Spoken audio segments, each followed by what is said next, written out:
Chapter 1026 Peculiar Source. Senator Tovar didn't linger his gaze towards Ves for long. No matter what happened just before, he could hear it all later. Right now, they still needed to get through this crisis. Once Captain Husky issued some orders to her men, she turned back to the most critical person in their midst. Senator, the felicitous Remembrance is highly compromised. The odds are high that the ship will either blow up from within or becomes a target to the enemy mechs outside. Word will come at any time of their failure to capture you. Once they realize it's not feasible to capture you, there is a great chance that they'll settle for killing you and everyone on this ship instead. You need to make a decision. I highly suggest we evacuate the Remembrance. I will defer to your judgment. The old man spoke. The senators gracefully admitted that he was no good in combat situations. Despite his authority, his expertise laid in statecraft, policy-making and diplomacy. Military matters were far outside his ballpark. Fortunately, aside from Professor Ventag, they also managed to rescue Lieutenant Colonel Zelvin. Although the high-ranking military official served behind a desk for most of his career, he was competent enough to take charge this time. I concur with Captain Husky, Zelvin said as he emerged out of the pod. The felicitous Remembrance is rotten from the inside. We should go down to the lower decks and head to the shuttle bay in order to evacuate to the Lomad Carnival as expediently as possible. If the flagship of the escort fleet isn't a convenient destination, then any other light carrier that is escorting the peace delegation will do. Why not take the escape pods? They're much closer, Lord Javier asked. Zelvin ignored the question. Escape pods may offer a faster exit, but they lack the speed and maneuvering power of a shuttle. They also only held 1 or 2 passengers at most, and it would be difficult to keep everyone together. They abandoned the breach site and moved towards the nearest stairway leading downwards. Ves walked alongside Professor Ventag, who seemed awfully shaken at what happened to them all. The assault on the bridge had been a particularly traumatic experience to him, though Colonel Zelvin and Senator Tovar managed to brush it off or hide their discomfort. The vaccinated professor turned to Ves with admiration. I've just heard you've been pivotal in rescuing the stranded survivors at the armory and freeing us from captivity. Captain Husky reports that you are in a possession of a very powerful weapon. I'm the only one who can use it, Ves replied defensively. Besides, a weapon like that has a cost. It's out of power. The professor smiled sardonically. I won't quibble with how you could possibly manage to smuggle such a deadly weapon through all of the security checks. I must admit that I am a little out of my depth here. Your actions so far, on the other hand, stood out enormously. I regret not letting you into the bridge when you arrived at the entrance earlier. When someone informed me you wished to enter, I declined to consider it as your presence wasn't needed. The regret in the professor's voice was palpable. If he knew that the felicitous Remembrance was compromised and that the pirates were so determined to attack the bridge, he would have made a lot of other choices than that. To Ves, the earlier issue didn't bother him anymore. With the determination shown by the pirates in their successful attempt at breaching the bridge, he might have been one of the bodies there by now. Do you know what's going on outside? I'm not patched to any important comm channels or networks. Why hasn't our escort fleet sent any assistance? As far as I am aware of, before the pirates overtook the bridge, the pirate vessels that emerged out of FTL entered into fighting range within minutes. The senior mech designer explained. The carriers disgorged a large number of mechs, outnumbering our forces by at least 1.5 times. It is taking every bit of effort for the spiral shockers to hold such a large number of mechs back. It doesn't help that the Remembrance has lost all power and propulsion. Her predictable ballistic course through space makes it exceptionally easy for the enemy to concentrate their fire on this ship. This added a bit more urgency to their evacuation, as those mechs could turn their weapons on the Remembrance at any moment once they gave up on capturing Senator Tovar alive. Did you figure anything out from their mechs? VS asked. I've observed much. Professor Ventag nodded. The enemy makes use of genuine pirate mechs. Some of them are low-quality products designed by unworthy novices. However, at least half of them are high-quality mechs designed by an infamous mech designer from the frontier. Oh? VS looked up. Which infamous mech designer are you talking about? The main mech models utilized by our attackers are on par with the mech models employed by the Spiral Shockers. I recognize their make. They carry the uncharacteristic pursuit for perfection exhibited by the Skull Architect. VS suddenly stumbled in his steps. He quickly recovered. What? Are you certain? Oh yes. Professor Ventag said seriously, not even realizing that VS once talked to the Skull Architect in person. He is one of the few senior mech designers that somehow managed to base himself in the frontier. His continued existence is an affront to the MTA. I see, VS said flatly, trying to keep himself calm. So what does that mean for our defenses? The professor chuckled. The quality of the Skull Architect's mech models are truly praiseworthy. Even if the fabricated copies are a little inconsistent compared to the design specifications, they are all high-performing machines and deadly in the right hands. This was a familiar-sounding flaw to VS. After all, he once worked with the Skull Architect's mech designs. Are the pirate mech pilots good enough to take advantage of the full capabilities of their machines? It is to our luck that the skill requirements are very stringent. While the pirate mech pilots are better than you'd expect from pirates, even the best of them can only utilize 80% of the capacity of their quality mechs at most. This skill mismatch is the only reason why the Spiral Shockers have managed to hold back the pirates while outnumbered. VS was very glad that he hadn't been able to help the Skull Architect solve this fatal flaw of his. He made a deal with the infamous criminal and fugitive mech designer to design variants that offered a much easier and comfortable piloting experience than the senior's usual mech designs. It was a good thing that the deal would only commence after the war. Is it safe to cross over to the Lormont Carnival, sir? It depends on how close they've managed to push. I am not up to date with the battle taking place in space, so I'll have to disappoint you there, Mr. Larkinson. The group of surviving security officers and delegation members soon reached the lower decks. They'd be able to reach the entrance to the shuttle bay within a few minutes at this pace. They encountered little resistance here. The pirates allocated most of their men elsewhere, and many of them had already died. The scattered crew and security officers managed to strike back as well, hindering the pirates from taking complete control. The shuttle bay hadn't been a priority for the invading pirates. They just stationed enough men to prevent the technicians and other workers from breaking out. Captain Husky's men quickly wiped them out and convinced the crew inside to allow them entry. Let us evacuate, Senator Tovar commanded. My personal shuttle has enough space for most of us. Come! The shuttle in question was a souped-up shuttle that looked sleek and elegant. Although it didn't offer too much seating, it offered more than enough space to fit Captain Husky's men with a couple more people to spare. VS came along as well, though he privately expressed some doubts whether Camden Tovar's personal shuttle had been compromised as well. If the felicitous remembrance already contained so many planted explosives, how could the shuttle be any different? I make use of my personal shuttle for several years now, the senator explained as he sat on the most luxurious seat in the passenger compartment. The open space around it became a little crowded with all the extra soldiers trying to squeeze inside. My personal pilot and shuttle technicians frequently inspect it on the surface and perform a more thorough inspection every week.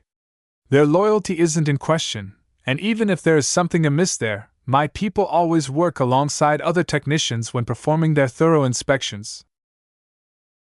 Even so, some of the security guards insisted on scanning the shuttle from top to bottom in case they found any explosives. They already analyzed the composition of the explosives that took out the security department and the armory, so they knew which substances to look out for. As they searched, everyone else waited until they determined that the shuttle likely hadn't been planted with those specific types of explosive charges. That might not mean much considering there were so many other substances their enemies could have planted on the shuttle. However, it wasn't very easy to obtain them in the first place. Exhibiting an obsessive amount of concern is not helpful. Senator Tovar calmly shook his head. If we are constantly double-checking our actions, we are playing into the hands of our enemies. Trust in my arrangements. Ves wanted to snort at those words. Everyone trusted that the felicitous remembrance that had been personally prepared by the Tovar family would be safe. She turned out to be the opposite. Even so, he trusted the other shuttles even less than this one. Even if Senator Tovar made a major miscalculation, Ves did not underestimate him for that. Their enemies may be powerful, but Senator Tovar was no vegetable either. As the shuttle launched into space, Ves managed to look over to Senator Tovar's seat projection. It displayed a plot of the local space. Amidst the symbols representing friendly ships and mechs, a large number of enemy mechs assailed them from all sides. The battle is still ongoing. Ves tried to count the number of friendly mechs in space, and came up substantially short. The spiral shockers brought 5 companies' worth of mechs, but only 140 or less still remained. The survivors fought as hard as they could, and the enemy suffered a higher rate of attrition than the elite spiral shockers.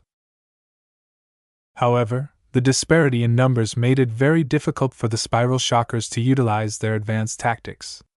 They were also burdened by the need to keep the enemy mechs busy in case they wanted to take a shot at the felicitous remembrance. In fact, many pirate mechs already took potshots at the coasting passenger ship. The only saving grace was that her excellent armor plating allowed her to withstand most of the incoming fire.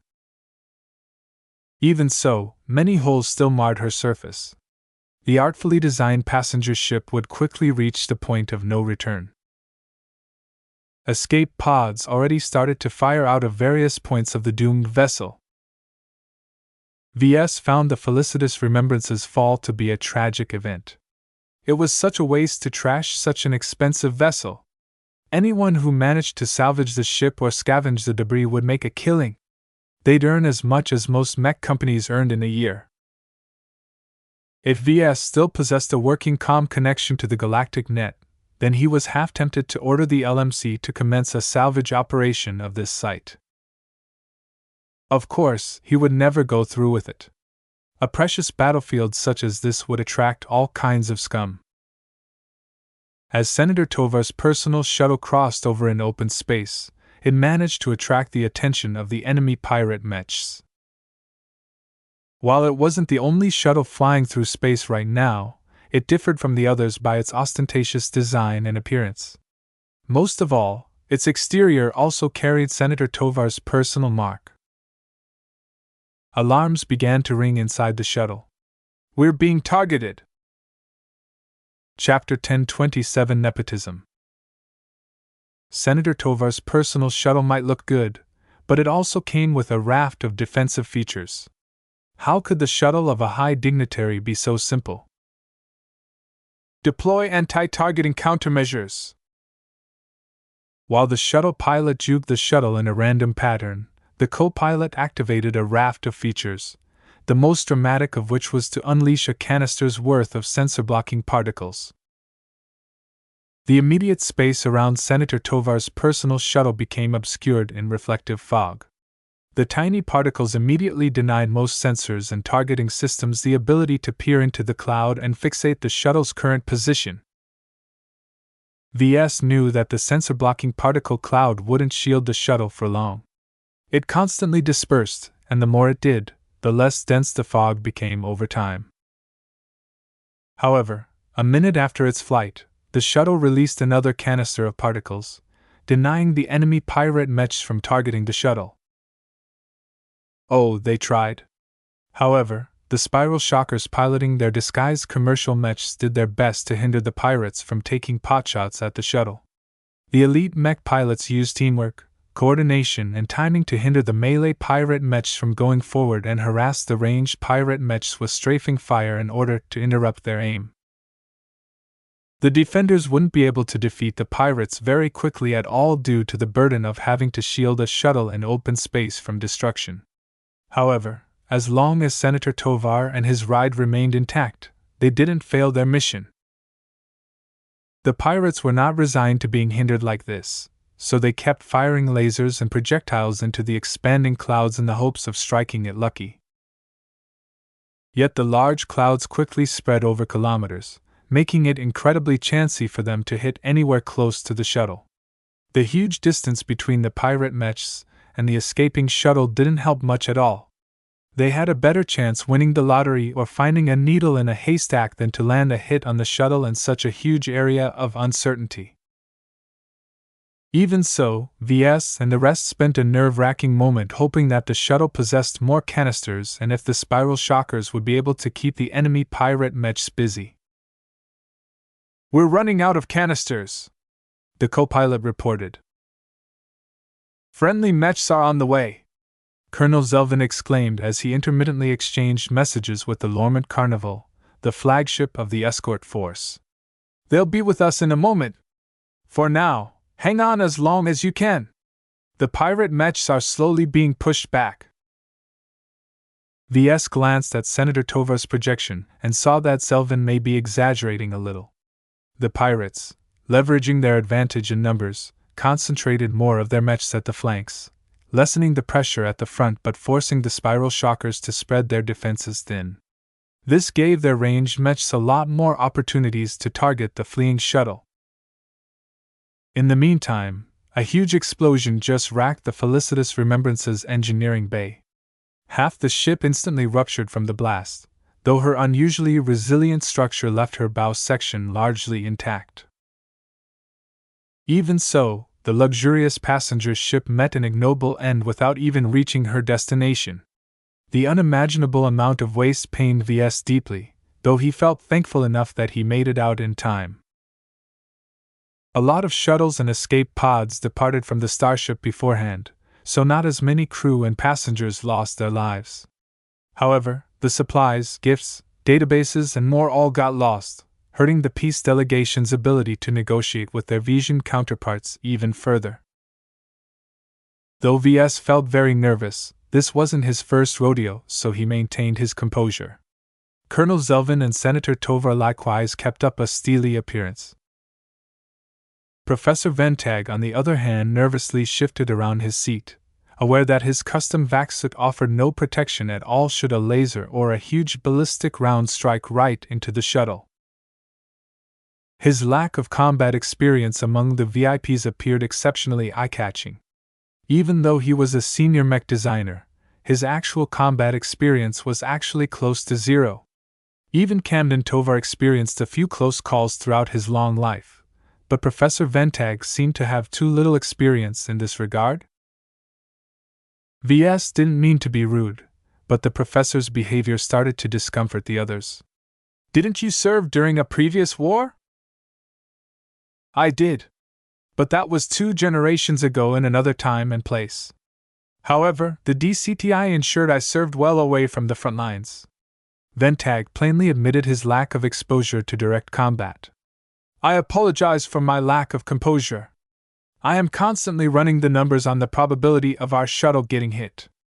I am not getting any encouraging results once it runs out of canisters." "Sometimes, Professor, it's better to leave what might happen in the future up to fate. We are mech designers. We do not leave things to chance. When it comes to designing mechs or other engineering-related tasks, that's the most appropriate approach. Yet there are so many variables involved in battles that you have to pick and choose where you put your mind into. Calculating the probability of getting hit won't do us any good." "You may have a point, Mr. Larkinson. I will try my best to keep my mind on more productive trains of thoughts." VS found it rather peculiar that while leaders such as Senator Tovar adhered to the societal vitality theory, they never applied its tenets quite completely among themselves. The lower classes needed to experience struggle. Leaders did their best to bloody them and make them grow stronger through hardship. Yet the offspring of those highly placed leaders, as well as elite mech designers who graduated from the AUMD or the DCTI, all received a free pass by virtue of their higher starting point and the support given by their parents or backers. Even though Professor Ventag might be a great mech designer, his relative lack of hardening made him an odd choice for Senator Tovar to associate himself with. Then again, leaders mainly applied the societal vitality theory to a society as a whole. They probably figured that exempting their own class wouldn't hurt the state very much. Maybe Lord Javier had a point.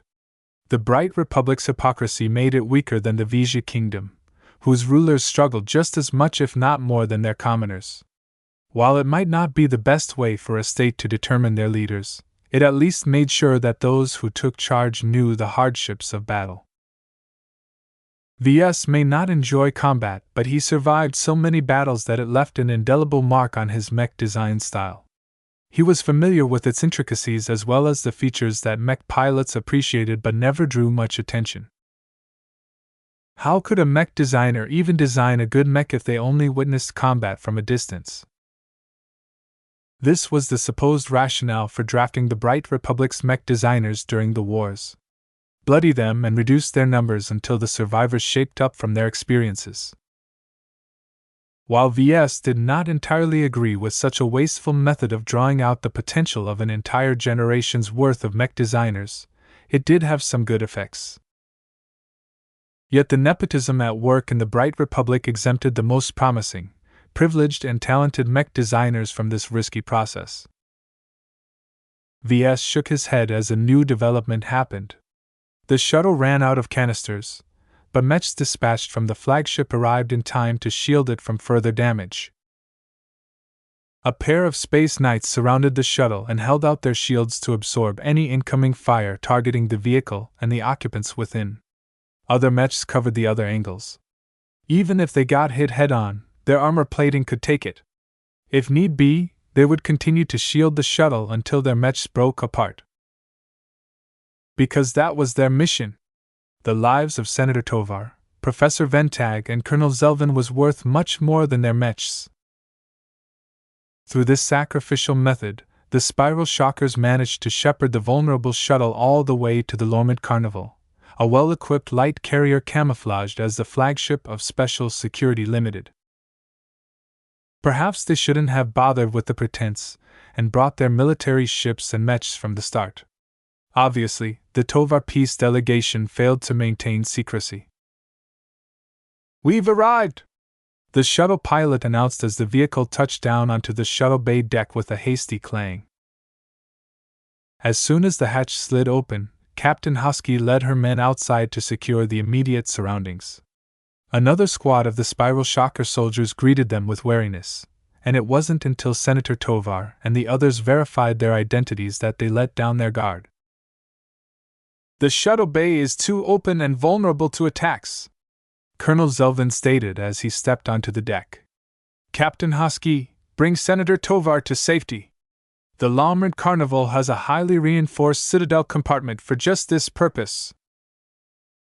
"Yes, sir." Captain Husky saluted before ordering her men to surround and usher Senator Tovar deeper into the light carrier. Colonel Zelvin then turned to Professor Ventag. "The Spiral Shockers may have need of your insights. Some men will take you to the command center where you can assist in our defense." The professor nodded without taking up any airs. "Understood. I will put my full effort into helping the Spiral Shockers repel the attackers." The military official finally turned to VS and Lord Javier. "Mr. Larkinson, though I would like for you to accompany and assist Professor Ventag, the Spiral Shockers are very particular about who is allowed to enter the Lormont Carnival's command center. I hope you understand." In other words, the Spiral Shockers didn't trust him enough to allow him inside the heart of their command. Ves did not blame them, as unlike the Vandals, the Shockers followed protocol a lot more strictly. He wouldn't be able to casually enter into any sensitive areas unless he received the requisite permissions. In the middle of an ongoing battle, the Shockers had better things to do than to pay attention to a lowly mech designer like him. Even though he proved pivotal in saving Senator Tovar from captivity, word hadn't spread yet either. Ves did not quibble on this issue. Professor Ventag may be no good in a combat situation, but in the safety of the command center, he should be able to put his mech design abilities to good use. "Where will you have me, Colonel?"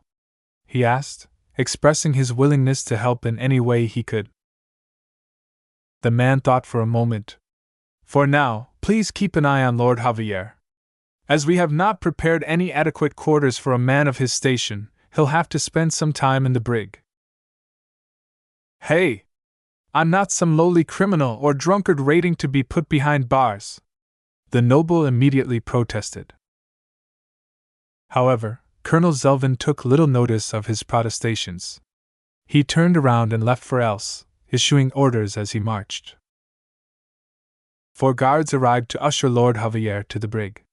Perhaps the only reason why the noble didn't complain about his treatment was because Ves walked alongside him as if he was a fellow prisoner. "Are you glad you're still with us?" Ves asked idly for lack of a better topic to talk about. "No." "No?" Lord Javier sneered in the open. Now that they have returned to a ship with working power and life support, everyone's helmets folded back into their collars. "Unlike what you might think, I'm not short-sighted. I believe Senator Tovar is right about the reason why we need to cut our war short. Whoever he's afraid of, they're likely to offer a much better fight for us than your punching bag of a state." Ves resisted the urge to smack Lord Javier's face. Who was the punching bag here? Chapter 10:28 Swirling Questions. While Lord Javier spent some time locked in an enclosed cell in the brig, Ves sat on a chair placed on the other side of the cell. They kept each other company through a communication channel. "So is the battle over?" Javier asked with a bored tone as he laid down on his cot. "From what little I've heard, the pirates retreated on their own accord. After the felicitous Remembrance blew up and our shuttle made it to safety, the Spiral Shockers are no longer weighed down with the need to protect us so much. They began to take the offensive and employed aggressive formations to turn the tide against the pirates. Even if they are skilled and pilot some good mechs, they're no match against the Spiral Shockers once they unleash their potential. The pirates, or rather the dark mercenaries, gave up rather easily. It's strange they didn't bring enough forces to overwhelm Senator Tovar's escort force. It's not so easy to muster up so many mechs and ships on short notice." Ves spoke, using his experience in logistics to make this judgment. "This attack is well planned, but the uncertain timing and route must have imposed limitations on the conspirators. Also, it's very precarious for forces to adopt the identity of pirates in civilized space. The larger the pirate force, the more attention it attracts from the surrounding states. In the worst case, the MTA's compliance department might send out one of their dreaded fleets. Our attackers won't be returning anytime soon, I think." They both knew that their attackers were anything but pirates. Even so, trying to figure out their true identities was impossible with the amount of effort they put into their ruse. Ves felt as if everyone played by common set rules again. Previously, the players involved in the competition to unearth the treasures of the Starlight Megalodon all maintained a code of silence. Even if word of such an event did spill out on the galactic net, the complete lack of media attention meant that nobody actually found out about the truth. Right now, something similar seemed to take place. Senator Tovar and the Spiral Shockers did their best to hide their actual identities and allegiances while their attackers adopted a disguise as well. They took their roles so seriously that they even downgraded the quality of their gear and assets to match what security forces and pirates usually made use of. Such a willingness to weaken their own forces in order to sell the idea that they were someone else went too far. These strange rituals made Ves suspect that the powers that be who ruled the Komodo star sector all adhered to a secret set of rules. It might be some exclusive assembly, a secret society, an informal gathering, or even just a communal calm channel group where leaders could exchange ideas more openly than in a formal setting. Ves still had much to learn about the galaxy, it seemed. "You said earlier to me that you believe in Senator Tovar's warning," he spoke. "How come you're so sane? Rational? Not crazy?" It would be insulting for him to voice those words out loud, but Lord Javier read the unspoken meaning regardless. He smiled sardonically at the ceiling. "The war between our two states has gone too stale. It's a ritual more than anything by this point. A bloody one, but a predictable one. Nothing truly new happens anymore. We know each other so well that neither side can do anything to gain a decisive advantage in our wars. Don't you think that somewhat defeats the point of a war? They say that war is the continuation of politics by other means." "You're right, Ves. For so long, our two states used the Brightvisor Wars as a way to hone their state and population into a more efficient fighting machine. The mutual competition did us both good, but let's face it. We've reached a plateau where we aren't able to gain any further improvement. The only point to the war by now is to maintain the edge we've sharpened. It doesn't even feel like we're fighting all that hard against you Brighters, to be honest. What's the point of sharpening a weapon when you never put it to its intended use?" Ves was familiar with Lord Javier's perspective on the Bright Republic at this point. He regarded the Republic as a punching bag and a sharpening stone for the kingdom. While Ves did not like how Lord Javier dismissed the Bright Republic so casually, he could excuse it since the Vesians always held the upper hand in military strength. "So what are you thinking about? Would you rather see the Vesia kingdom invade another state instead?" Lord Javier grinned. "Wouldn't that be a great sight? Most of the states that surround our two states haven't fought so frigidly and frequently as us. Since we aren't making any progress against each other, why not turn attention elsewhere?" "That sounds quite logical, though I don't think there's any appetite in the Bright Republic to conquer another state." "You'll have to. If we Vesians expand our territory, manpower, industry, and prestige by conquering our neighboring states, we'll return to our original foes at some point and hit twice as hard. You Brighters may sometimes profess peace and prosperity, but the likes of Senator Tovar won't allow your republic to become a fish for the chopping block to us. My Savis are on the Coman Federation. Those transhuman freaks don't have any friends and allies, so there's little chance you'll draw more enemies once you turn on their augmented butts." "It's not that simple," Ves retorted. The Bright Republic dreamt of expanding their territory in other directions many times if they somehow didn't have to worry about the Vesians. The Coman Federation is no slouch when it comes to their military. Anyone who conquers their star systems will have to deal with a bunch of fanatics who are impossible to pacify unless you take extreme measures that the MTA will surely disapprove of. They're more trouble than they're worth." A lull in the conversation followed. After some time, Lord Javier asked another question.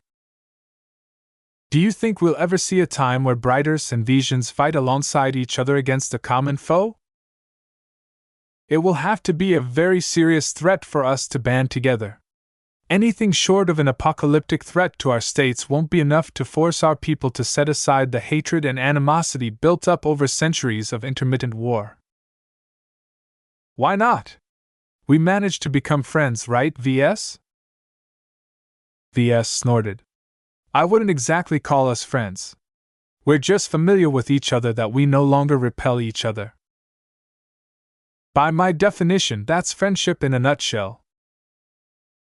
During their time together, they did grow closer despite their differences. Ves did not know whether this was a blessing or a curse. He also didn't think he could repeat this feat when he came in touch with the other members of the Vesian peace delegation. Would the peace talks still go through now that they suffered such a heavy attack? Ves doubted it, but they already came so close to the re-annulled Republic that it would be a waste to turn away at this point. After some time, Ves and Lord Javier experienced the disorienting and nauseating feeling of transitioning into FTL. "Seems like we've finally left the battle site," Ves commented. "We're safe now for the moment." Shortly afterwards, a security officer walked up to Ves. "Mr. Larkinson, Senator Tovar would like to see you now." "Very well. Lead the way." Ves stood up and waved Lord Javier goodbye, not that he could see it from his enclosed cell. Ves followed the guard out of the brig and to the upper decks where a stateroom had been set aside for Senator Tovar. The guards there forced him to relinquish the light combat armor and most of his other gear before he entered. The latest abode for the senator lacked the luxuries and artwork from his previous stateroom on the felicitous Remembrance. Even so, the Tovar Patriarch made the best of the situation and already reconfigured the projectors into displaying some flowing art. The senator caught his glances. "Do you appreciate my taste of art?" To be honest, Ves did not see the merit in the artwork on display. The visual art looked pretty in the way the gradients of colors formed into various patterns on a canvas. Yet Ves also felt that for all of their soothing visual flair, they carried no greater meaning. "They are very aesthetically pleasing, Senator," Ves replied simply, opting for a neutral answer. "Your record states that your mother was an artist. A mech designer is an artist as well as an engineer, no? Your best mech certainly showcase your artistic prowess. By the way, the record on your mother is remarkably slim and lacking in detail. My investigators have also found some discrepancies in her record. Minor ones, but improper nonetheless. You wouldn't happen to know anything about that, Ves?" Ves suddenly shook. He had some guesses. Dangerous guesses. "My mother. I hardly knew her. She left me far too soon." He hoped to forestall any further questioning with this emotional response. It was a fact that she died. That hadn't been faked, and Senator Tovar should know it as well. "My apologies for prying into old wounds," Tovar said in a seemingly contrite manner. "Let's move on. I won't bore you with a debriefing. I have heard quite enough from Captain Hosky and Lord Javier's surviving guards. It seems that you are in the possession of a very dangerous tool. Did you know that the scanners and sensors in this stateroom has been scouring your entire body from top to bottom for any items? According to the results, aside from your uniform and your comm, you carry nothing else, but we both know that's not true. Even now, you are capable of killing me if you so wish." Ves doubted it. Senator Tovar definitely possessed a shield generator, and who knew what other toys he relied on to stay alive. This great statesman didn't live to almost 300 years old without learning how to survive a couple of thousand assassination attempts. Right now, Senator Tovar adopted a light and casual tone. Ves took that to mean that he wasn't hungering for the Amastendra for the moment. It wouldn't end well for Tovar if he insisted on Ves to give up his prized weapon. The Amastendra saved his life over and over again, and he developed a strong degree of possessiveness towards it. In some matters, Ves could be quite irrational. Fortunately, Senator Tovar himself would not be unaware of this, having manipulated people all his life.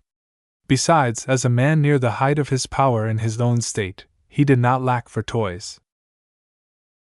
"Everyone needs a way to bail themselves out," Ves replied simply, having become adept at answering nosy questions with a vague and indirect response. "It's good to be taken care of by others, but in my time in the frontier I've learned that sometimes you need to take matters in your own hands." Camden Tovar smiled in a patronizing manner. "What a youthful expression! That isn't the first time I heard such a remark. Very well. Let's leave aside the many swirling around you.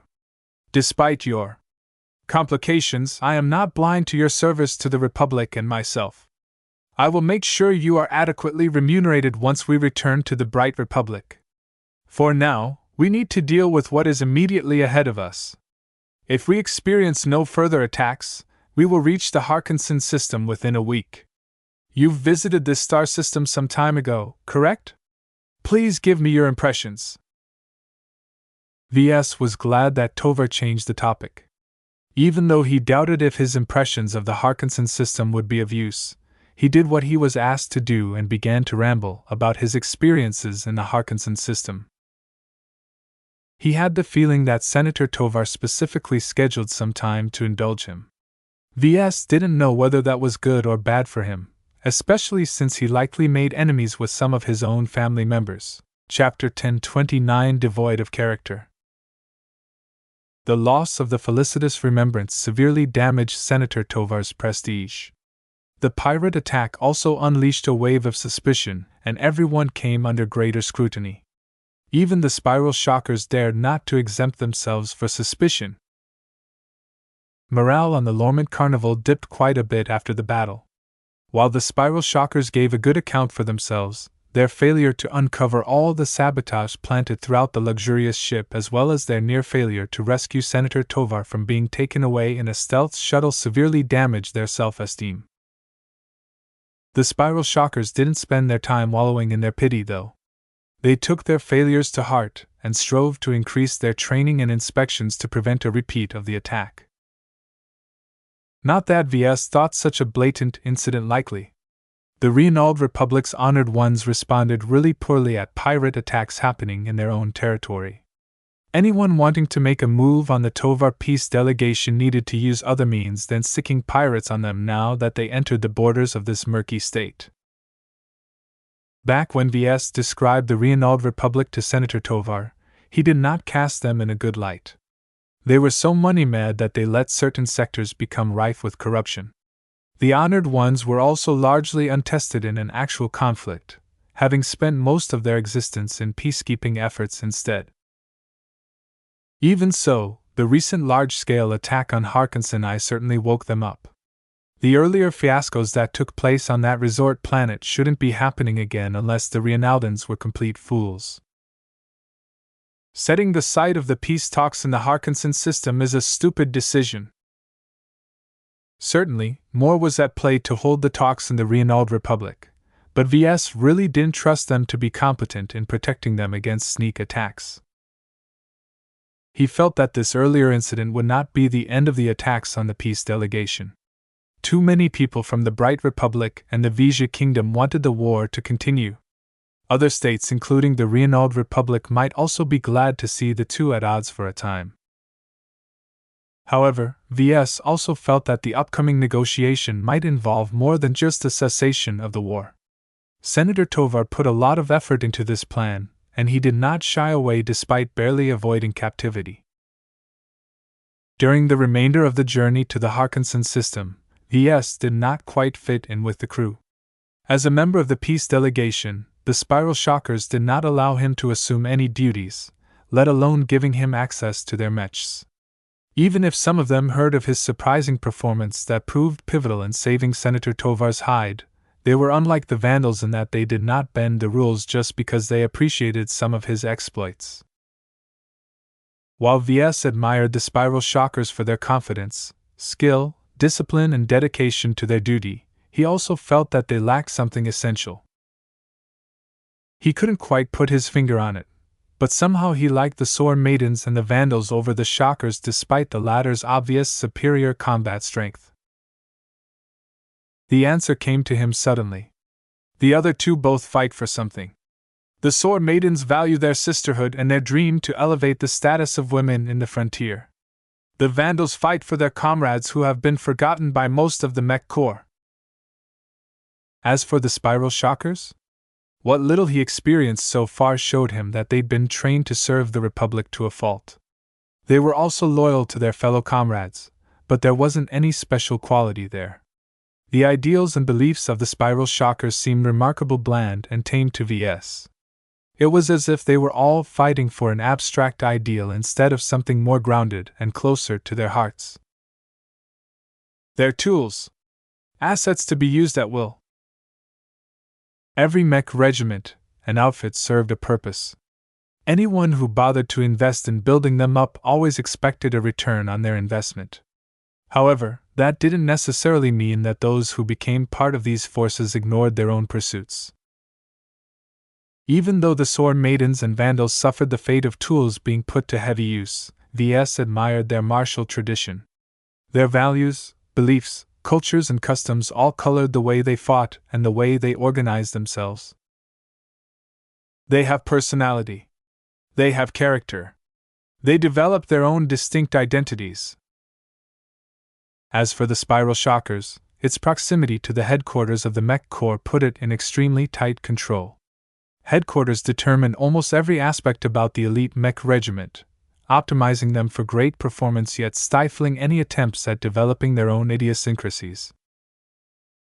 It was like designing an artificial baby. You got exactly what you wanted, but nothing more. However, could truly great Mech regiments be manufactured artificially? Their huge blunder from before proves that they have major blind spots in their routines. Everything they did was by the book. This wasn't a problem because the existing book already covered a very wide range of decisions. However, this also made their behavior painfully transparent and predictable to people with access to the very same book. The conspirators on the side of the Bright Republic must have taken advantage of this vulnerability in order to blindside the Spiral Shockers. Neither the Sword Maidens or Vandals could have done any better in the same place, but it was the thought that counted. Even if Ves observed some deficiencies, the Spiral Shockers could still kick the former two's butts. Sometimes, a Mech regiment only has to fight well. Regardless, the contrast gave him a lot of food for thought. It made him reflect back to his avatars of myth which shaped up into a cohesive force under Melker's direction. How would he shape their martial tradition?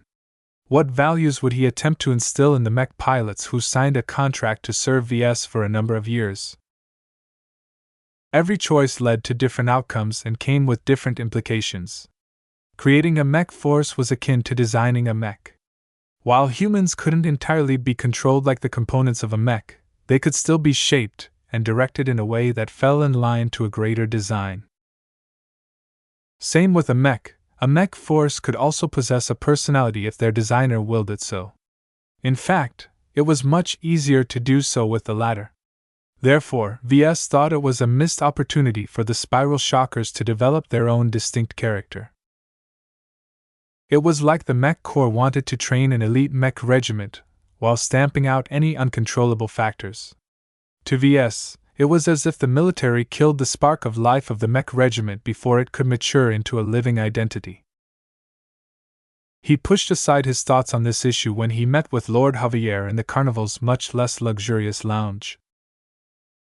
The Vision noble only spent a day in the brig before the crew of the Carnival prepared his accommodations. Ever since then, he was allowed to go out for a walk, though he could hardly go anywhere. Lord Javier was still a Vision, after all. I miss the felicitous remembrance. Lord Javier sighed as he reminisced about his time on that comfortable ship. I felt like traveling on a cruise ship. Senator Tovar sure knew how to enjoy himself. The Lormont Carnival, on the other hand, is a huge bore. There's hardly anything to do around here for me without drawing 1,000 stares from the Shockers. Please excuse the Shockers. They are having a hard time trying to protect Senator Tovar and us now that they know that someone is definitely gunning for us. Their time is better spent on evading the next traps than accommodating their guests. I know. I'm just venting right now. What we experienced a few days ago made me think. About what? The war, and our animosity towards each other. Did you develop any new insights, Javier? Yeah. The war has warped both of our societies to such an extent that we turned into morons. That was a very extreme expression. Even Lord Javier should have known better to utter such a blanket insult. Why would you say something like that? Ves frowned, puzzled over the Vision's uncharacteristic bout of introspection. Well, it's not like I have anything else to do aside from thinking, right? Lord Javier smiled with a helpless expression. So I was thinking about the depths we have to go through just to attend the blasted peace talks. Have you ever heard of anything as ridiculous as trying to evade your own people in order to do something sane? I think something like that happens every day in the galaxy. Erg. You get my point, right, VS? Oh, I understand your meaning, all right. I've long held the opinion that the wars between our states are pointless. What you taught me may have caused me to revise my opinion a little, but I still think we'd be better off if we aren't stuck in this eternal vendetta. Lord Javier's eyes lit up. So you understand. Frankly, it's all well and good to beat you Brighters up every generation, but the way both of our people have such a one-track mind about the war is dumb. Our states became so obsessed in waging this damn war that we've forgotten all about the threat from other states and alien races. Even if the Sandmen have all gone mad and crossed over the border en masse, I think at least half of all the Visians in my state would still insist on crushing the Brighters first before turning their attention to the Sandmen.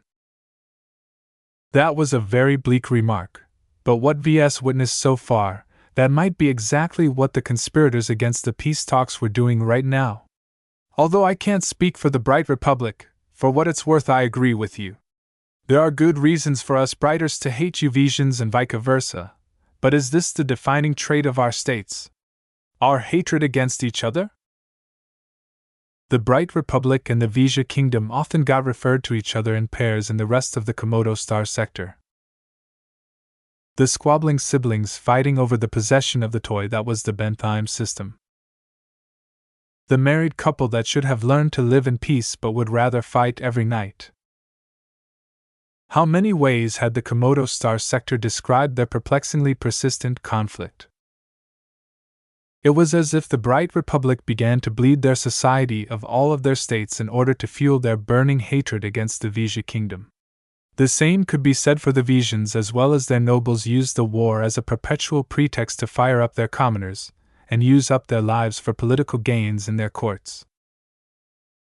Still, VS found it rather surprising that Lord Javier of all people would make such an insightful if highly controversial remark.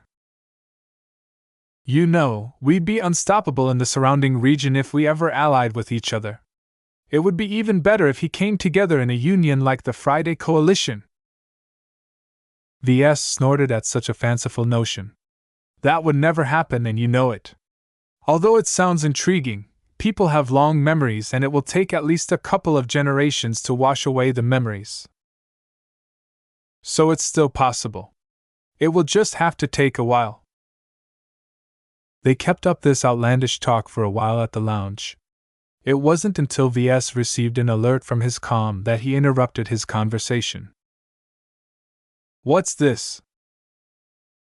VS activated his comm and read the message. Who's calling, VS? I've been summoned by Professor Ventag. Ever since they survived the attack on the Felicitous Remembrance, the senator holed up deep inside the Lormont Carnival and then never came out. VS had no clue what he was working on or if he was merely trying to bury his earlier shameless appearance. Still, Professor Ventag was not a person who would waste his time on frivolous pleasantries. Whatever this meeting was about should be important. Chapter 1030 Tempting Offer. VS strolled down the corridors and rode the elevators to the lower decks of the Lormont Carnival. Having taken passage on many different ships in the past few years, he evaluated the commercial light carrier against the other ships. The Lormont Carnival is a decent light carrier. Decent. Not exceptional nor terrible. All VS could really say about the Carnival was that she served her intended role and nothing more. The Carnival featured a standard capacity of 40 mechs, a full mech company, and offered some room for additional cargo and spare mechs. However, compared to a combat carrier like the Shield of Hispania or the monstrous princely jackal of the Flagrant Vandals, the Carnival lacked the armor and durability of those military carriers. Armoring starships could get incredibly expensive. Their huge volume and surface area meant that a 10% increase in size could practically double the final cost of building such a vessel because of the additional armor plating needed to provide good coverage. Military mech regiments used combat carriers for a good reason despite their higher expense. They simply lasted longer in combat. In larger battles, the chances of carriers getting targeted increased as a large number of enemy ranged mechs might decide to pummel on a ship at long range if they could get away with it. 100 or more laser riflemen mechs targeting any single ship in unison could quickly deal billions of credits worth of damage. This especially happened a lot in space battles where ships couldn't hide behind a convenient mountain or terrain feature. Combat carriers stacked large amounts of relatively cheap armor plating. While ship armor was actually worse than mech armor when compared by volume or mass, a ship possessed much more powerful propulsion so could bear being burdened by lots of cost-efficient bulk armor plating. This allowed them to perform their core functions. In space, they offered valuable shelter and cover for their vulnerable mechs and logistics ships. On land, they possessed the confidence to make landfall while withstanding a decent amount of anti-air fire. Light carriers lacked those two vital capabilities. Instead of acting like a movable miniature fortress on the battlefield, they were more like sturdy houses that nonetheless needed the protection of their mechs. Ves noted that this vulnerability annoyed the spiral shockers. They weren't too used to missions that tasked them with taking on another identity. The downgrades to the mechs and ships at their disposal rendered half of their advanced tactics and formations useless because their assets would fall apart or get shot to pieces before they finished their maneuvers. The strength that mech pilots can bring to bear is limited by their gear. Ves found it to be a substantial waste of potential. The spiral shockers could do better, yet their budget and mid-range mechs only allowed them to go so far. The few premium mechs piloted by their mech officers only offered a minimal amount of respite from these limitations. Even so, the skilled mech pilots of the spiral shockers still performed leagues above the flagrant vandals if they both piloted the same mechs. No matter how many hindrances the shockers endured, they could still rely on their excellent combat strength to pull them through to an extent. Pairing the elite spiral shockers with mediocre mechs therefore still paid off, though it was very wasteful and not very cost-effective. Wasteful spending is par for the course for Senator Tovar. That old man had way too much money to spend. Ves could have come up with 1,000 better ideas on how to allocate the budget for this peace delegation. A huge amount of money had already been sunk due to the premature fall of the felicitous remembrance. Ves estimated that this single luxury passenger ship cost as much if not more than a perfectly serviceable combat carrier. After a while, he finally reached a small mech workshop where Professor Ventag requested to meet with him. Ves quickly became impressed with the mech technicians at work. Even with the substandard facilities of a light carriers, the mech technicians of the spiral shockers all performed their duties diligently. The prior battle where the spiral shockers repelled a pirate ambush did not lead to many wrecked mechs. However, the shockers still suffered from a large spread of moderate damage. All of those heavily chipped and damaged armor plating needed to be replaced if the shockers did not wish to look pathetic upon their entry into the Larkinson system. And yes, that was the main reason why the mech technicians worked so hard and hurriedly. Apparently, Senator Tovar passed on the orders personally. Ves just wanted to shake his head at this sight.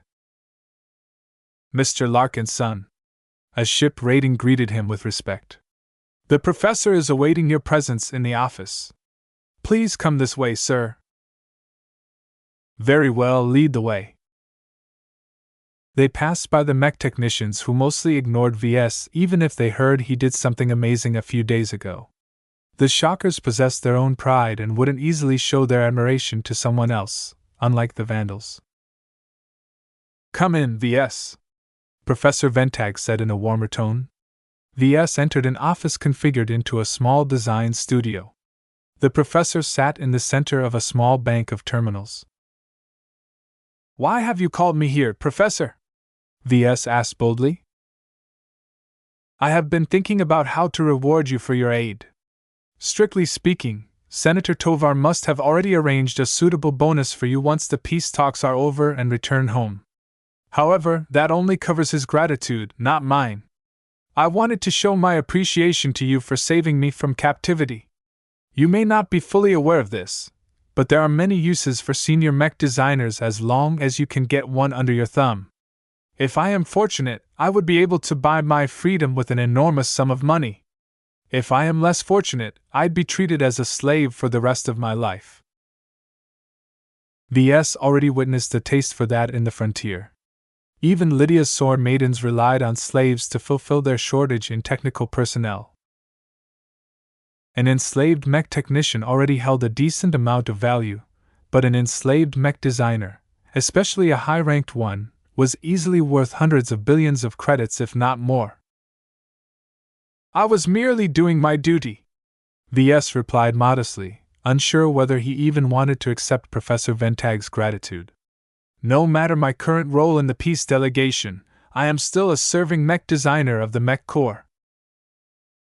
You don't have to be so modest, young man. You possess a lot of depth, far more than any normal mech designer ought to have. Yet both Senator Tovar and I have only received pleasant surprises from you for that reason.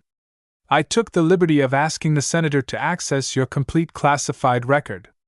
When I read the accounts of your mission to the frontier, I admit my opinion of you has completely changed. You are even more exceptional than I thought. You deserve every medal awarded to you by the Mech Corps. While Ves felt the urge to pat himself on the chest, he restrained the urge to boast about himself. Even though he felt fantastic for being praised by Professor Ventag, his general experience at being praised by senior figures was that they usually wanted something else from him. Showering him with compliments only served as a prelude for a request or a demand. Tell me, did you really enjoy the CFA's renowned gene optimization treatments? Ventag asked with hungry eyes. Yes. How extremely fortunate of you! This is much better than the life-prolonging treatment I've secured after decades of hard work. Did Professor Ventag become a fan of him now? Ves did not feel comfortable that Tovar just gave another mech designer access to everything the Bright Republic knew about him. Shouldn't there be laws against disseminating private and classified information? Senator Tovar either drafted the laws or executed them. How could they ever restrain someone who partially ruled the Bright Republic? Perhaps aware that he was acting inappropriately, the professor quickly regained his calm. Let us get back to the topic I wish to address. I studied your record and your exploits because I wish to grant you a reward that is in my power to give you. We are both mech designers. We are both businessmen. Having studied your business exploits, I've learned you are doing quite well for an independent entrepreneur. However, I have noticed that you have not been involved in any collaborative projects as of yet. Would you be interested in starting one with my company? Pardon? A joint design project between you and me, or the LMC and Nora Consolidated if you wish to be precise. Professor Ventag described with a benevolent smile. When I studied your circumstances, I made two important observations. First, you appear to be very close to advancing to journeyman. However, you are stalled at the threshold for the moment because you have very few opportunities to practice your craft during the war. I want to express my gratitude to you by helping you advance. While there are no guarantees that you will be able to advance after completing a joint project, it will at least offer some very valuable design experience that will be fruitful for your career. That's very generous of you, sir, Ves said lamely, not having gone over his shock as of yet. This was an amazing chance. Many mech designers fantasized about working together with seniors, but usually they were so busy and had their noses stuck so high up in the air that they didn't even acknowledge the existence of apprentices. The joint project I have in mind will take the form of a mech designed for the market, the professor continued. That is what you have the most experience in and where you ought to spend your attention on. This will by necessity involve both our mech companies. My company, Nora Consolidated, possesses a very strong brand presence in the Bright Republic and is prominent in several other markets in the rest of the Komodo Star sector. If it becomes known that our two companies have jointly developed a new mech, the brand and reputation of your LMC will be able to ride on the coattails of Nora Consolidated. While your company may incur some negative repercussions with this association, in general I believe the positives far outweigh the negatives. Ves nodded in agreement. I believe so as well. Simply put, Nora Consolidated was a household name in the Bright Republic. It was one of the premier mech companies in the state simply due to the fact that a renowned senior led the company. The company's decades-long history and its relentless growth and market share and brand recognition made it into one of the biggest names in the mech industry. Despite the recent publicity, the LMC always remained somewhat obscure. It simply hadn't existed long enough to be on top of people's minds whenever they recalled a list of mech companies. It didn't help that it only offered 2 product lines in its mech catalog. Therefore, connecting the LMC and Nora through a single collaborative project came with major implications. The simple fact that Nora was willing to collaborate with the LMC on a design project showcased Ventag and his company's confidence in Ves and the LMC. Such an important boost was already incredibly useful. However, the flip side to this association was that the LMC also drew the attention of Nora's rivals and enemies. In this case, most of those rivals consisted Ansel-aligned companies. Ves sobered up a little once he made that realization. The Ansel University of Mech Design wielded a huge amount of influence in Bentham's mech industry. No mech designer would enjoy entering into their crosshairs. Even if he subsequently enjoyed the backing of the rivaling Durham Center of Technology and Innovation, was that worth giving up his neutrality in their dominance games? This seemingly generous offer by Professor Ventag to give Ves a hand in helping him on his way to advance to journeyman and give the LMC a reputational boost was not a purely altruistic offer. It was actually a ploy to draw him closer to Professor Ventag and the DCTI's camp. Even when Professor Ventag wanted to be generous, he couldn't help but weave his own political ambitions in his offered reward. Professor Ventag patiently waited for Ves to make up his mind. Well, Ves? What is your response? Are you willing to work together to design a great mech with my help? As this project is meant to assist your development, I'll let you be the lead designer and be the final arbiter of what should be included in our collaborative design. I'll even allow you full access to Nora's extensive library of component licenses. What an incredibly tempting offer. Ves struggled intensively within his mind. Should he accept or not? Chapter 1031 Collaborative Methods. At first, Ves felt ecstatic about Professor Ventag's offer. Which young mech designer didn't wish to collaborate with a renowned senior? Yet after becoming aware of the political implications of accepting the offer, Ves began to view it as a poisoned chalice. Would the benefits still outweigh the costs? Fortunately, Professor Ventag didn't insist on an immediate answer. He calmly waited as Ves thought through the implications of the offer at his own pace. Such a major decision always required a good amount of consideration. The senior's respect for Ves would take an immediate nosedive if the latter accepted the offer on an impulse. First, Ves needed to decide whether it would be a good idea for Ves to draw himself to the professor's camp. Right now, Professor Ventag and Nora Consolidated possessed 2 major associations. They were connected to both the DCTI and the Tovar family. If Ves and the LMC collaborated with Ventag and Nora even for a single time, it would immediately signal to the mech industry that he had taken the DCTI's side. While he would doubtlessly enjoy several benefits if he enjoyed the support of the DCTI, was it worth it for him to be on the opposite side of the AUMD? Instinctively, Ves still wanted to remain out of the catfight between the 2 major institutions on Bentham. Yet rationally, he had to admit that he would never be able to get in the good graces with the AUMD. His background and his current associations already disqualified him from entering their inner circle. Since Ves would never be able to become friends with the AUMD, why not throw his lot with their main rival instead? Enjoying the DCTI's backing would doubtlessly strengthen the LMC's position in Bentheim and the Republic's mech industry.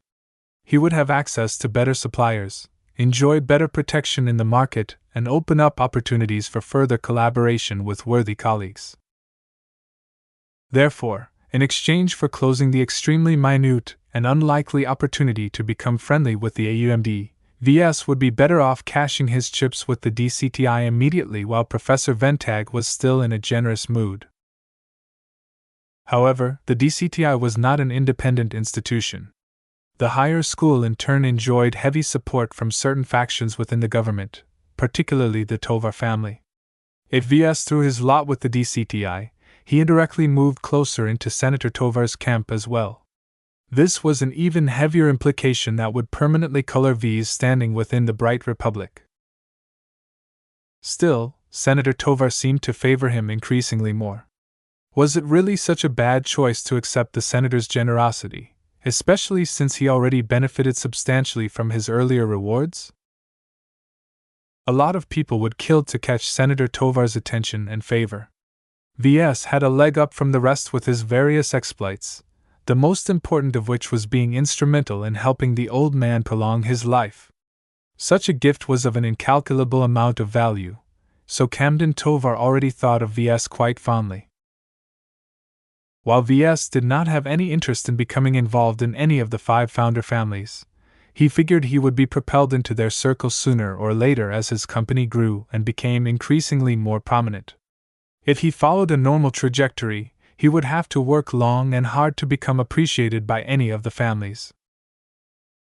Why not skip that tedious process and make a preemptive move in the direction of the Tovar family? With the favor bestowed by their patriarch, Ves possessed enough confidence that he wouldn't be mistreated by the family. Ves did not care about the DCTI. He did not care about the ambitions of the Tovar family. This was purely a profit and benefit-driven decision. Whether the Tovar family or Ramsey family approached him first, he wasn't too picky who he ended up with. Right now, the Tovars had special reasons to favor Ves. Why not strike while the iron was hot and secure this favor? The warning given by Major Verl rang increasingly hollow to Ves. If there was anything he learned since his return to the Bright Republic, it was that he inevitably needed political support if he wanted to get a leg up from the competition. Major Verl served the Republic first and foremost. Whether as an agent of Flashlight or a mech officer of the Mech Corps, he only held a middle position which didn't expose him to the necessities to maintain a higher position in society. His opinions were mainly colored by the decisions and actions he witnesses from the higher-ups. No offense to Major Verl, but Ves stood at the cusp of taking a step ahead in society. Of course, he needed to take a different approach in matters that ordinarily vex those with inferior positions. Professor, Ves spoke up after 5 minutes of silent deliberations. Please elaborate on the form this collaboration will take. I'd like to hear more about the process you have in mind.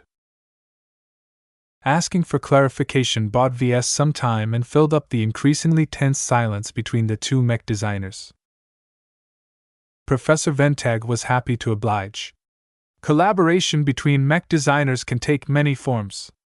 I'm sure you're already aware of the basic forms. My involvement can be as extensive as you like depending on the form of collaboration. Can you provide me with some examples, Professor? The collaboration between 2 mech designers, especially of unequal ability, can take on a form that exists in a spectrum of involvement by the more able mech designer. If you aren't confident yet that you can live up to the standard expected from Nora Consolidated, you can be in charge of drafting a sketch of your mech concept, and I will flesh it out into a complete technically sound design while taking your input into account. If you want to take complete control, you can design your mech from start to finish while I can supervise your progress from a distance. Those are 2 very extreme examples, Ves noted. They also didn't sound very suitable for him, even though he felt a great attraction towards the latter possibility. What about the forms of collaboration that falls in between? The most conventional collaboration would be to work together as equal co-developers in a design project. I don't recommend we go with this route, as such projects never end well if the disparity in our design ability is too wide. Ventag shook his head. We can also go for a division of labor, where you will work on the exterior of the design while I work on the internals. Again, this only works best if the mech designers involved are somewhat equal. The professor proceeded to explain half a dozen other modes of collaboration, each of which aimed to pool the strengths of the mech designers involved in a different way. However, most of those choices came with various downsides and limitations. It wasn't as easy as it sounded for multiple mech designers to coordinate their work on a single design project. Ves in fact learned of several of those collaborative methods from his earlier studies under Professor Velton. However, recapping all the different forms of collaboration helped Ves substantially in trying to figure out the best choice. Professor Ventag's personal insights on the benefits and pitfalls of each method illuminated the best way forward for Ves, though not for most mech designers. I design my mechs based on defining a prior vision of the end product, Ves stated at last. Ah. You graduated from the Rittersberg University of Technology, correct? It would make sense for them to instill this method to you. While it helps keep mech designers on track with their original intentions for their designs, the method will only allow you to express mechs that are only as good as your imagination will allow. Are you aware of the nuances of your approach? Ves couldn't help but smirk. I am a very creative mech designer. I consider my imagination to be one of my main strengths as a mech designer. The prior vision method suits me perfectly. The iterative evolution method is more prevalent among higher-ranked mech designers. Are you certain you don't wish to use this method instead? As long as you are willing to push the boundaries of what you are capable of, every design project is a journey of exploration. What we intended to design from the start of our journey can diverge enormously from the design we produce at the end after thousands of iterations. Such a method is not for me. Ves firmly shook his head. He already witnessed the other method when he interacted with Oleg, Master Olsen's youngest direct disciple. It involves leaving too many decisions to the results of simulations. For me, it feels as if I am letting algorithms co-design my mech. I want to make my own design choices, even if they aren't the most optimal. What I lose in synergy and optimization, I'll be able to make it up with increased coherence and compatibility. Interesting perspective, Professor Ventag said with a patronizing smile. Since you are very certain about the advantages and disadvantages of your chosen design methods, I'll not argue with you further. It is certainly easier for us to be on the same page if I am fully aware of what you are designing towards. So how do you wish for me to be involved? This was a difficult question. The more a senior mech designer contributed to the design, the less Ves left his mark on his design. Perhaps a normal apprentice didn't care so much about this attribute, but Ves stood out because this was incredibly vital to his work. The more Ves worked on a design, the more he impressed it with his spirituality. The more he exposed the living images in his mind to the design they would house one day, the stronger its X factor took shape. Professor Ventag's assistance with the project actively weakened its X factor in proportion to his involvement. This was also one of the main reasons why Ves always felt leery about collaborating on a design project. If he ever wanted to design a mech with a strong X factor but in a teamwork environment, then he needed to be firmly in charge of the project. To design a mech that fit the values and aspirations of the LMC, Ves could not afford to choose an equal partnership or letting Professor Ventag take the lead in the design project. Ves needed to be in charge, yet if he insisted on this choice, he also needed to pay the price. Any mech he designed would inevitably fall short of Professor Ventag's standards. his design simply wouldn't perform as well as one of Nora consolidated many solid designs. If the LMC and Nora jointly published such a mech design, then the latter company would come under intense scrutiny. The mech industry would be wondering why Nora associated themselves with a mech design that was significantly below standard from their usual offerings. Even if Professor Ventag felt grateful to VS, the senior would inevitably be less enthused at such a consequence. Therefore, the right answer involved a mix. VS needed to test his understanding of the X factor and find out the extent he could maintain its strength while drawing upon the assistance of a very capable mech designer to shore up some of the shortcomings of the design. This is a design project where I'm allowed to express myself, right? As I've stated, the collaborative project is an opportunity for you to learn something and help you on your way to advancing to journeyman. The end product is not as important as the process. That said, if you wish for your mech company to benefit from our association, you will also need to make sure you produce a good quality mech design. If VS wanted to accelerate his advancement, then he should do most of the work himself. If he instead wanted to boost the reputation and brand of the LMC, then he should instead accept Professor Ventag's assistance on a wider scale. VS was not satisfied with choosing one over the other. He wanted to have it both ways, and he saw a way to make that possible. VS began to put out his proposal, Chapter 1032, The Allure of Advanced Men. I'd like to be sole lead designer for our design project, VS firmly declared. I want to design a mech that for the most part conforms to my vision. However, I would also like to take advantage of your assistance in solving some of the more nitty-gritty design problems and help in optimizing my design so that it can reach its greatest potential.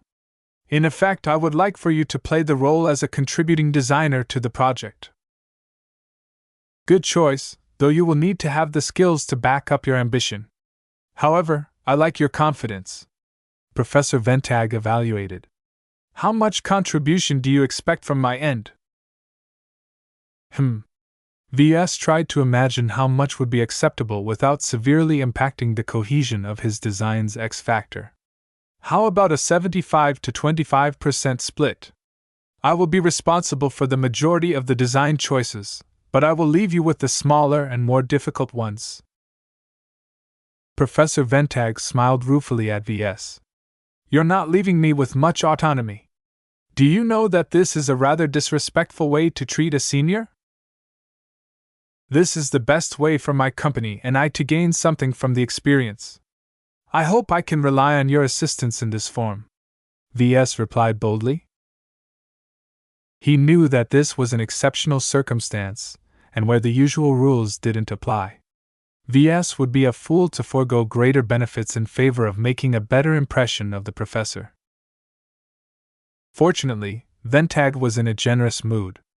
I will indulge just this once, VS. Just be aware that this is an exceptional privilege and a unique opportunity for you.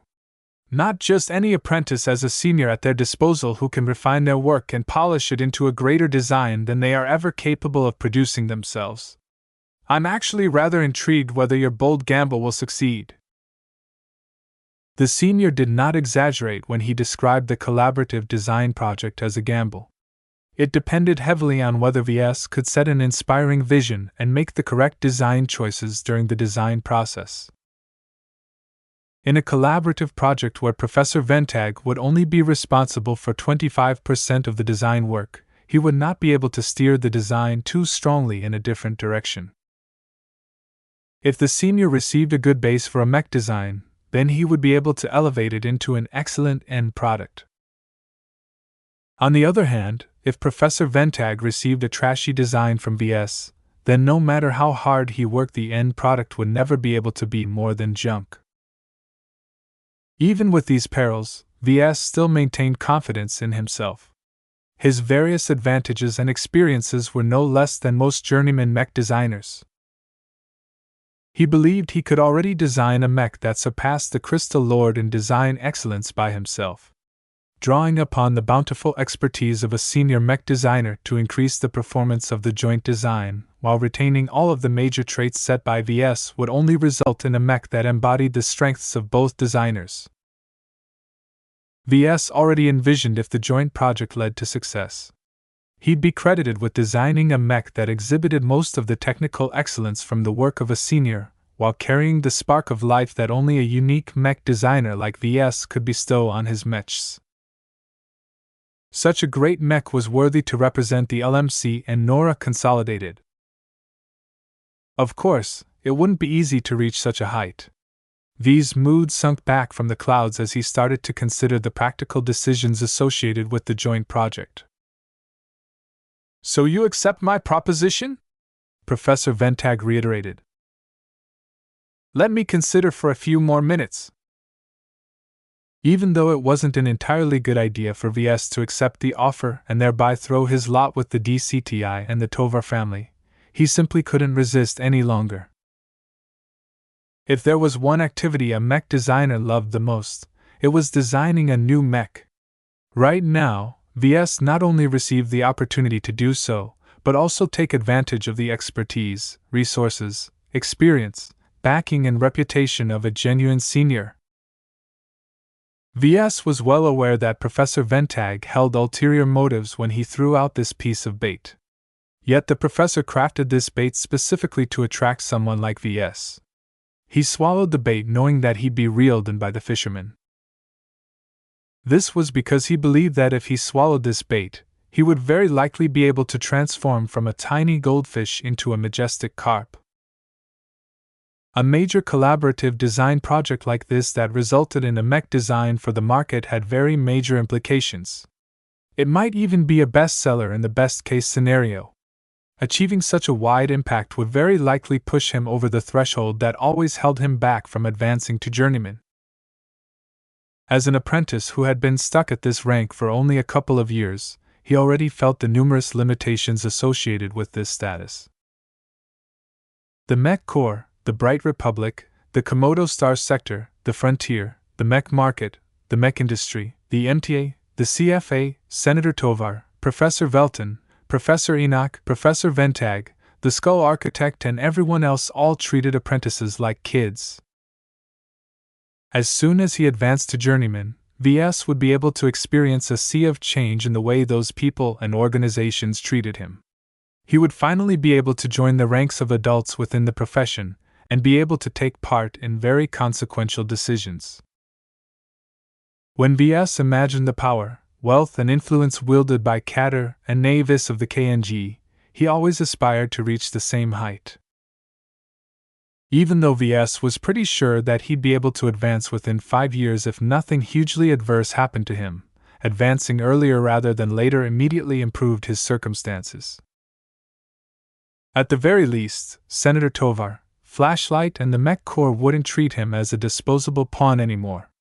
This would at least be able to guarantee his safety and security during the remainder of the war, assuming the upcoming peace talks went bust. Even if Senator Tovar succeeded in establishing an early end of the war, his early elevation to journeyman would definitely be able to boost the prospects of the LMC. Even as debt-laden as it was now, there was a huge difference between a mech company led by an apprentice and a mech company led by a journeyman.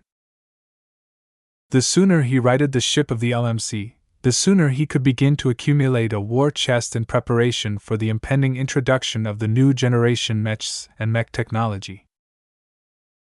Another consideration was that the sooner VS advanced, the more his standing within the mech industry increased.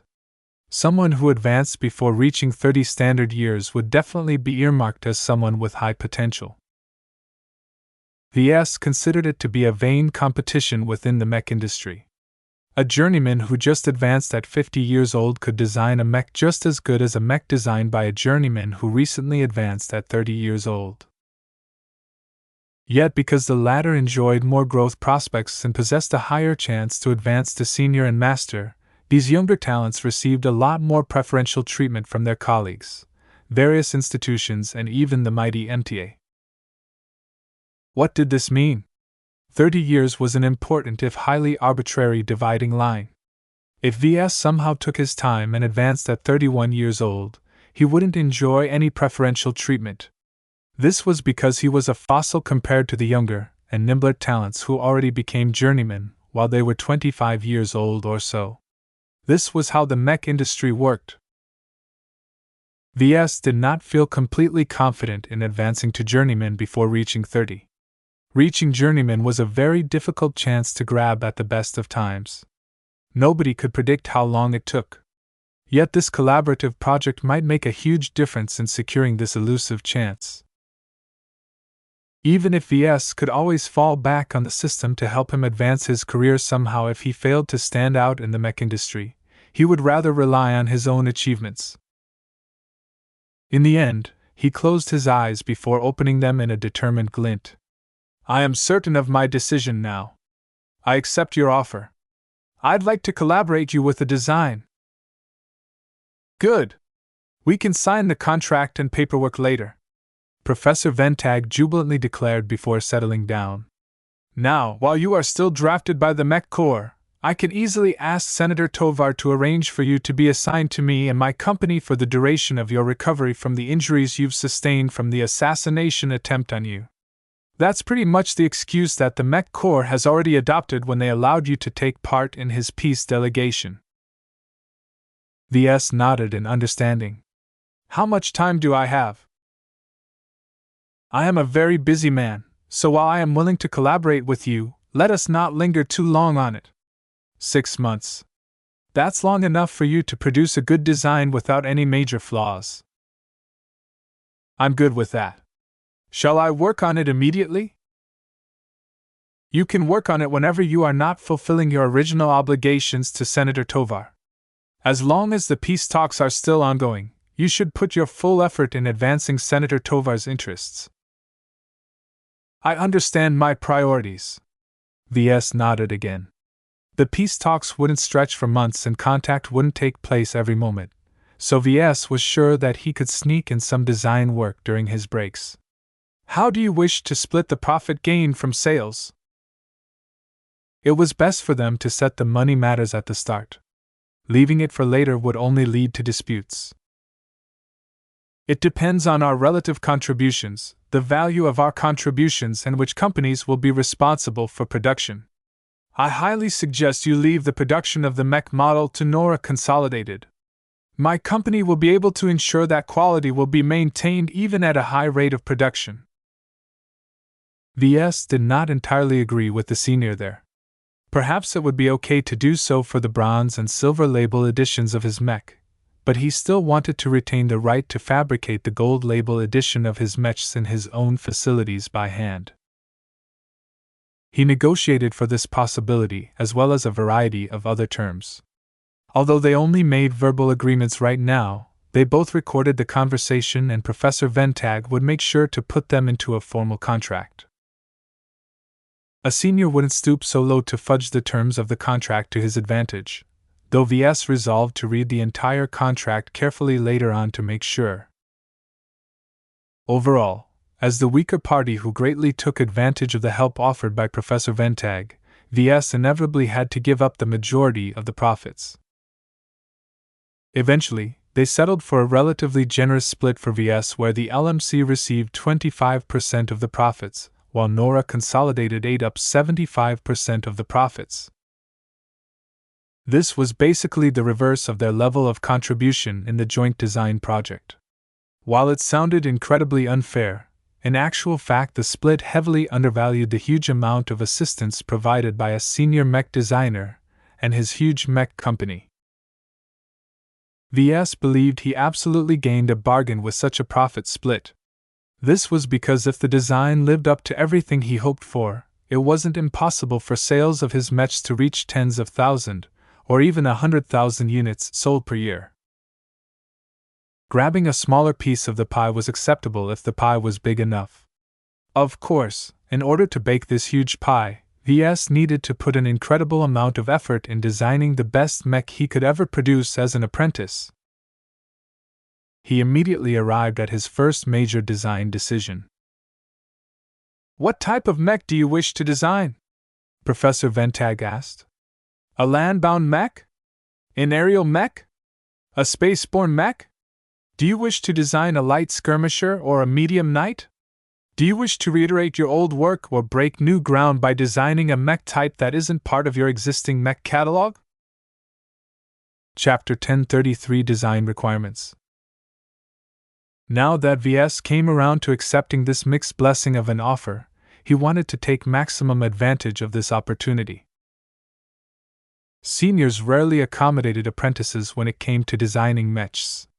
The differences in ability and perspective were too vast.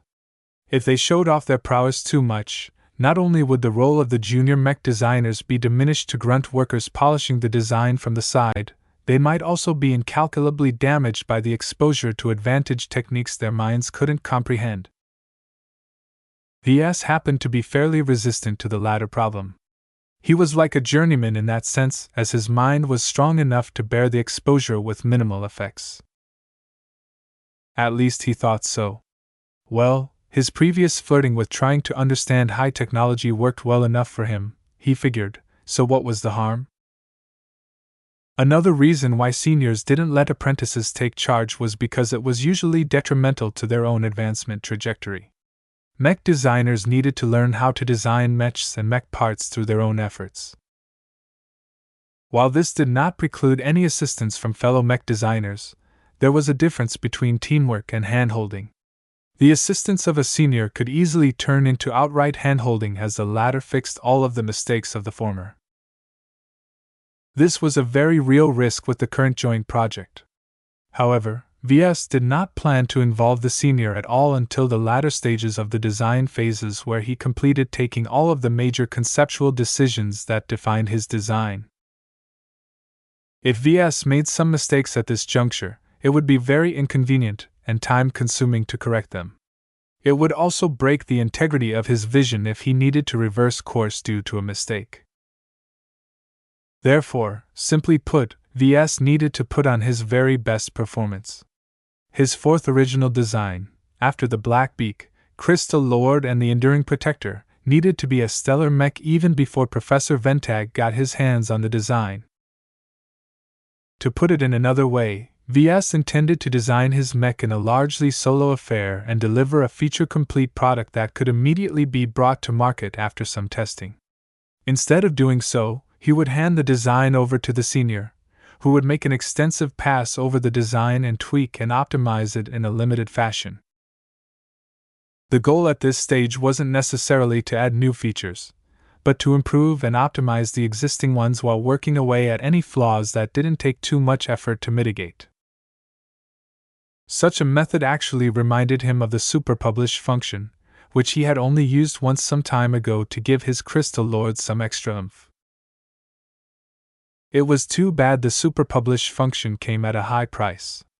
In return for slightly elevating the quality and performance of his design by 10%, it painfully prevented Ves from earning any DP on completing its design and selling its copies to the market. Ves must have lost tens of thousands of DP from missing the earnings of selling the Crystal Lord model. Even so, he did not regret the decision. Back then, the Crystal Lord needed to be of breakout quality in order to make a splash in the market.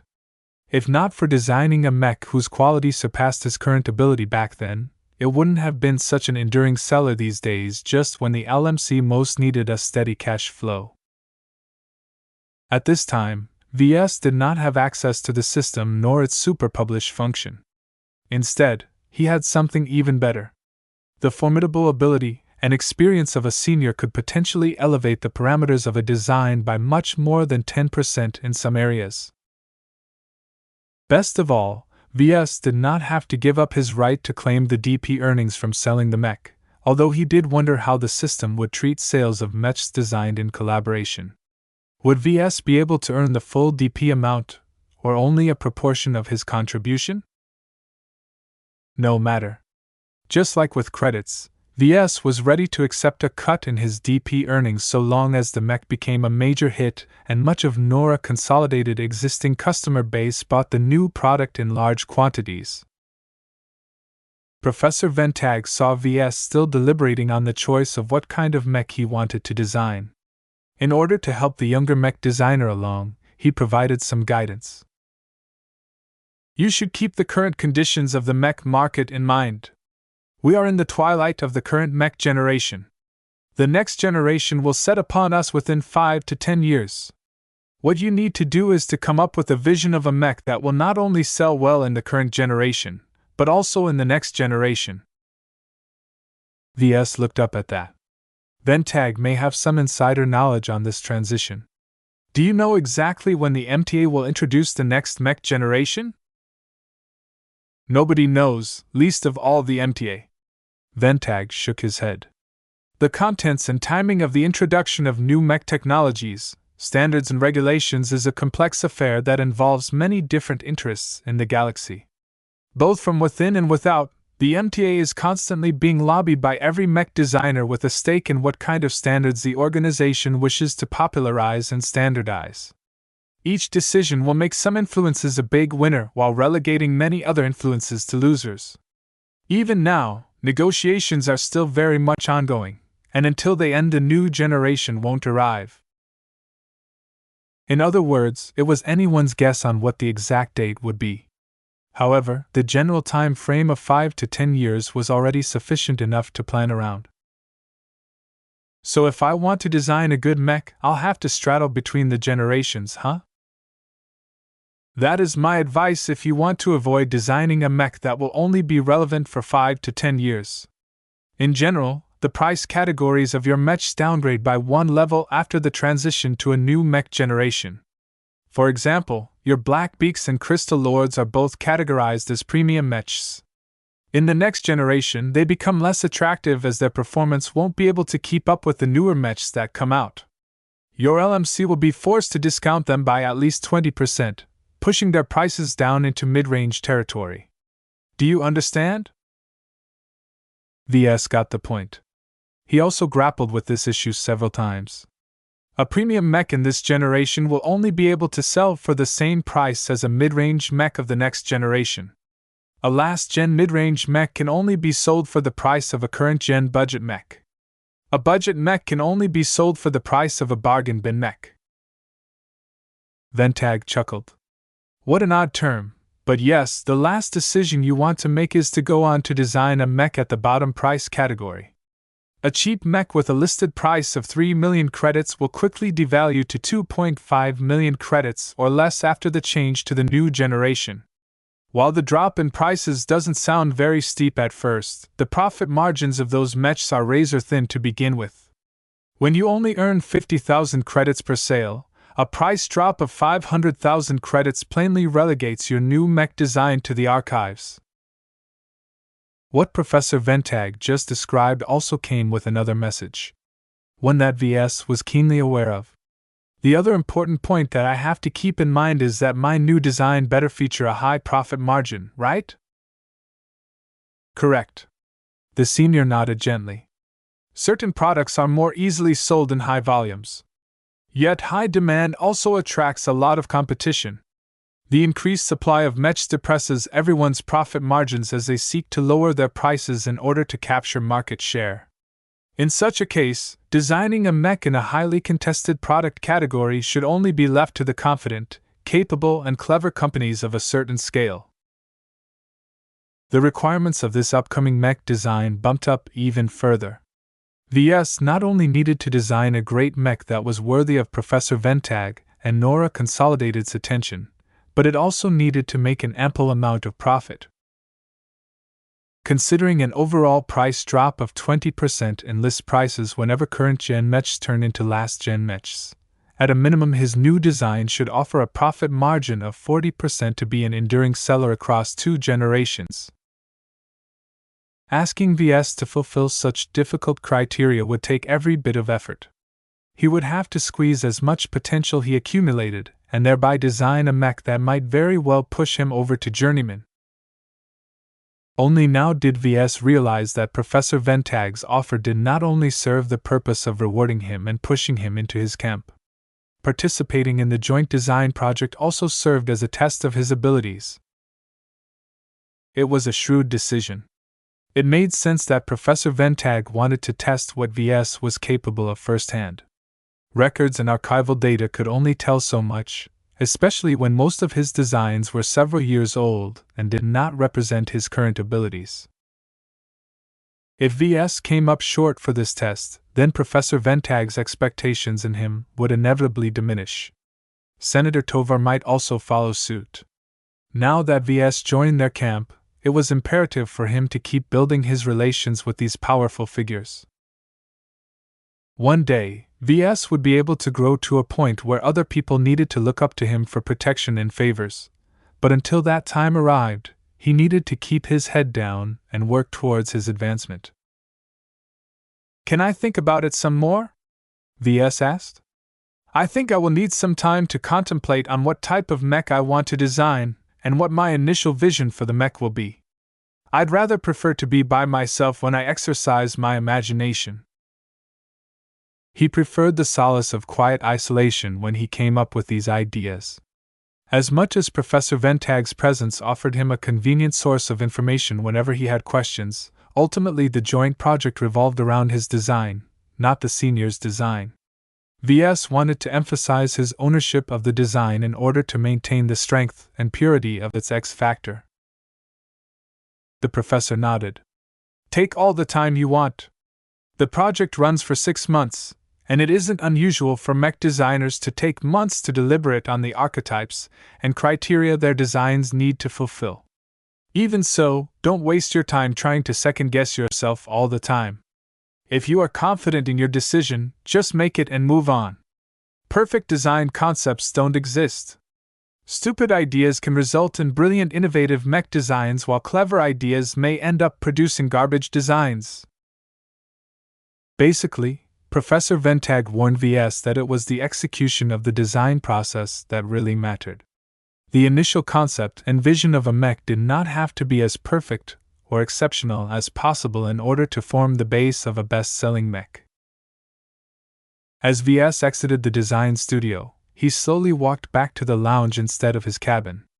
Before he knew it, he returned in Lord Javier's company. "What did that mech designer want?" the noble asked. "Design a new mech together." "That's a big deal, right?" "Yeah. It's mostly up to me to determine what kind of mech I want to design." Lord Javier didn't look very interested. Someone like him mainly piloted custom mechs tailored for his use. The mass-produced mech models marketed towards the private sector mainly couldn't keep up with his performance. "So what are you planning to design?" "I'm not sure yet," VS admitted. "I'm trying to decide whether to go for something familiar or something new. An opportunity like this doesn't come every day, so I have to make a very careful decision on what to design." When it came to the type of mechs he wanted to design, he already came up with 2 possible choices. They were both space-borne mechs. Chapter 1034 New and Familiar. VS wanted to tread into designing space-borne mechs for a while now. Even though he lacked serious design experience in this area, his extensive amount of time as head designer with the Flagrant Vandals gave him more than enough insights on how space-borne mechs worked.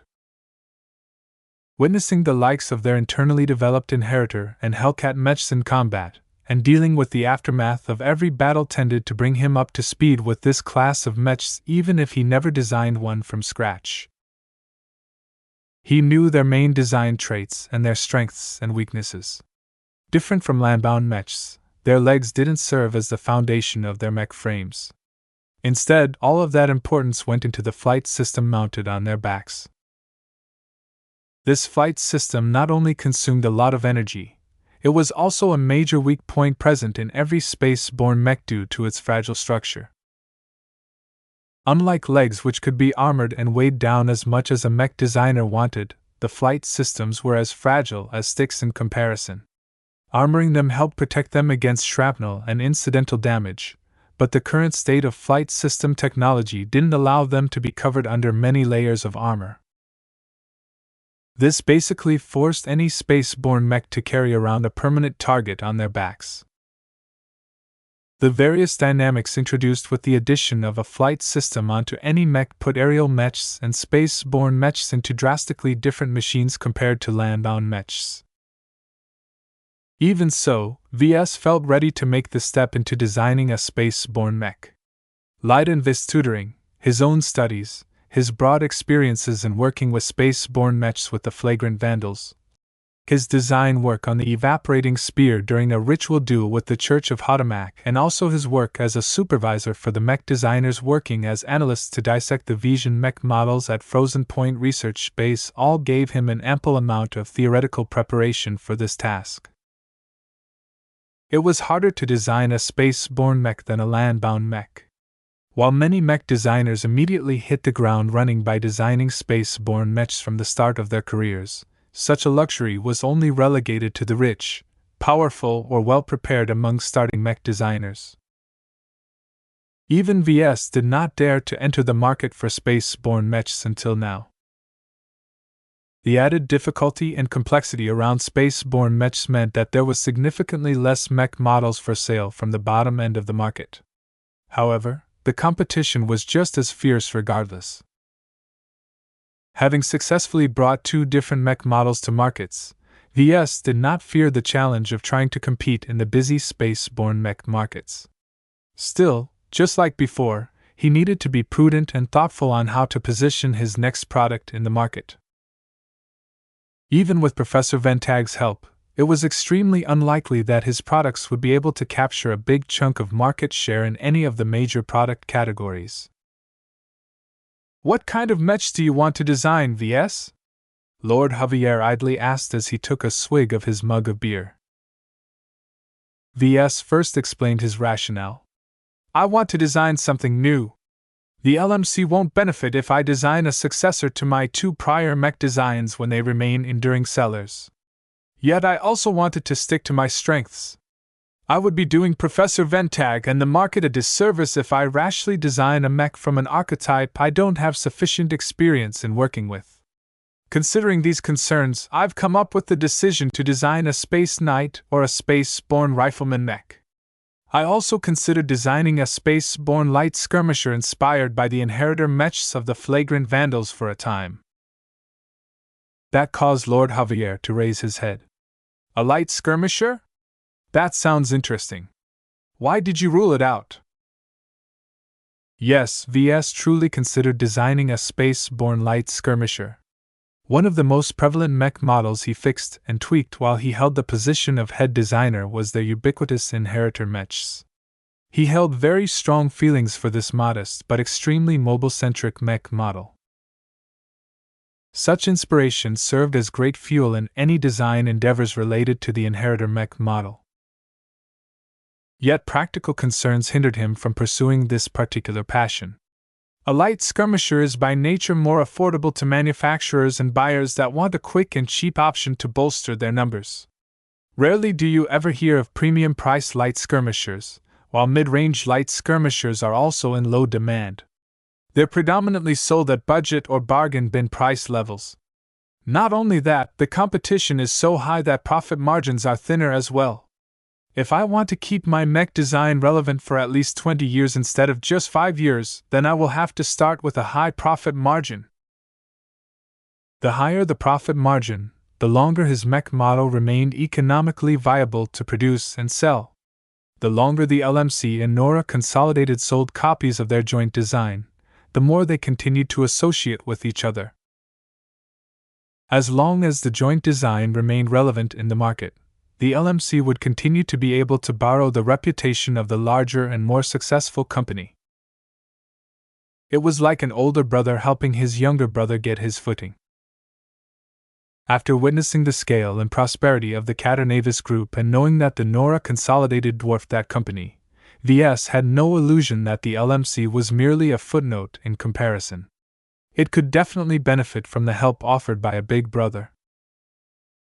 With longevity as a goal, VS needed to design a mech with sufficiently high profit margins.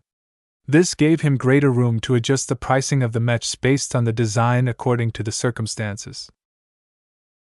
The passing of years, the introduction of a new mech generation, the fluctuating prices of raw material prices and changing market sentiment all affected how much it cost to fabricate a mech and how much it sold for in the market. It was almost certain that he needed to keep cutting the prices of his existing mech models over time. Older was cheaper. This was a fundamental rule in many markets, not just with mechs. In this regard, it was better for him to design a more expensive than a cheaper one. Therefore, as much as Ves pined over designing a light skirmisher, he would be making an awful decision from a business perspective if he mindlessly gave in to his passion. While it was possible to design a premium light skirmisher whose excellent performance more than warranted its considerable price tag, it would be a very niche product. That would be an enormous waste of Professor Ventag and Nora Consolidated's help in designing a mech that could capture some actual market share in some of the hotly contested product categories. So it's either a space knight or a rifleman mech, right? I don't have a lot of experience in piloting a mech in space, so I can't give you a lot of advance. What I do know is that the latter is sold a lot. Space was big and empty. The fighting distance predominant in space battles was usually at least 10 times as large as the distance adopted in land battles. That gave ranged mechs an undeniably strong edge, though the mobility of most melee mechs was also significantly higher in a space environment. Ves recalled the rumors he heard on what the next generation intended to introduce. They say the next mech generation will feature a strong evolution of laser weapon technology. If I want to design a rifleman mech in the current generation that will somewhat remain relevant in the next one, I should stick to weapons with physical damage types. In this case, I could opt for a ballistic rifle, a kinetic rifle, or a railgun. Lord Javier whistled. Railguns are expensive, right? They're also fragile and more prone to break, I heard. You're right.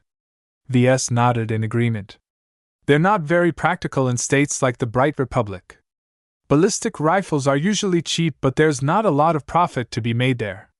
Kinetic rifles affords more room for innovation and they're more desirable in space battles as well. Even so, rifles with physical damage types lose out against laser rifles in one important aspect. It takes time for rounds and projectiles to reach their target. With how often mechs begin to fight at long range, that travel time makes those weapons useless unless the mechs can close in. Do you really think you can design a space-borne kinetic rifleman mech that sells well? Ves shook his head.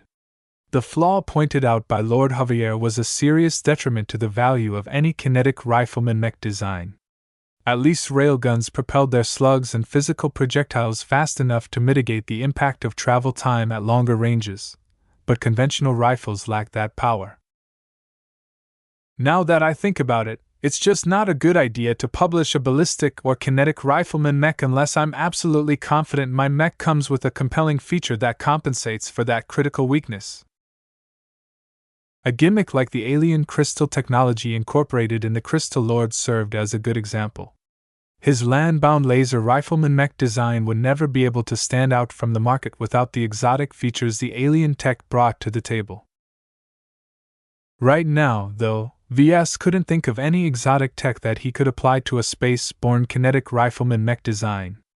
The prospects of designing a successful mech of this type became dimmer and dimmer in his mind.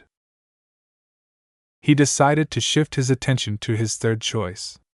Would it be practical for him to design a space knight, or would he be forced to rule it out over practical concerns and contemplate other alternatives? What do you think about knight mechs? Ves asked Lord Javier.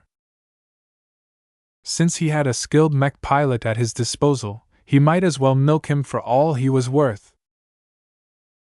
I can't say too much about the mechs themselves. They're too slow and sluggish to my liking. Lord Javier scoffed. In my experience, the people who pilot knight mechs come in 3 categories. They're either bums who don't have the skill to pilot more mobile mechs, so they're relegated to piloting a slow but easy mech type. The next category consists of decent mech pilots with a versatile skill set that are forced to pilot knight mechs because none of their colleagues can do any better. And the last category? Ves asked, though he already had an inkling of the answer from his first mastery experience. The true believers. The noble knights in shining armor. Lord Javier sneered, making his contempt for these delusional fools obvious to Ves. Some of these guys and girls are really serious about this chivalry nonsense. Even so, I can't deny that they're usually the best mech pilots that can handle night mechs. They don't treat their machines as a cumbersome burden.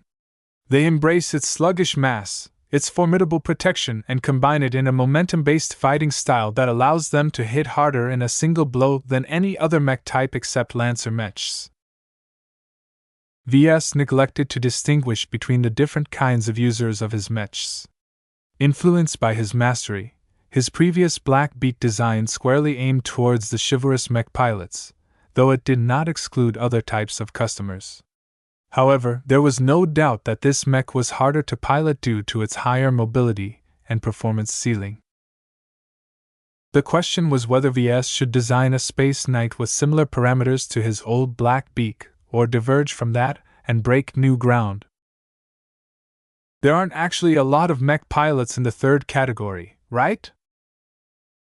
Lord Javier shook his head. Nope. It's crap, and most mech pilots know that. Most of the time, mech pilots are assigned to night mechs. They never do so out of their own volition because, let's face it, there's joy in piloting a mech that acts like a mobile damage sponge for the enemy. To these mech pilots, it's better if the mech in question is easy to pick up and master. A high skill ceiling isn't necessarily good if the skill floor is raised as well. Do you get what I mean? I understand. Ves nodded. Basically, he'd be able to sell more mechs if he designed Space Knight designs specifically to accommodate all-rounders, as opposed to specialists in piloting night mechs. Yet doing so would also diverge from his prior knowledge and experiences. The question Ves currently faced was whether he should defer to his experience or market demand. Should he venture even further into new territory or stick with the familiar now that he already made the major decision to venture into space-borne mechs? Chapter 1035 Blending Reality. It was all well and good for Ves to consider designing a Space Knight. He already knew that they sold for quite a decent profit margin for that product, or product margin for short, as long as they caught on in the market.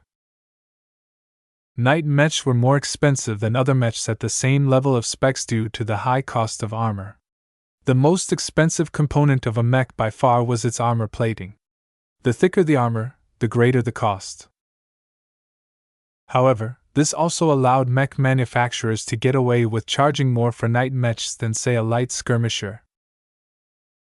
The market expected night mechs to be more expensive. Ergo, the mech companies obliged by collectively bumping up their prices despite the stiff competition.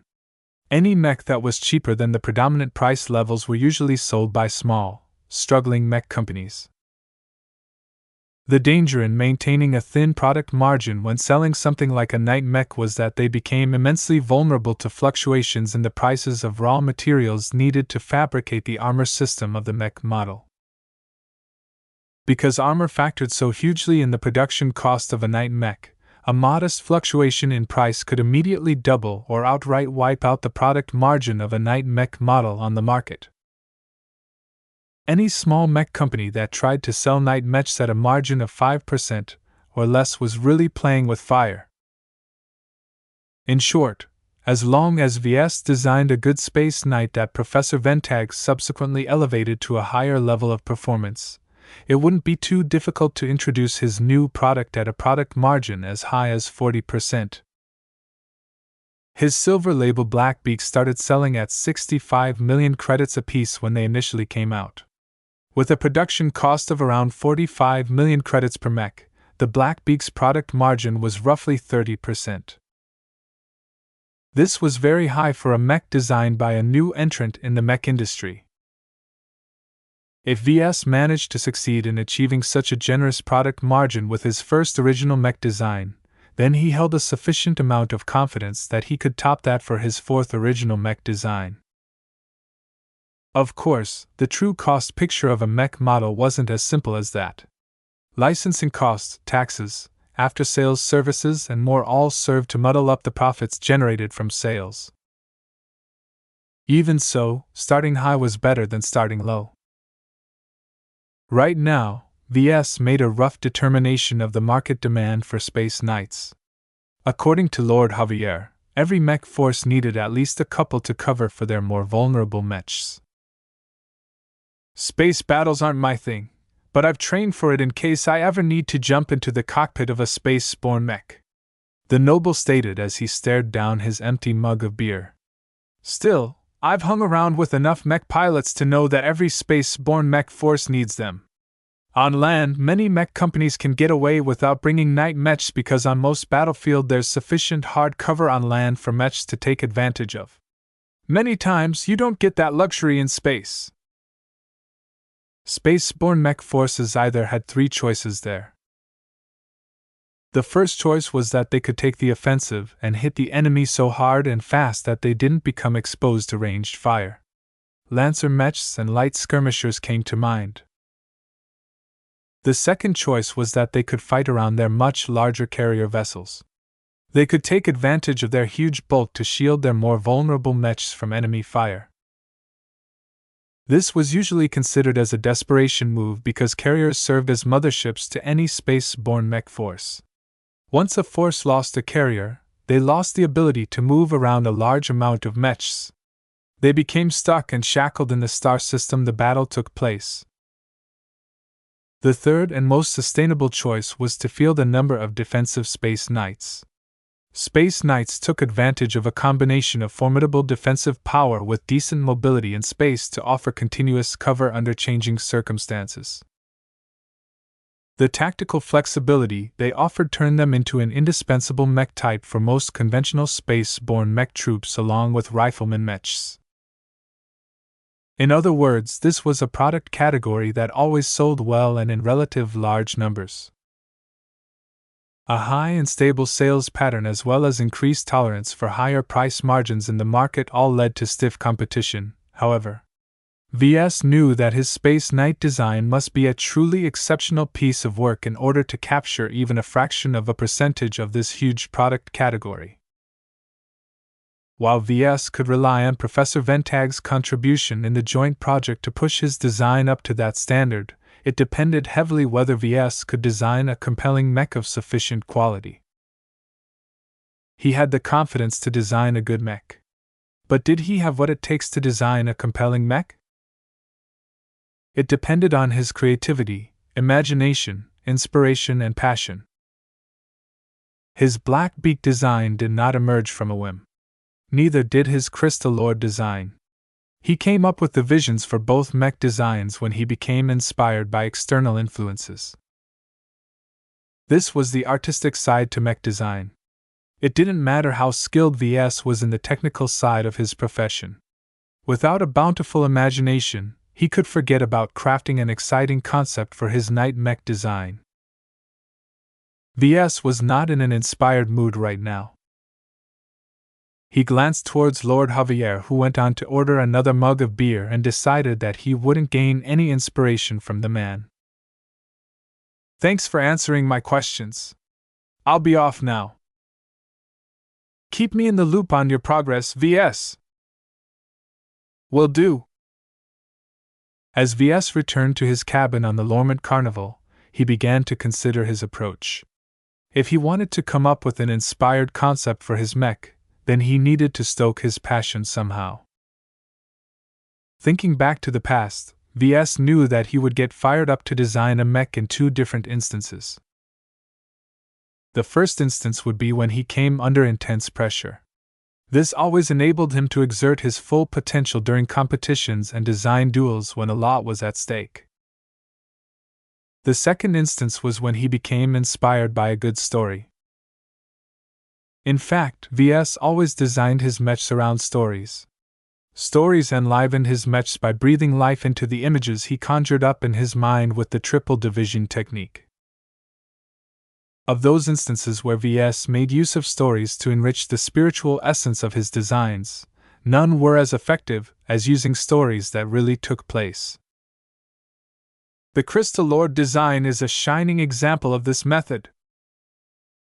In effect, the Crystal Lord was the result of blending reality with imagination. By basing and anchoring the fantasies conjured up by his imagination with real elements, he gave them an easier path towards materializing them closer to reality.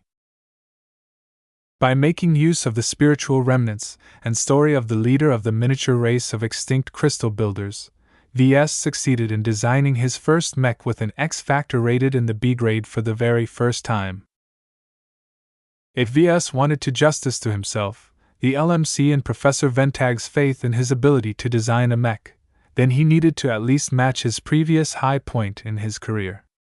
Making use of real individuals and real history would be a good starting point. A real story, huh?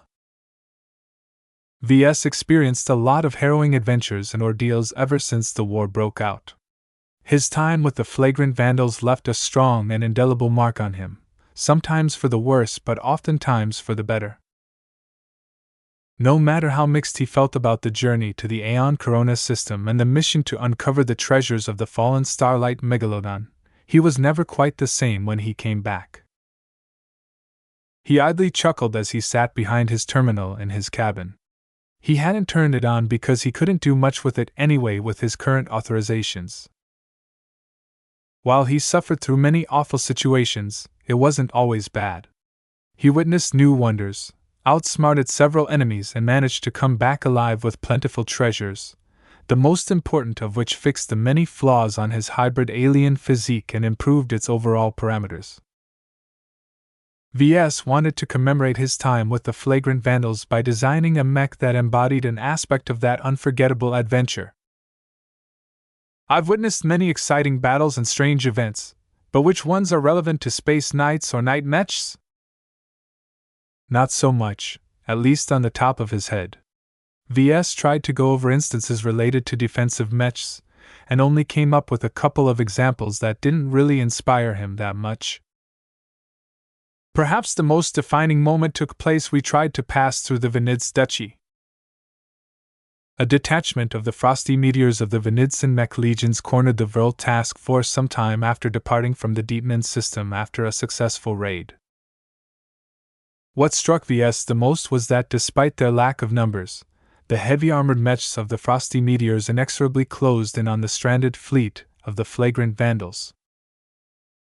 No matter how much firepower the vandal mechs unleashed on the Venidson mechs, the frosty meteors endured an incredible amount of damage.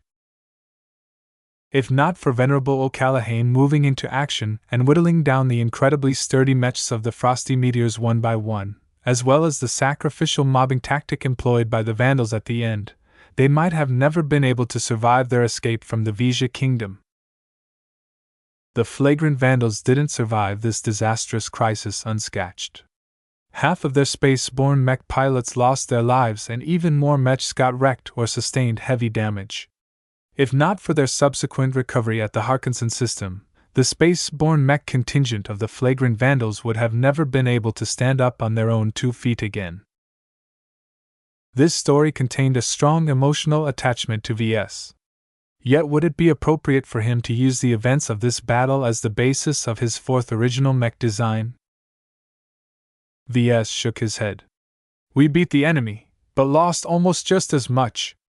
A Pyrrhic victory is not a victory to be proud of. Besides, the enemy earned all of the glory for their bold and enduring approach.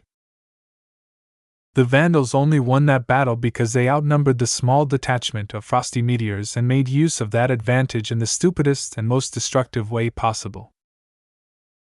He discarded this battle and tried to come up with other memories that cast a better on his experiences. After 15 minutes of daydreaming, he suddenly sat up straight in his chair. Of course! When it comes to showcasing the power of defense, how can I forget about that big lovable lizard? The misguided attack of the sacred gods of the Eastern Samar pantheon on the ground forces of the flagrant Vandals nearly wiped out the latter. Nobody from the Vandals, including Ves, ever expected Kilankso's incredibly strong space barrier to be able to withstand a half a mech regiment's worth of ranged bombardment. In the end, the flagrant Vandals cheated and dropped a couple of overloaded power reactors that blew up with the force of a tactical nuclear weapon to overload that ridiculously resilient and enduring space barrier. Witnessing such an amazing capacity from a primitive exabeast instead of some highly advanced device from the CFA left a strong impression in his mind. V's eyes lit up as he realized that this event might serve as a good base for his vision for his space knight. Even though Kalanxo was a land exabeast and the battle happened firmly on heavy gravity soil, it was the spirit that counted. VS wanted to draw upon the impression of invincibility and defensive supremacy displayed by the mighty Kalanxo.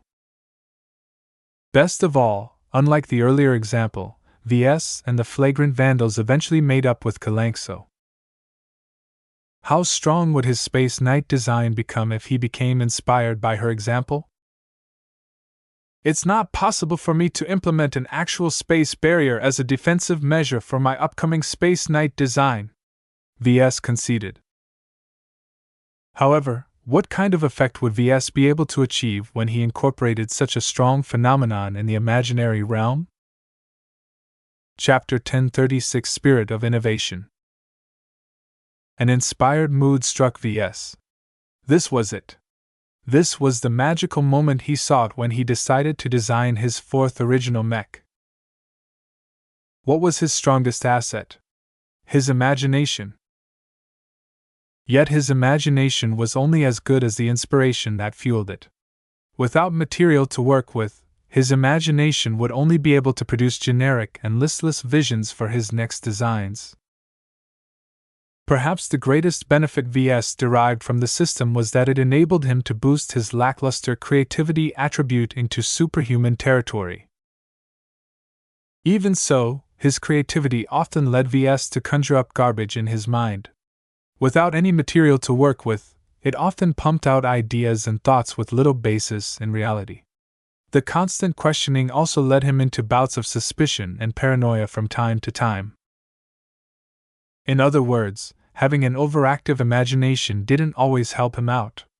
Yet these blemishes did not hinder him from enjoying the greatest benefit of possessing a high creativity attribute. Once he became inspired, his ability to create became supercharged. In the next half hour, VS ran with the idea of using Kalanxo as an inspiration for his Space Knight. His mind elevated into a higher level of activity as he envisioned various events that he witnessed in the past. Kalanxo's incredibly powerful space barrier. Kalanxo calling down an energy tornado to fill up her god crystals. Kalanxo interacting with VS through her roars. Kalanxo bonding with Orphan and Dice for the very first time. Kalanxo stabilizing the surrounding space in the middle of the collapsing starlight megalodon. Kalanxo's ability to maintain a bond between herself, Orphan and Dice even when they were separated in space. All of these incidents added to Kalanxo's mystique. VS even came up with the bold idea of outright using the sacred god or at least a representation of her in his mind as the totem animal for his next design. VS paused at that moment. Is Kalanxo still alive? Will my shenanigans affect her in some way if she is still around somewhere on that planet? As far as he knew, the few instances he drew on real entities to construct his visions, he always chose dead people as his base. He wondered what happened to Aeon Corona 7 when he and a handful of others escaped that heavy gravity planet. Did Sigrand wipe out every living being on the planet? Or did he depart in haste, leaving most of the god species and genetically modified descendants of the original crew alive? That might very well be possible. What happened next was anyone's guess. Perhaps some other Sandmen fleets dispatched from the neighboring star system arrived and wiped out all life on the planet anyway. Perhaps the CFA sent out a war fleet that arrived in time to secure the planet and its inhabitants, and were studying them even at this moment. Kalanxo could be stuck in some kind of CFA lab cage for all he knew.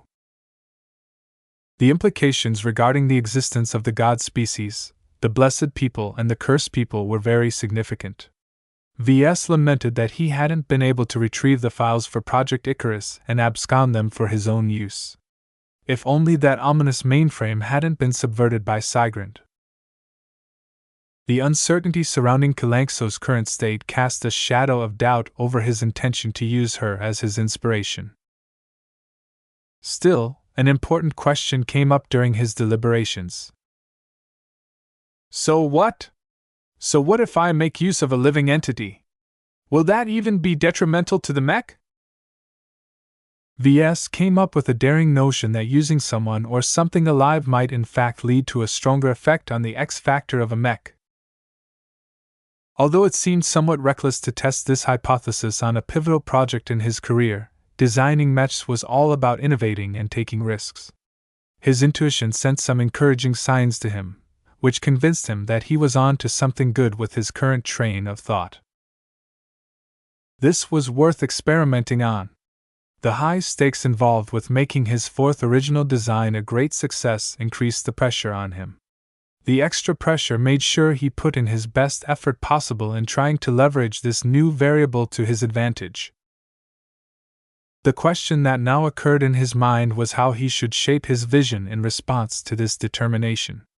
Usually, Ves outlined the basic parameters of his envisioned mech before he moved on to creating images to constitute its spiritual identity. Right now, Ves was working the other way around. He already created one component of his design's spiritual identity, limiting his options and constraining his range of possible mech concepts. He needed to define his concept for his Space Knight design by starting from Kalankso. Her most defining trait was her space barrier. Could Ves adapt something similar to his Space Knight? Active defenses like that do exist. Ves rubbed his chin. The only problem is that these systems are too expensive and advanced. Energy screens, the most predominant form of energy defense technology in the Komodo star sector, required large machines and huge energy cells to sustain. They were very poor in energy efficiency, and were only really used to shield buildings and mech arenas from collateral damage. They didn't last long when mechs pounded their surface.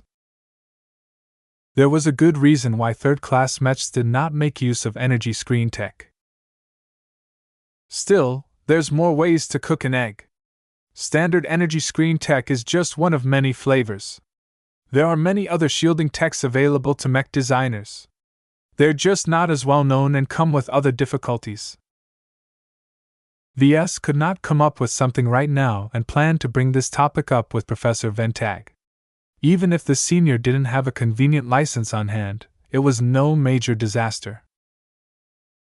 Images didn't need to conform to their mech designs in a literal sense. Just because Kalankso possessed the power to conjure up a space barrier didn't necessarily mean that Ves needed to include that function in his Space Knight design.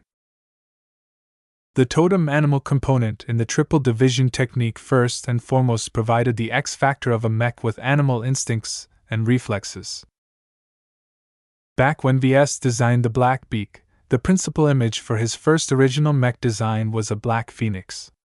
Using this specific image shaped the overall aggressiveness and aesthetic appearance of his black beak design. It did not make his mech into a literal phoenix-like entity that magically rebirthed itself once it got wrecked. Still, now that he thought about it, Ves wondered if this deficiency affected the overall strength of the X factor for his design. Was this a reason why his X factor hadn't been able to score higher despite all the effort he put into its development? Ves came up with another hypothesis. The closer a mech design adhered to the traits and abilities of an image, the greater the effect of its X factor. There's so much more about this field that I haven't delved into yet, he sighed. I've developed so many new hypotheses, and this is just my fourth original mech design project. He enjoyed exploring the unknown. From his exposure to seniors, he already knew that they constantly pushed the envelope regarding what they knew in a particular field with their designs. His excitement grew as he basked in the spirit of innovation. Sure, he might be engaging in some reckless gambles by testing his hypothesis in a critical design project instead of an inconsequential virtual design, but he would not regret it very much even if he failed in these aspects, and the X factor for his mech ended up weaker. It's just something intangible anyway. Its presence or absence won't affect the performance specs of my mech all that much. As far as Ves was aware of, the X factor purely exerted itself by influencing the mind of the mech pilot over the man-machine connection. In other words, it was all in the mind. If Ves managed to pull off his new ideas correctly, then the positive influence on the mech pilots piloting copies of his Space Knight design increased.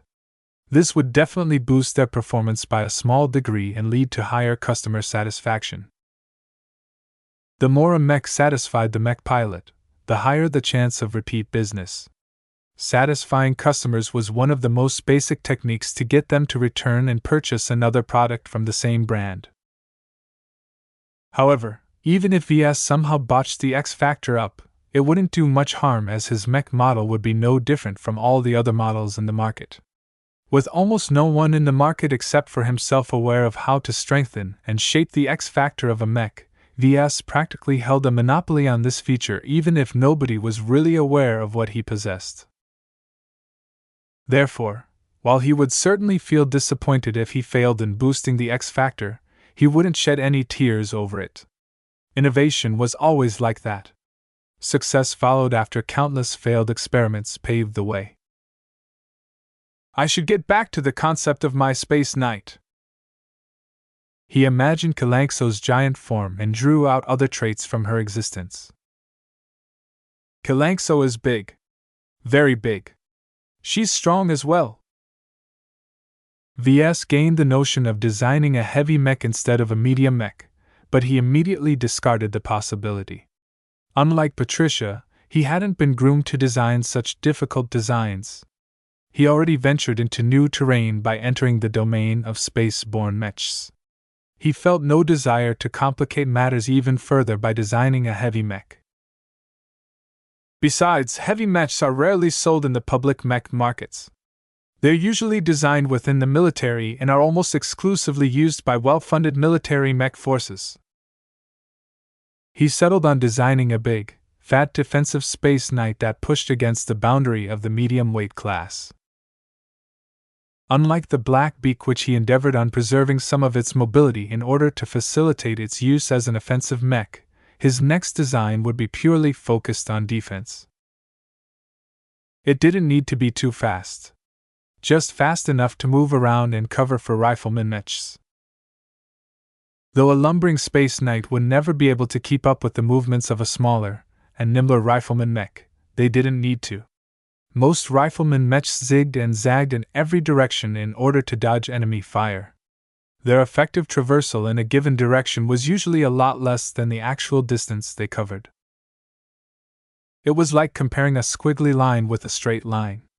As long as the mech pilots of the rifleman mechs and Space Knights coordinated with each other, they could ensure they matched the distance they traversed despite adopting wildly different speeds. However, designing such a slow and cumbersome mech did come with plenty of downsides. Its tactical uses were severely limited as they lacked the mobility to accelerate swiftly enough to accompany mechs on attack runs. This was fine to Ves. He merely had to make sure it performed its core functions well enough. Mechs didn't need to be good in everything in order to fit in well with the mech roster of an outfit. Ves still felt that something was missing from the picture. What distinguished his Space Knight design from other designs? If I don't offer anything different or better, there is no grounds for us to charge a high product margin on my new mech. The market wasn't that gullible. Ves frowned as he tried to figure out how to shape the narrative of his mech design to offer a compelling, unique selling proposition. This was the key to distinguishing his product in the market. Merely relying on the name and brand of Nora Consolidated wasn't good enough if he wanted the joint project to succeed in 2 successive mech generations. It has to offer supreme defense, but how can I do this? Chapter 1037 Unique Selling Proposition. The problem on how to design a Space Knight that offered very strong means of defense haunted Ves a bit. It became an obstacle in his design process that he couldn't overcome unless he formed a good solution to address the problem. This is a hardware issue. I'll have to ask for a list of component licenses from Professor Ventag. Since he's a senior, he must have hundreds of good mech parts at his disposal at the very least. Unlike some other seniors, Professor Ventag didn't design any core components in-house.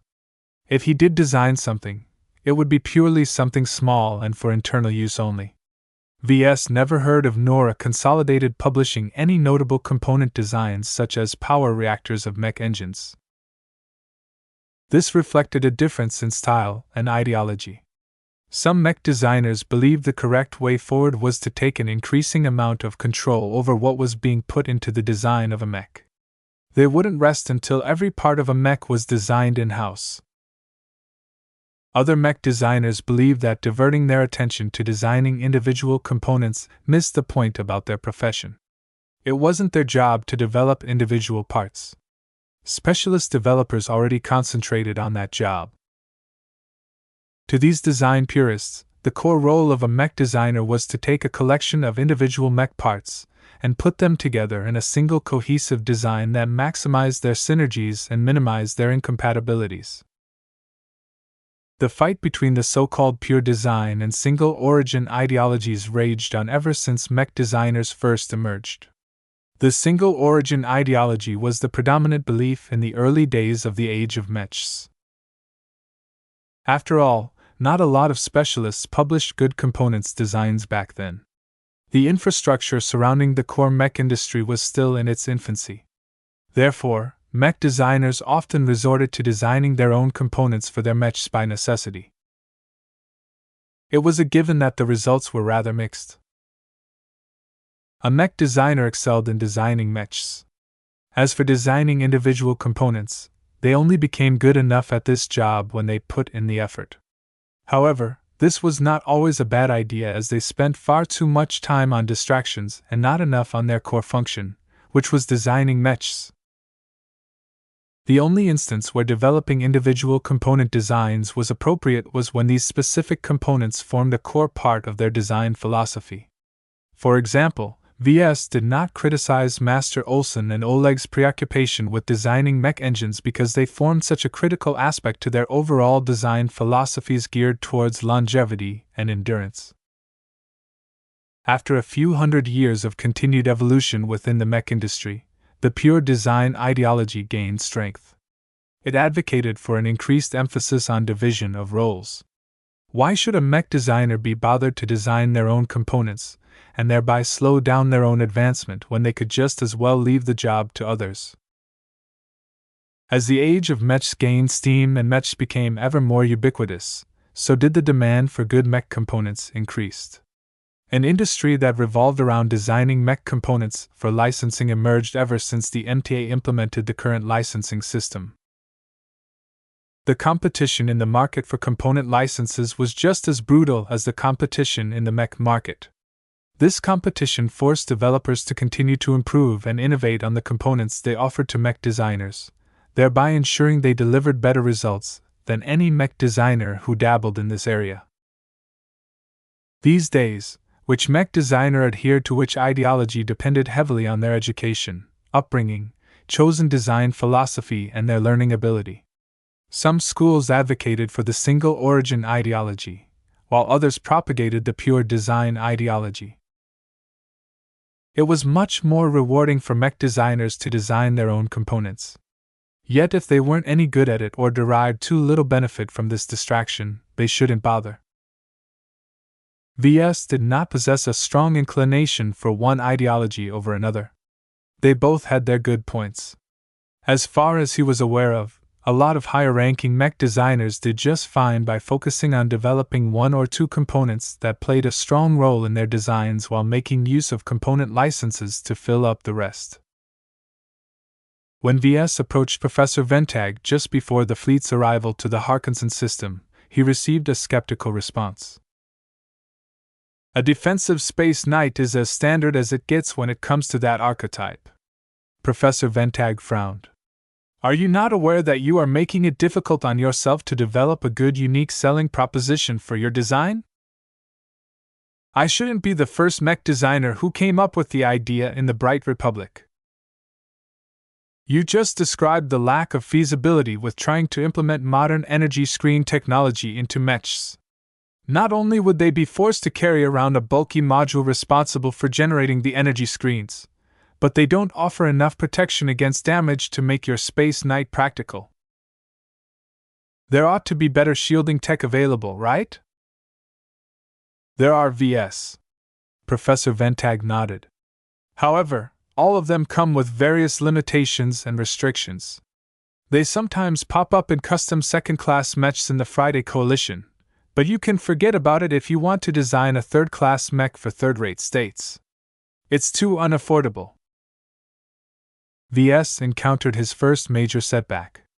It seemed his dream of squaring the circle by somehow incorporating some form of shielding tech into his design fell through.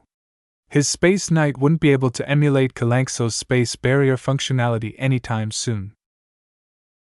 The professor suddenly smiled at the younger mech designer. All hope is not lost. There are other alternatives at our disposal. They just aren't as good as genuine shields and energy screens. For example, the most practical suggestion I can offer is polarizing technology. Are you familiar with this tech?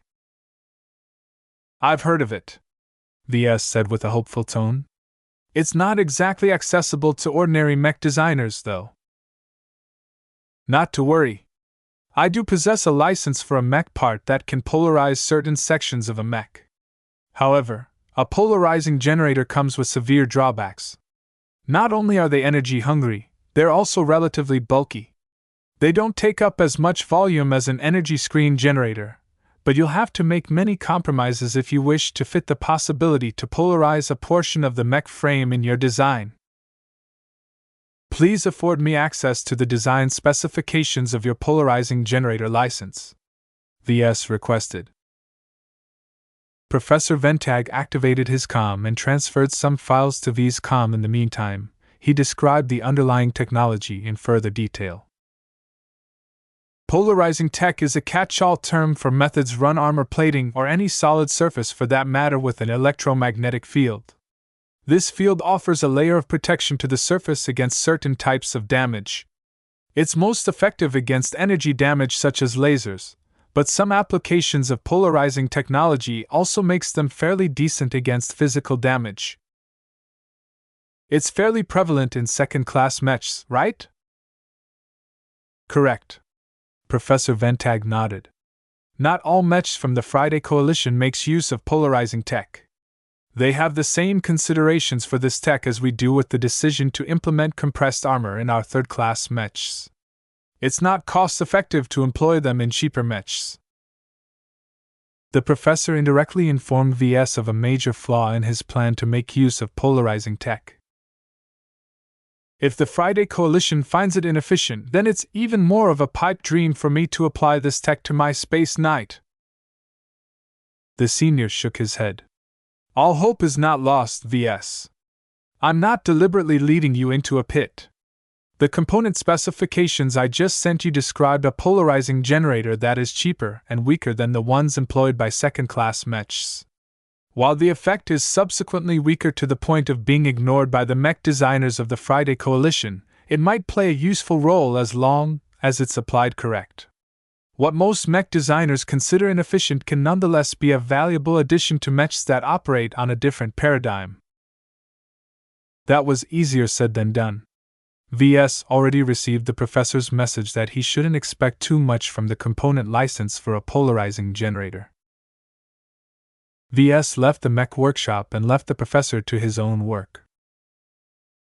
Seeing that Professor Ventag failed to offer him a good solution to this problem, Ves considered whether he should draw on his other connections to find an answer. Perhaps it was time for him to return to the Clifford Society and see if he could exchange his merits for something good. Even so, I don't think it's going to be that easy. He shook his head. Polarizing tech would have been a lot more prevalent in the Bright Republic if it is practical enough for use in regular mechs. Right now, Ves was prepared to mull over this issue. While adding some form of active defenses wasn't critical to his Space Knight design, he felt he would do Kalanxo a disservice by omitting this function. How could his space knight embody Kelank so excellent in defense without a representation of her nigh-invincible space barrier? Ves encountered an unfortunate problem plaguing many mech designers throughout the galaxy. Practicality failed to keep up with his ambitions. A lot of people wanted to own a CFA battleship and shoot everything in their way to pieces. That didn't mean that all of those people actually got to realize their dreams. Unless they managed to get accepted into the CFA and promote their way up the hierarchy, they could forget about captaining their own battleship. Even then, the captains and admirals of the CFA couldn't employ their battleships willy-nilly and shoot whoever they wanted to without an enormous pile of rules and regulations standing in their way. Right now, Ves became enamored with the idea of offering some form of active defenses on his mech, but all of the possibilities mentioned so far turned it into a very bad idea. As Ves studied the details of Professor Ventag's component license, he immediately realized its main limitation. This license describes a polarizing generator for a heavy mech. The design for the generator did its best to minimize its mass and volume, but even then it took up as much space if not more than the heavy-duty anti-grav backpacks procured by the Vandals to keep their mechs running on Aeon Corona 7. That might not sound so bad, but the main issue was that existing space-borne mechs all carried an integrated backpack module in the form of their flight systems. Maybe I should just layer them after another, Ves considered.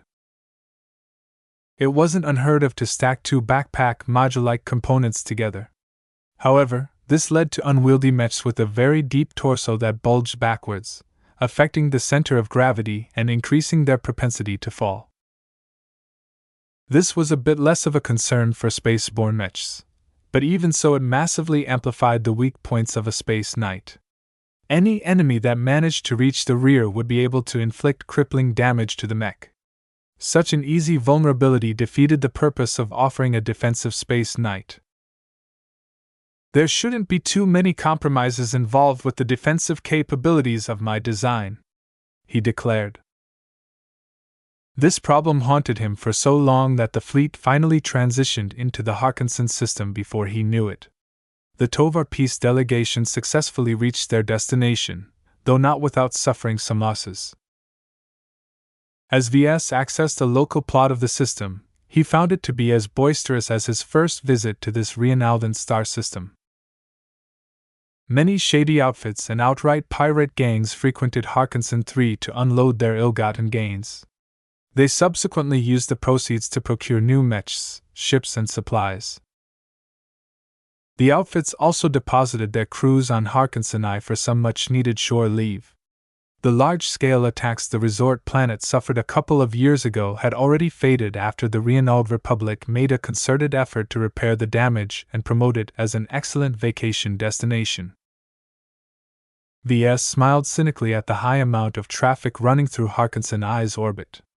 To someone who lived through the devastation that racked Larkinson I's surface, he found the sight to be surreal. People have such short memories. Chapter 1038 Royal House of Vesia. As inspection corvettes from the Honored Ones arrived to search the new arrivals for threats, Ves met up with Lord Javier again in the lounge. Lord Javier grinned at Ves. This is it, buddy. Soon you'll get to meet other Vesians besides me. I hope there are lots of Immadricians among the Vesian delegation.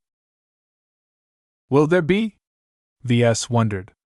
I heard that a prince of the royal family will head the Vesian delegation. Won't they all come from the royal territory in the center of the kingdom? Sure, but the royal territory isn't as rich and powerful as the individual duchies, Javier explained. There's only so much resources and manpower the royal house of Vesia can draw upon within the only territory they control directly. It's a capital territory in isolation. His remark emphasized the weak position of the royal house of Vesia. The ducal houses who carved out the majority of the Vesia kingdom's territories for themselves did their best to suppress the royals and their ambitions to reign in the largely unchecked nobility. If the royal house is so weak, Why is Senator Tovar negotiating with them in the first place? If not the royals, who else? Javier shrugged with a smile. If they negotiate with one of the duchies, the other duchies would never accept that they upheld the interests of the entire state. Negotiating with all of the duchies at once is unfeasible. Not only would the peace talks become mired with infighting and irreconcilable differences of opinion, it also risks exposing the peace talks before they're ready to go public. All of those arguments made sense to Ves. So even though the royals are weak, that's also an asset to them because the duchies aren't afraid of them. At the very least, they are useful tools whenever the kingdom needs to forge a consensus. Diplomacy was one of the few areas where the various Vesian noble influences left to the royals. It would be far too chaotic and downright catastrophic if every single duchy of the Vesia kingdom pursued their own diplomacy. By allowing the weak royal house of Vesia to take charge of this domain while simultaneously supervising every deal they negotiated, the duchies would not be forced to reject any proposed treaty just because their rivals presented it first. Have you heard which royal prince has agreed to represent the Vesia kingdom in the upcoming peace talks? Lord Javier nodded. Senator Tovar filled me in. The leader of the Vesian delegation is Prince Colchester. He's nearly as old as the senator at around 230 years old if I recall. Ves hadn't heard of Prince Colchester before. Then again, he never needed to learn about the members of the Vesian royal family when he studied mech design. What is Prince Colchester known for in your circles? Prince Kali is a bit of a boring member of the royal house. Lord Javier snorted with contempt. He's not a mech pilot, and never even bothered to serve in the Mech Legion. Instead, I heard he's highly respected in the field of economics. He used to an economic planner who took part in huge decisions that affected the economy of the entire kingdom. I also heard that he's a bit conservative and restrained in many political matters. How so?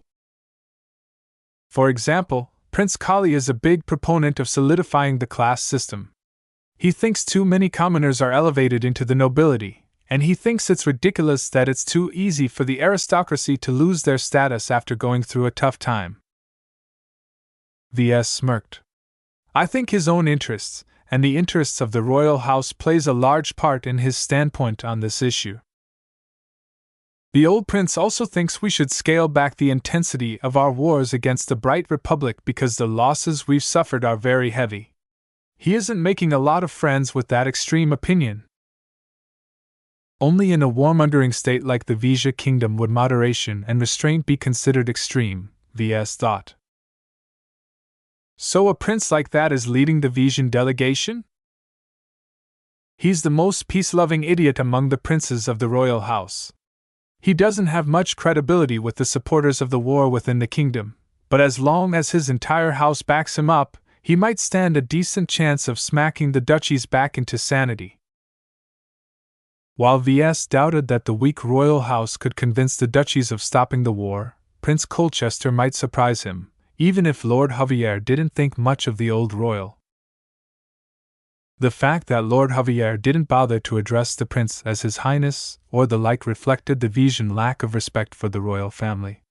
Granted, they often skip such styles of addressing each other except in formal circumstances. Also, Ves doubted that Prince Colchester would like it if someone called him Prince Kali in his face. Is there any other advice you can give me before we land and attend the opening banquet? Ves asked. As a hostage, Lord Javier wouldn't be present at the first formal introduction between the two delegations. In fact, he wouldn't be showing up much at all in order to control how much he gave away to his fellow Vesians. You're a bigger deal than you realize, Ves, Lord Javier said seriously. Try and flaunt the fact that you're Senator Tovar and Professor Ventag's pet. Ves immediately frowned at such a ridiculous response. Pardon? Lord Javier just grinned in response. I purposefully call you a pet, because that's what you are to them. A useful puppy that barks whenever they praise you and fetches the sticks they throw out. Don't feel insulted, Ves. In this setting, it's an advantage. The Vesians you'll meet during the peace talks are all nobles and elites that Prince Kali finds worthy enough to be a part of his delegation. They're mostly going to be older men and women just like the ones who are part of your own delegation. It's impossible for you to earn their respect on your own. However, as long as you're shameless enough, I think you'll be able to get in their good books by using the name of a renowned senator and senior mech designer. Even though Ves felt somewhat affronted at the thought of purposefully taking advantage of someone else's names and reputation, it did describe his current status somewhat accurately. Ves reminded himself of Flashlight's tenets. It didn't matter what method he used as long as he fulfilled the mission. Right now, Senator Tovar expected him to make a favorable impression on the Vesians with his medals and war exploits and befriend at least some of them in the process. I hope you're not completely right and that they brought younger Vesians along as well, he said. As Ves received some last-minute advice from Lord Javier, the fleet slowly made its way to Harkinson II. It took some days for the fleet to reach the administrative planet's orbit as the Honored Ones increased their scrutiny to any ships or fleets crossing into the restricted zone around the second planet from the local star. If anything, Ves felt much more reassured that the Honored Ones prevented ne'er-do-wells from smuggling dangerous weapons and mechs to the surface of Harkinson II. The fiasco that Ves endured on Harkinson I a few years ago should not be making a repeat on this strictly governed planet. After a long period of inspections, identity verification and signing documents, a series of shuttles dispatched by the Rienaldans all brought them down to the surface of Harkinson II. Only Senator Tovar and his aides were spared from riding Rienaldan shuttles. The senator received a waiver from the authorities to make use of his personal shuttle to make landfall. Rank hath its privileges. The general atmosphere at the spaceport at the outskirts of Ernos, the capital city, reminded Ves of Rittersburg. Lots of precisely shaped greenery blended in harmoniously with predominantly white structures. This classic look granted Harkinson II the impression of an idyllic paradise. In order to maintain the secrecy of the peace talks, the members of the Tovar peace delegation remained separate from the public. Their Rienaldan escorts from restricted area to restricted area before leading them to armored shuttles that brought them away from Ernos. The capital city was too important and too highly populated to conduct the peace talks. The Rienaldans along with the two parties instead decided to hold the peace talks at Kester Hills, a small settlement known for its bountiful nature and relaxing sights. The fact that it was small and lightly populated meant that it was easy to control its population. In fact, the Rienaldans temporarily relocated its citizens and stationed a robust amount of honored ones to ensure the security of the peace talks. Ves still wondered why the Rienaldans played along in the first place. Shouldn't they be glad that the Briters and Vesians continued to slug it out against each other? He was not naive enough to believe the Rienaldans became convinced by Senator Tovar's claims that a greater threat might be coming. Well, such concerns weren't very relevant to him. Senator Tovar had a good reason to agree with holding peace talks in the Rienald Republic. As the armored shuttle landed in the landing zone of an expansive and luxurious-looking estate, the Rienaldans retreated their people and let the Briters sort themselves out at their new abode. The Tovar peace delegation staff immediately went to work. They inspected the main compound and inspected them for bugs and listening devices. It was probably a guarantee that the Rienaldans snuck in loads of spying devices in the compound. After a short moment, Secretary Lowe came up to Ves. "Mr. Larkinson, your quarters have been prepared. Please follow after me. We'll need to prepare you for the upcoming banquet tonight." The diplomatic aide led Ves into the compound before reaching a residential section that offered hotel-like room to the guests.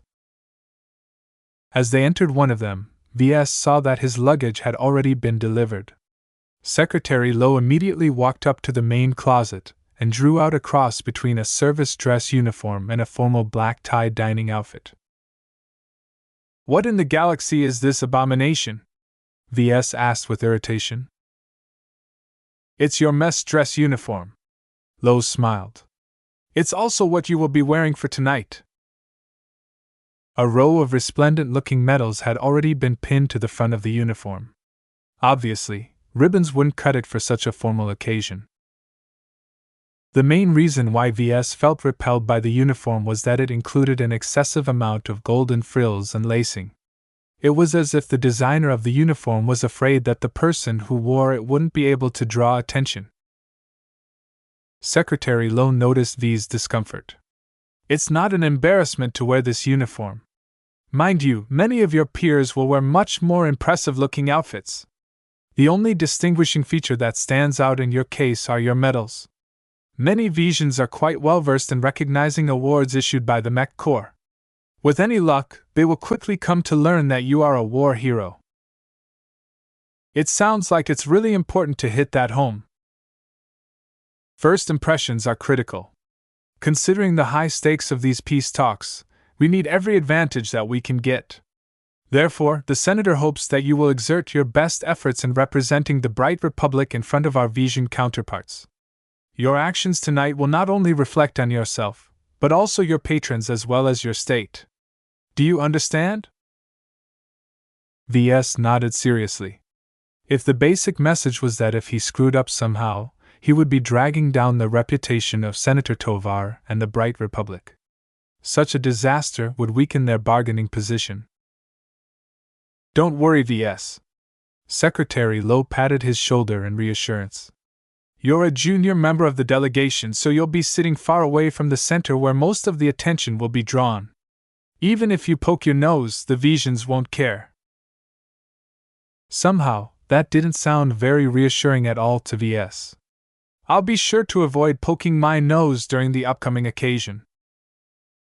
Chapter 1039 Opening Bank. The venue of the opening banquet took place in a majestic dining hall. Kester Hills was no stranger in providing service to members of high society, so the dining hall looked quite resplendent. The marble stonework and titanium golden metalwork had all been fashioned into a clean and modern style that nevertheless did not become too abstract. The design of the dining hall with its emphasis on space and geometric shapes provided a suitable backdrop for the guests to take the stage. Every member of the Tovar Peace delegation arrived in some of the best clothing that the senator's staff provided to each of them. Ves milled around in the periphery of Colonel Zelvin and the other military officers. All of them wore similar mess dress uniforms.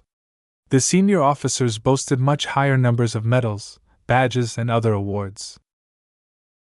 If Ves was afraid he'd be overshadowed by the flood of decorations from the careerist military officers, he shouldn't have been worried. Some might carry a torchbearer, others a darkness eater, but absolutely no one carried both at once. The extremely rare golden mech further signified that he was a mech designer, not a mech pilot. His top awards had been designed to call out attention with the incorporation of shiny exotics and luminescent materials designed to simulate fire and light. The golden mech in particular caught a lot of attention due to its relative size and gaudiness. The eclectic combination of metals already drew the attention of the other old men and women of the Tovar Peace delegation. They had seen him walk around on the Felicitous Remembrance and the Lormont Carnival, but were not quite aware of what his ribbons on his service uniform represented back then. Now they realized that Ves may be more that met the eye. Of course, Ves did not particularly care about impressing his fellow Brighters at this time. Instead, he along with everyone else faced the Colchester Peace delegation. As the formal introduction rituals went underway, Ves studied his opposites. The first thing that struck him was that they made for an imposing image. A higher proportion of military officers made up their ranks. Some of the bureaucrats, statesmen, businessmen, and even academics also carried the same air as their soldiers, signifying that they once served in the military as well. The Vesians also seemed to group up amongst themselves. Unlike the Brighters who stood in a single, uniform row with equal spacing between them, the Vesians vaguely bunched up a bit into a handful of separate cliques. Only a small number of them appeared to be the core confidants of Prince Colchester. The rest hailed from different duchies who distrusted those from other duchies. Ves guessed that this continued division would complicate the peace talks once they finally commenced. Senator Tovar and Prince Colchester both stood in the middle of their ranks. At some unspoken signal, they both walked forward until they arrived right in front of each other. They studied each other. Both old men experienced more than 2 centuries in their lives, and would live at least a century more. The vicissitudes of living all of those years reflected in their faces and their posture. They were no average humans in the galaxy. They were born from privileged families and had been groomed to lead their respective states since young. Looking far away from the center, Ves became struck with the notion that they were the same kind of men. Both of them were leaders and both of them were old. That gave them something in common that none of the other members of their delegations could ever come close to matching. Prince Colchester, Senator Tovar. They shook hands and smiled in diplomatic fashions. None of their true thoughts could be discerned as they tried to read each other's expressions and body language. Eventually, they separated and led their delegations to the lengthy but narrow dining tables. A band began to play soft music while staff started to bring in appetizers. However, no one focused on the food and drink and instead stared at the opposite side of the narrow tables where their Vesian counterparts took seats. Ves sat a long line down the table for military officers and officials. Lieutenant Colonel Zelvin sat at the head of the table and already started to swap some casual stories with a noble officer from the Mech Legion. Everyone's ranks, seniority, and age descended further down the table until only mere captains sat at the other end. For various reasons, Ves sat at the other end of the table. The officer who sat next to him might be a mere mech captain, but he was at least 20 years older and of a very different breed from the more casual and approachable Vandals.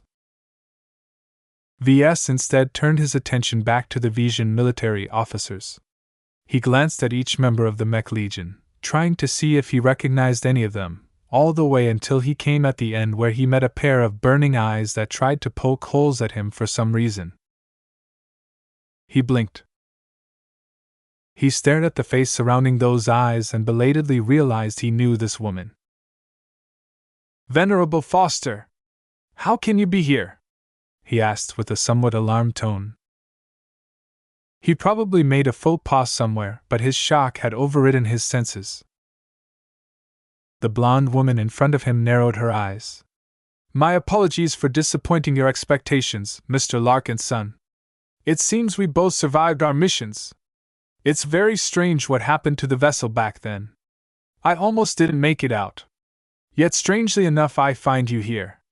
Out of the handful of people who survived the disaster back then, how can a puny mech designer like you possibly make it out unscathed?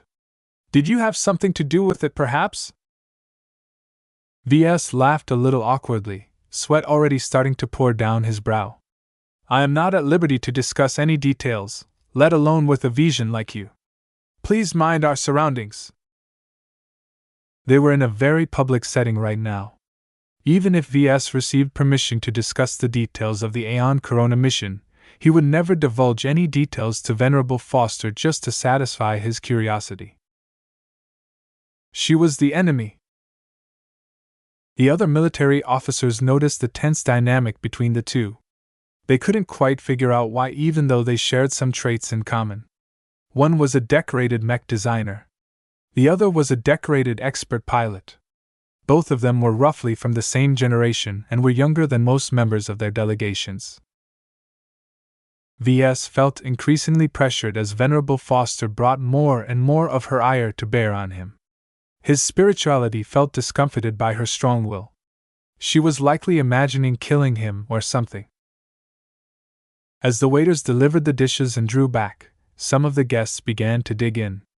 Ves immediately started to eat some sort of salad pâté made out of important exhibice liver to avoid her attention. Unfortunately, Venerable Foster was just as capable of maintaining her acid gaze on Ves as she sampled the delicacies. "If you think you can avoid me, Mr. Larkinson, think again," There was something about her voice that forced VS to look up to her again. VS was vaguely aware that Venerable Foster must be unconsciously manipulating her very real spirituality in this manner. It was how expert pilots commanded attention and obedience from their lessers. He already experienced this effect from Venerable Sia, but only to a lesser degree. However, compared to that weak expert pilot, Venerable Foster's will was much more pure and concentrated. Whenever she spoke, VS pretty much felt her intentions and attitude. She was not the sort of person who camouflaged the meaning of her words or engaged in doublespeak. She spoke bluntly and directly with no ambiguity.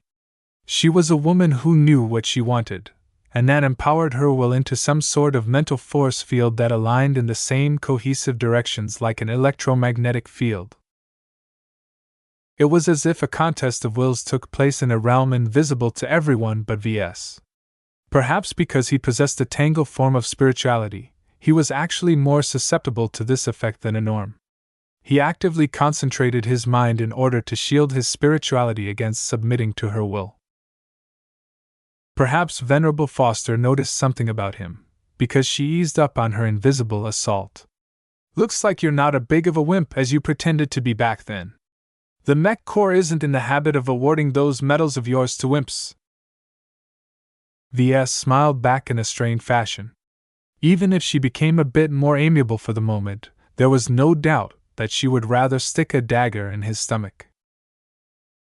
"How come you are a part of Prince Colchester's delegation?" "Who says I can't represent both the Vesia Kingdom and the Hafner Duchy?" she replied mockingly as the next courses arrived. "I was introduced to the royal family through Lady Amalia of Emodries.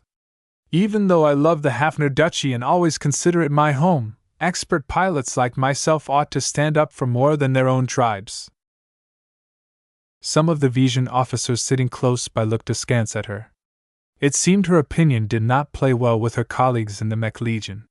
She showed no hint of reproach in her opinion, though. Even though she was still a mere Mech captain, as a baroness and expert pilot she could damn say nearly whatever she wanted without repercussion. This was the privilege of strength in a state which worshipped it to a much greater degree than the Bright Republic. "What is your stance on the possibility of peace between our states?" he asked. "Naturally, I support Prince Colchester's endeavors," she stated confidently. "Even though I would like nothing but to vanquish the Mech Corps and overrun your entire state along with any other loyal Vesian, as a guardian of the kingdom I must take a wider perspective. Make no mistake, Brighter. The wars between our states will never end. Yet I also believe it shouldn't be a problem to put an extended pause in our conflict if it's necessary. Once we no longer have to be concerned about outside interference, we can immediately end our truce." That was a very practical point of view, and the other officers near her couldn't help but nod in agreement. Talk of permanently ending the conflict between their states was a bridge too far for most Vesians. Even the Brighters would feel uncomfortable. By phrasing the proposed peace as pressing the pause button, the two states would be able to maintain the stance that they remained hostile to their archenemies. How long the proposed truce would last, and whether both states would actually stick to its terms were still in question. The upcoming peace talks aimed to address these difficulties in order to see whether both sides could come to a reluctant accord that both states might be able to stomach. The talk between the two became very stilted. While VS and Venerable Foster both shared some of the same experiences and already knew each other, they both disliked each other intensity as well. They just didn't have anyone else to talk with. Everyone else was older. VS himself was a mech designer, which distinguished himself from the long-serving mech pilots and administrators. Venerable Foster in the meantime may be a highly respected expert pilot, but diplomacy did not come naturally to her. She never hid her animosity towards the Brighters, and directly made her dislike for them known. It was no surprise that the other Brighter officers did their best to ignore Venerable Foster's presence, and engaged in conversation among their own peers. As an unfortunate consequence of that, Venerable Foster kept turning her ire towards VS throughout the banquet. You craven little mech designer. Don't look down at your food when I'm speaking to you. I won't let you get away for all the shenanigans you pulled off back then. Ves wanted to vomit blood. Why was she so fixated on him? What happened to her and the rest of the Vesian ground forces when Sigrind escaped from his cage? Chapter 1040 Start of Talks. That evening, Ves finally returned to his quarters in the compound assigned to the Tovar peace delegation. While his stomach was filled with sumptuous food, his mind felt distressingly empty. It took every bit of concentration and attentiveness to resist Venerable Foster's scathing remarks and accusations. As Ves sat on his bed, he tried to figure out how she came to be here. From her various remarks, he got the sense that while she and some of her fellow Vesian officers managed to escape from Aeon Corona 7 alive and with their mission objective, much of the Vesian ground forces failed to extract in time. The Hostland warriors and the meandering monkeys demand an account from you, she burst out once during the conversation, unintentionally spilling some information that she shouldn't have among unrelated people. Not that anyone would punish her for it. She was a young and promising expert pilot who also earned a lot of merit in the Mech Legion. That made Ves wonder if the recipient of the lockbox they managed to acquire was Prince Colchester. The prince still has at least 70 to 100 years of life to go, but there's no harm in preparing for the future. That might explain Venerable Foster's inclusion as a military attaché in the prince's delegation. Ves did not care too much which Vesian managed to enjoy an extended lifespan. Whether it was some duke or prince who enjoyed this privilege, what really mattered was how much recognition Venerable Foster received. Evidently, she enjoyed a lot of favor. Despite her abrasive personality, Prince Colchester somehow saw fit to include her in his ranks. There must be multiple reasons why she was present here in Kester Hills. Are we really here to discuss peace talks, or is there more to these negotiations that they haven't told me? Ves wondered. Ves got the vague sense that Senator Tovar and Prince Colchester may be attempting to kill multiple birds with one stone. That seemed to be the modus operandi among the powerful and influential. They always aimed to fulfill multiple objectives at once. The next day, the peace talks began in earnest. Both delegations sent representatives to make their opening moves. The talks took place at a formal conference chamber that offered large round tables, high ceilings with lots of light, and stuffy protocol that Ves didn't have the privilege to witness. Only a handful of representatives from both sides met each other first so far. The conference chamber was closed off to every other person including Ves. Instead, he was expected to linger around at Kester Hills and strike up a conversation with some of the idle Vesian members of the delegation. Ves had nothing in common with the Vesian dignitaries. It would be hard for him to approach them, especially since they were mostly at least as old as his parents.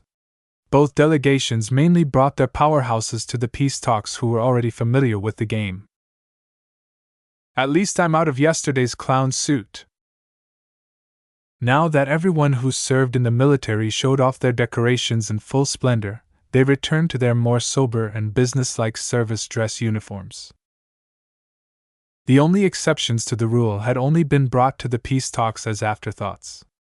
Neither Ves nor Venerable Foster became attaches of their respective delegations due to careful planning or strategic considerations. Their patrons merely treated them like pets that they wanted to bring along in their holiday rather than leave them sad and alone in their homes.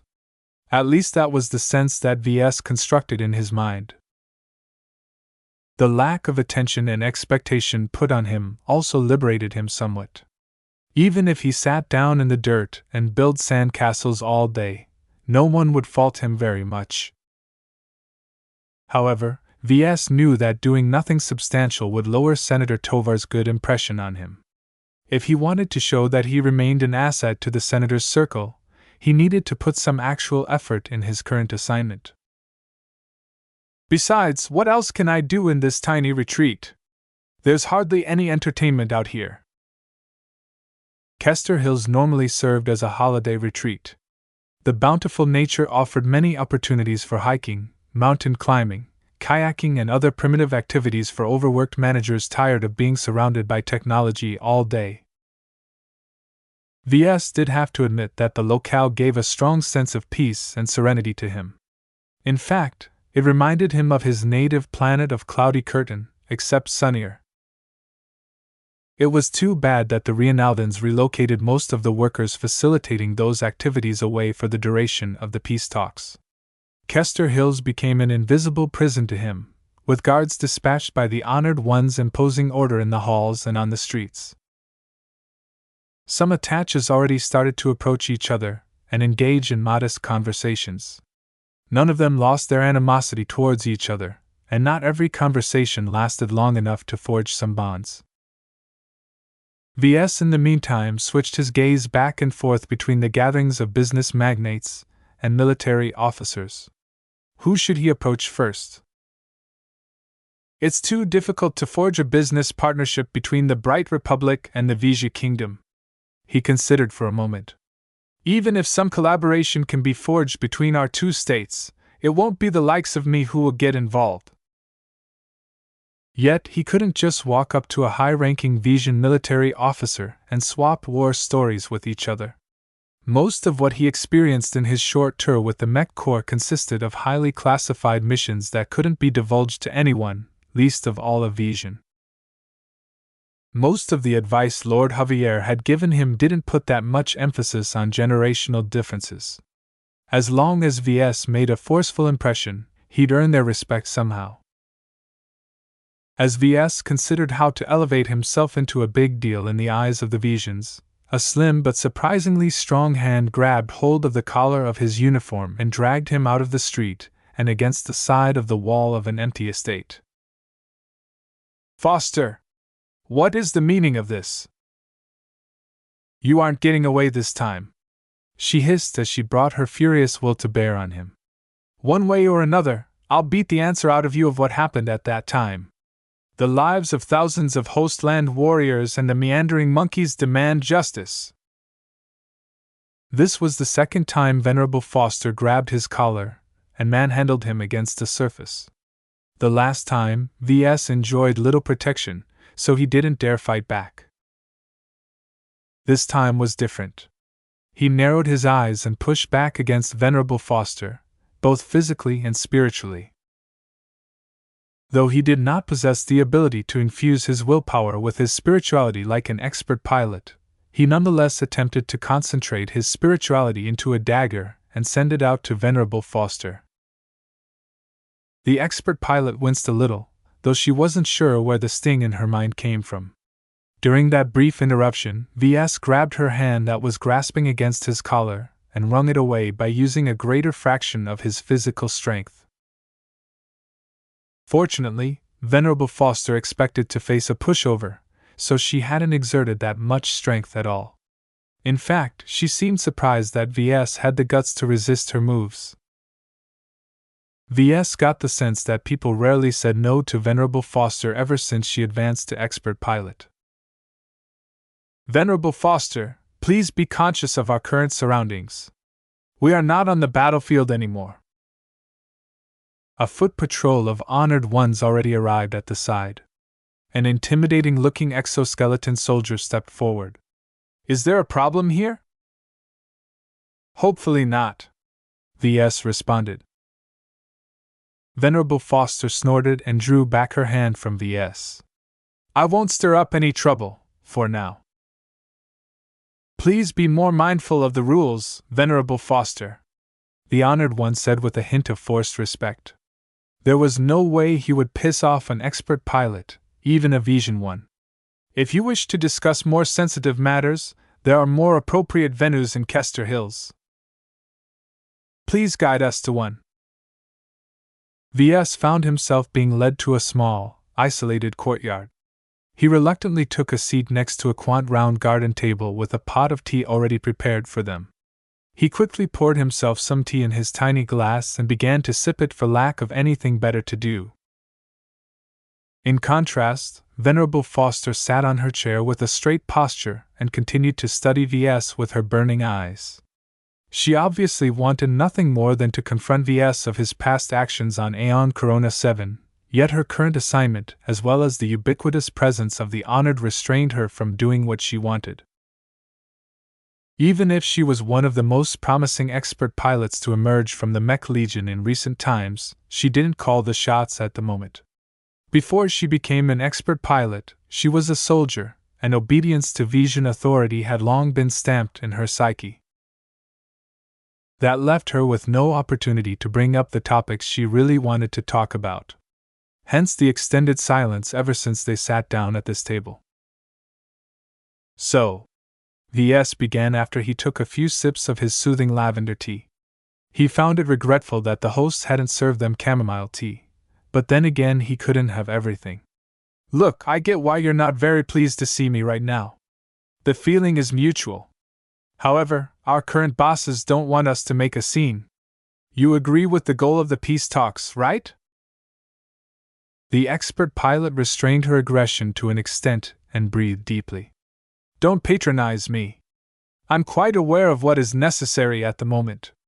I am very much capable of taking the big picture into account. VS doubted it, but it wouldn't be polite to mention that. Instead, he moved on. Let's just talk. Try and find some common ground. Command ground? Us? Venerable Foster reacted with a skeptical voice. There is hardly anything I want to talk about with you. I don't need to know my enemies better when they're destined to die at my hands. This loathsome Vesian expert pilot made it really difficult for VS to remain polite. He grit his teeth as he held his frustrations back. Why was he the only one of the two who tried to fulfill his diplomatic obligations? He even believed the main peace talks might encounter fewer hindrances than his attempt at maintaining a cordial conversation with Venerable Foster. What happened to your Belisarius, by the way?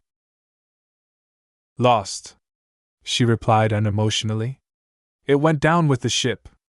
Which is definitely your fault somehow. I know it. I can smell it from your sniveling body. VS was secretly glad that Venerable Foster no longer had access to that ridiculously strong and powerful expert mech. The Hafner Duchy pumped so much Rorica's bone in its construction that its loss would be extremely painful to them. Even if Foster managed to return with the mission objective in hand, the loss of such an extravagantly expensive mech still marred her evaluation. Perhaps next time you Vesians will have some sense and design a more efficient mech for you. Obviously you aren't very attentive at keeping the property of the state secure. That was if Foster spoke the truth. He didn't rule out that she was lying in his face in order to misdirect the Bright Republic. Still, Venerable Foster intensified her glowering, making her displeasure at those words plain to see. You don't need to poke into my business. By the way, where has that woman you hung out with back then? Calabast is her name, right? I'm surprised she kept you alive after using you. Ordinarily, intelligence types like her prefer to dispose of their tools once they outlive their usefulness. VS smiled back at Foster.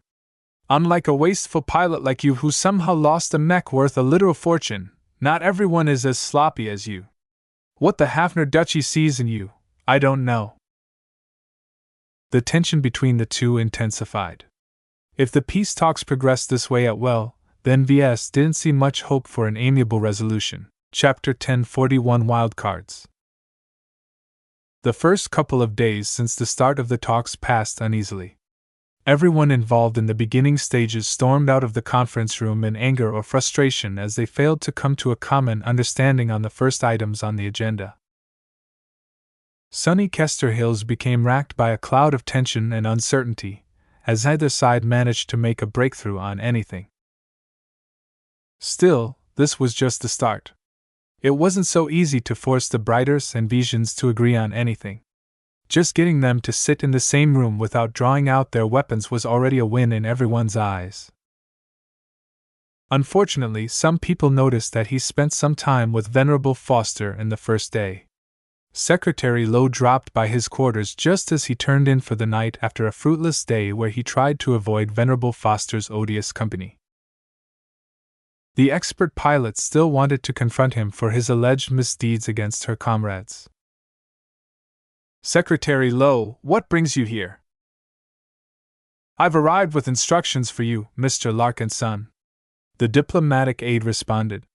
"You have been spending time with Venerable Foster, correct?" Ves narrowed his eyes in suspicion. "I have, though not entirely willingly. Are you aware that we once stood opposite to each other on the battlefield?" "That is quite clear to both the Senator and myself. While we are aware that you do not enjoy the best relations with the Vesian expert pilot, it is better to keep talking with her than doing nothing. In fact, Senator Tovar expressly instructed me to tell you that while you don't need to become friends with her, it would be beneficial if you managed to remain on speaking terms with her. You do know that she hates my guts, right?" "Enemies don't have to set aside their difference to be on speaking terms, you know," Secretary Lowe replied in an airy tone. "The art of diplomacy also encompasses methods to smile at your enemy even if you wish for their demise. If you can't tell, I'm not versed in those methods. I'm a mech designer first and foremost. Give me a mech and I can tear it down and point out all of its weaknesses." Lowe shook his head. "You will not be able to demonstrate your technical prowess during the peace talks. Professor Ventag is already responsible for matters concerning mechs. We have already explained our expectations for you. Make nice with the Vesians. If you can't manage that, just keep talking to them. The Vesians are very stubborn and predisposed against us. However, they've been invited by Prince Colchester to take part in the talks because they are more open-minded than many other Vesians." Ves smiled sardonically at that remark. "I can hardly tell, considering how abundantly clear Venerable Foster makes her dislike for me known to all. Just like you, she is not a diplomat. None of us holds her to a higher standard in that regard. It is not that beneficial to have a delegation be made up of political and diplomatic animals. Sometimes bringing along a blunt object such as Venerable Foster can deliver the prince a pleasant surprise. She's a wild card, just like you. There is no attaché in our delegation that is more fitting than you to interact with her. Your shared history with her might even prove to be an advantage." In other words, both delegations wanted to play their respective wild cards against each other, and see what resulted from the ensuing confrontation. If a fight broke out, well, at least they tried. But the hope of making a breakthrough and coming to some sort of accord, however fragile and tenuous it may be, gave both sides ample enough reason to encourage Ves and Foster to continue their interaction. "How are the peace talks going?" Ves asked, wishing to divert to another topic rather than continue to hammer on the previous point. He had already resigned himself to meeting Venerable Foster once again. "I heard that they're not getting off to a good start." Lowe shook his head in regret. "It is not an entirely unexpected outcome. Both sides need an outlet to vent their grievances. How can any gathering between Briters and Vesians proceed without issue? Harsh feelings and clashing egos may be posing a hindrance right now, but the most surprising results may be achieved from heated moments. We are unlike soulless bots who can come to a consensus in a matter of nanoseconds, but our irrationality is also our greatest hope of temporarily reconciling two diametrically opposed states." Ves found that to be an interesting perspective. It made sense to him in a strange fashion, though it was easier said than done to achieve the impossible. It felt too much like the delegates just threw random stuff at a wall to see what stuck. "I will try my best," he promised in a perfunctory manner, even if he did not hold out much hope for a breakthrough. "I don't think Venerable Foster is eager for small talk with me, though." "You don't need to be concerned that she will refuse to talk. If our expectations are correct, she will be receiving similar instructions to yours. Prince Colchester wants to establish peace just as much as Senator Tovar. It would have been great if they could gather in the same room and hash out an agreement in a single afternoon. Both leaders and statesmen shared the same goal, after all. Yet this kind of backroom deal would never be accepted by the Bright Republic and the Ves Kingdom. They at least needed the illusion that their interests had been taken into account when forging the deal. This was why both sides brought an extensive collection of attaches. While establishing ties between the two sides was all fine and dandy, their main purpose in taking part was to bring any agreed-upon peace treaty back to their states, and convince everyone to abide by the terms. Someone respected like Venerable Foster would be able to display her true value then. Her identity as a young and rising expert pilot gave her a lot of clout, even if she seemed a little too impulsive to make deft use of it at the moment. After Secretary Lowe passed on the messages that VS needed to hear, he departed the quarters. VS idly stared at a wall in contemplation. How could he possibly stay on speaking terms with Venerable Foster? He doubted that all of the advice provided by Lord Javier applied in this case. Even if she's a baroness, she's no typical stuck-up Vesian noble. Her bearing made it abundantly clear that she considered herself as a soldier of the Mech Legion first. Well, I'll see what happens tomorrow. As VS went to bed, he began to think back on his current design project. Even though a couple of days had passed, he still hadn't managed to overcome the most pressing issue concerning his vision for his next creation. Not every mech concept was viable. Some mech designers commonly came up with several ideas and picked the most practical and profitable of them out of a selection of choices. Should he give up his intention to design a defensive space knight and put the idea aside in favor of another idea? I'm not under any obligation to insist on designing a space knight. Every burden is brought about by myself. Only I'm to blame for becoming stuck with this problem. Attempting to design a mech that recreated some of Calankso's majesty got his passion fired up like nothing else, but practicality continued to stand in his way. VS felt an enormous amount of frustration at this impassable hindrance. It was as if he possessed urges but no outlets to release them. How did other mech designers deal with this issue? They'll probably give up, he guessed. An unattainable dream isn't worth pursuing when you'll only ruin yourself if you vainly try to pursue it. Every mech designer wants to design a great mech. That doesn't mean they have the funding and means to do so. Many of us aren't in a position where we can ignore practical constraints. Rationally speaking, he should have given up on the idea to design a defensive space knight that paid homage to Calankso as soon as he learned how unfeasible it was. Incorporating genuine shield technology was out of the question. Polarizing technology offered a more viable alternative, but even then it took up way too much space to fit comfortably in any medium mech design. Yet VS did not wish to give up. His passion kept burning and he would hate to put it out by abandoning this mech concept. Some part in him urged him to continue to work on his current idea. If he succeeded in designing a workable mech along these lines, the magnitude of his achievement might even be enough to propel him directly into the ranks of journeymen. This joint design project is a turning point in my career.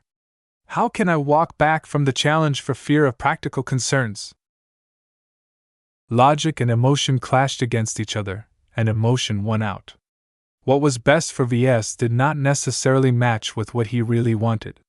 He believed that if he ever turned away from this idea, he wouldn't be able to regain his motivation, which had reached its height right now. Sometimes, a mech designer has to lay down their foot and pursue their passion despite the entire galaxy being arrayed against it. There must be some way of overcoming the problem. The polarizing modules simply took up too much mass and volume. I was too big compared to the capacity of a regular space knight. Trying to fit such a component into a mech without sufficient space was like trying to stuff his head into a sock.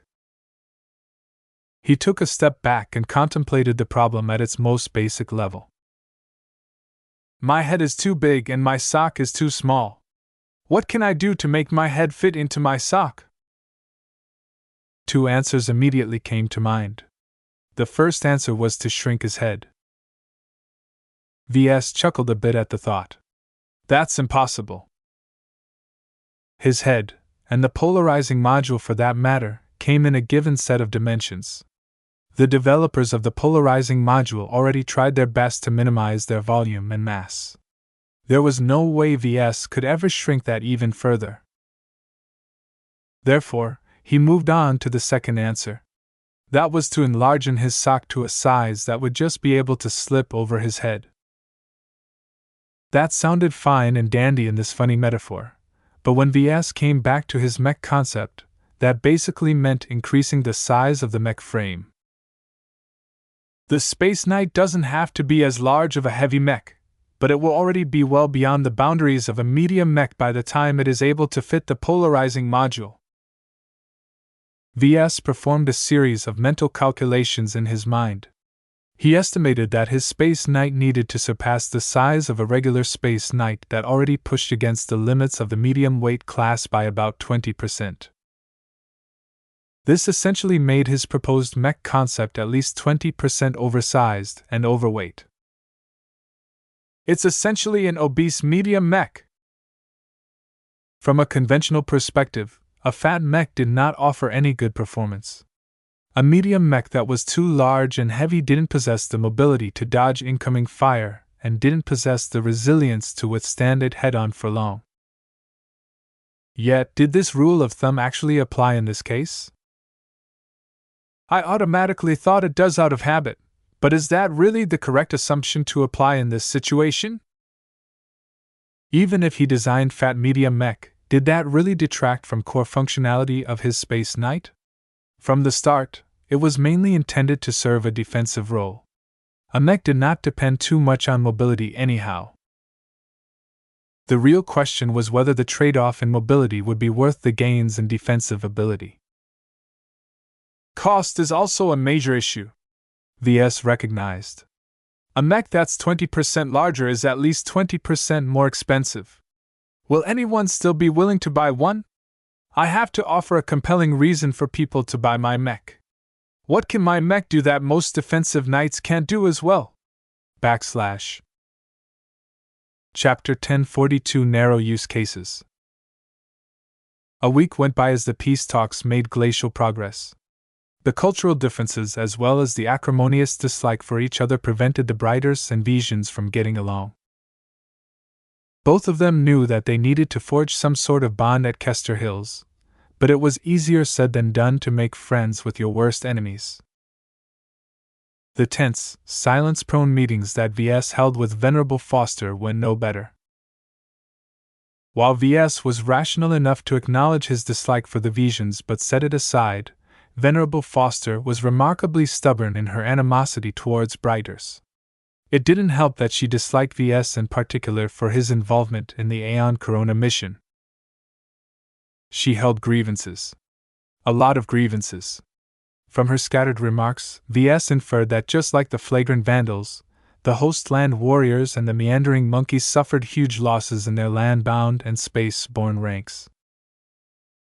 The abrupt shutdown of the Starlight Megalodon's FTL drives, Sigrin's unshackling and the mobbing of all the errant Sandman motherships stranded in the star system all caught the Vesians off guard. If the Vandals already lost a huge amount of mechs and ships, then how could the Vesians be any different? While Ves conceded that he might be partially responsible for the losses incurred by the Vandals and Vesians, it was a hectic and confusing time back then. He couldn't have achieved a better outcome unless he knew about Sigrin's threat beforehand, which he didn't. The hybrid Sandman AI fooled everyone who took the bait, and now this rampant entity was loose in the galaxy. Sigrin should have earned Venerable Foster's ire, but her lack of awareness about him led her to turn her attention to Ves instead. He couldn't say he enjoyed the attention even if it let him remain within her company. On her end, Venerable Foster likely couldn't get used to how Ves easily ignored her force of will and presence. She wasn't the first expert pilot he met, and wouldn't be the last. His time with the Larkinsons already disabused him of his hero worship for expert pilots, and her considerable spiritual pressure only splashed uselessly against his concentrated mind. It became evident that Venerable Foster became increasingly puzzled by how inscrutable Ves behaved in her presence. She had never met a young mech designer who resisted her presence so nonchalantly. Half of the time, Ves allocated his thoughts to something other than the current gridlock. He constantly refined the vision of his space knight in his mind. He considered several different possibilities, but he couldn't get away from designing a supermedium mech if he wanted to fit in a bulky and heavy polarizing module. When Ves managed to catch up with Professor Ventag, he finally described the radical idea that formed in his mind. To his credit, Ventag didn't laugh at him in his face. Even so, he did not look favorable on the idea. Mr. Larkinson, you are not the only person who toyed with designing a supermedium mech. Let's take a step back and consider this unusual class. Do you know why mech designers avoid designing supermedium mechs? Ves nodded and gave the standard answer. Mechs that exceed the medium weight class but don't match the heavyweight class are too weakly armored to withstand an extended bombardment, and don't have enough mobility to dodge it either. So what makes your supermedium mech concept special that it can ignore these rules? The custom against designing a supermedium mech is just a guideline. In the past, mech designers didn't worry about categorizing their mechs in 3 weight classes. While there is a good reason to adhere to the 3 weight classes, there are limitations to this paradigm. They constrain our thinking and prevents us from accepting the most appropriate solutions even if they stare at us in the face. Professor Ventag smiled and crossed his arms as he leaned back in his chair in the courtyard. You have a critical mind. I like it. Questioning assumptions and established theory is the mark of a mech designer with an aptitude for research. Those are very necessary traits for higher-ranking mech designers, but it is rather unusual for me to see them in an apprentice.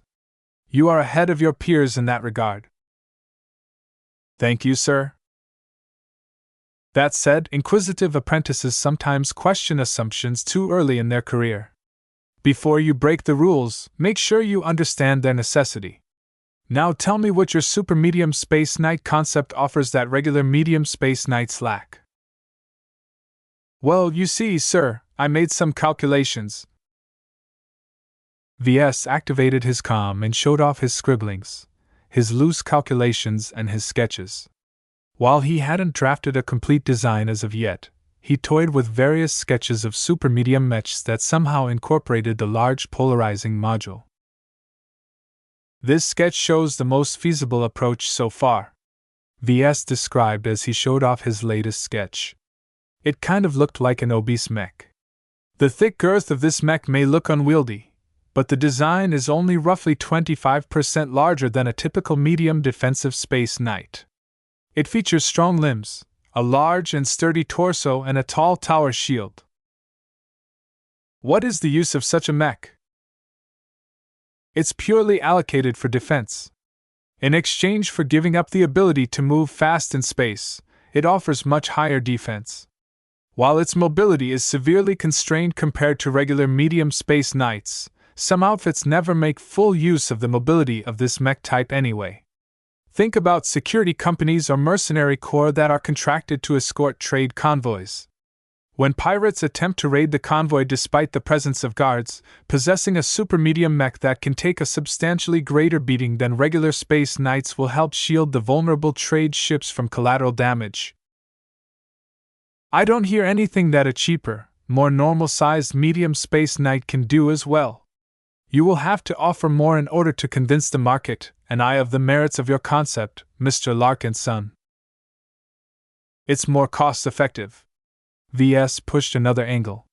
Even though my mech will be 25% larger and thus at least 25% more expensive, the defensive prowess it gains in turn would be increased as well. Its larger size and power means it has more surface area for its armor plating.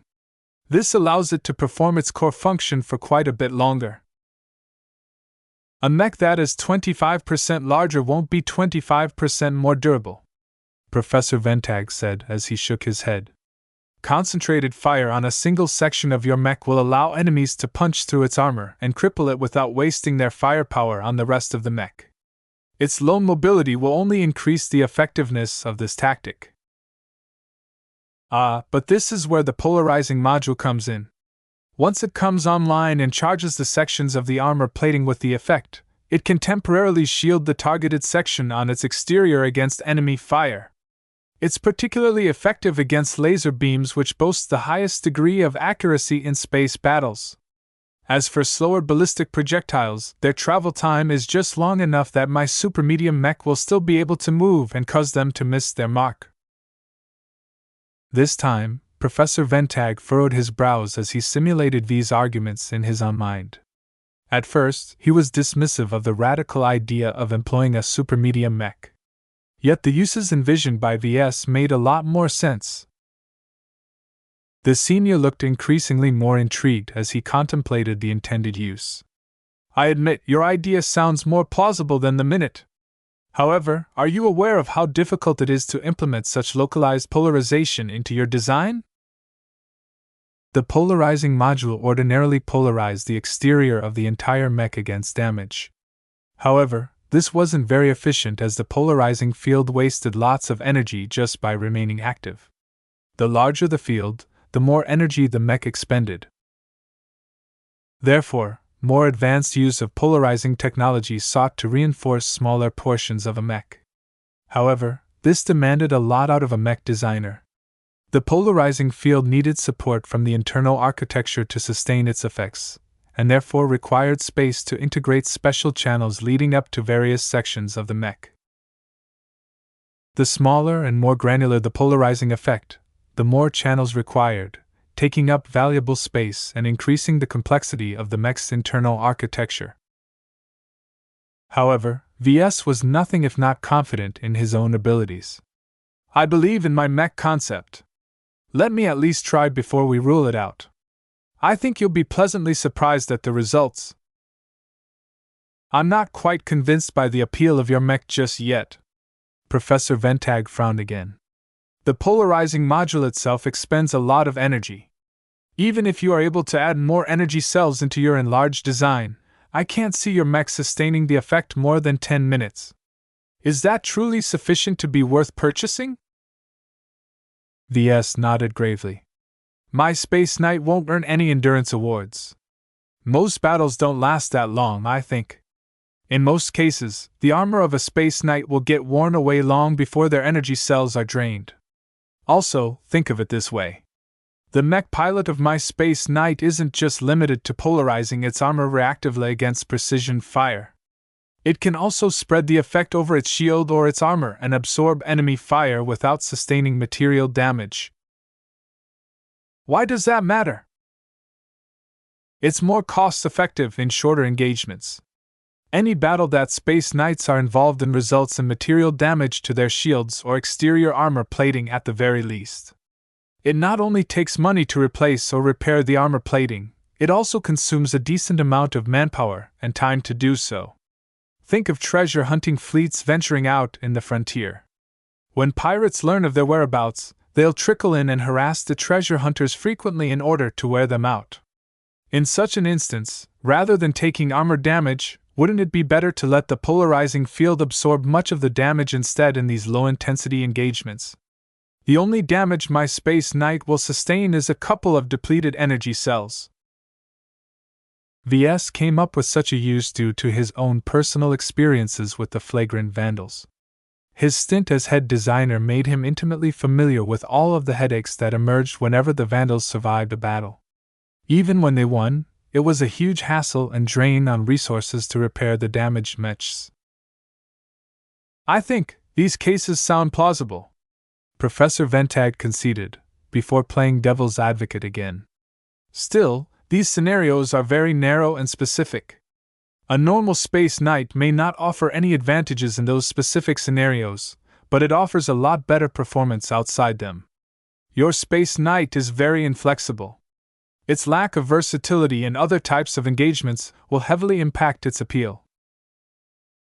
That's a trade-off that I'm willing to take. Ves smiled. He made peace with this consequence. Frankly, I don't believe the demand for my super medium Space Knight will be so low. How many convoys are there these days? How many Space Knights are anchored to space stations and other fixed facilities in space? This is a substantial niche market in my eyes. I don't think there are many mechs at all that fills this niche as well as my super medium Space Knight. Ventag wasn't taken in by his optimistic projection. That's a very bold assumption of you. Yet how will the market really respond to such a deviant mech type? Have you ever thought of the possibility that the market will be prejudiced against your design solely due to its aberrant weight class? Have you ever factored in the backlash that both our companies will incur if we publish such a controversial mech design? Backlash? Ves puzzled. Chapter 1043 Dare to Design. You have no idea how preconceptions run deep in the mech market, Professor Ventag stated. First, think about the meaning of the word market. It's a gathering of people who exchange goods and services to each other. The key word here is people. Without people, mechs won't get produced and sold. And while people can act somewhat rationally at the macro level, they are not devoid of bias. A light went on in V's mind. He remembered the skull architect ranting against the imperfections of the mech market one time. The fugitive senior mech designer once railed against some of the biases as well. So what you're saying is that because people have learned that super medium mechs are a bad idea, they'll automatically be predisposed against my mech concept. It's worse than you think, Mr. Larkinson. They'll take the initiative to disparage your product to their friends and on the galactic net. The negative feedback that will ensue as soon as we publish such a mech will impact our personal reputation and the reputation of our companies severely. It's fine if you decide to stray off the beaten path and ignore the rules that have been in place for centuries. Not everyone is as open-minded, however. Your design becomes a major problem when you impose your eccentric decisions on the market. As much as he hated it, Ves knew that Professor Ventag might be right about the mech market's intolerance for his deviant design. Yet, did that discourage him from pushing through with the concept he came up with? No. This is the only practical way to implement his vision for a mech that emulated Kalanxo's defensive prowess to a degree. He felt passionate and motivated in making this vision come to life, to the point where he suspected that he might even be able to advance to journeyman on the spot as soon as he completed the design. He only felt so good about his mech designs a couple of times. Such a feeling of hope and certainty was hard to come by, and Ves knew he wouldn't be nearly as passionate if he was forced to discard his current vision and start over from scratch. He was emotionally invested in the vision he came up with. Although provoking a backlash sounded rather bad to Ves, he was still young and he could afford to make some blunders early in his career.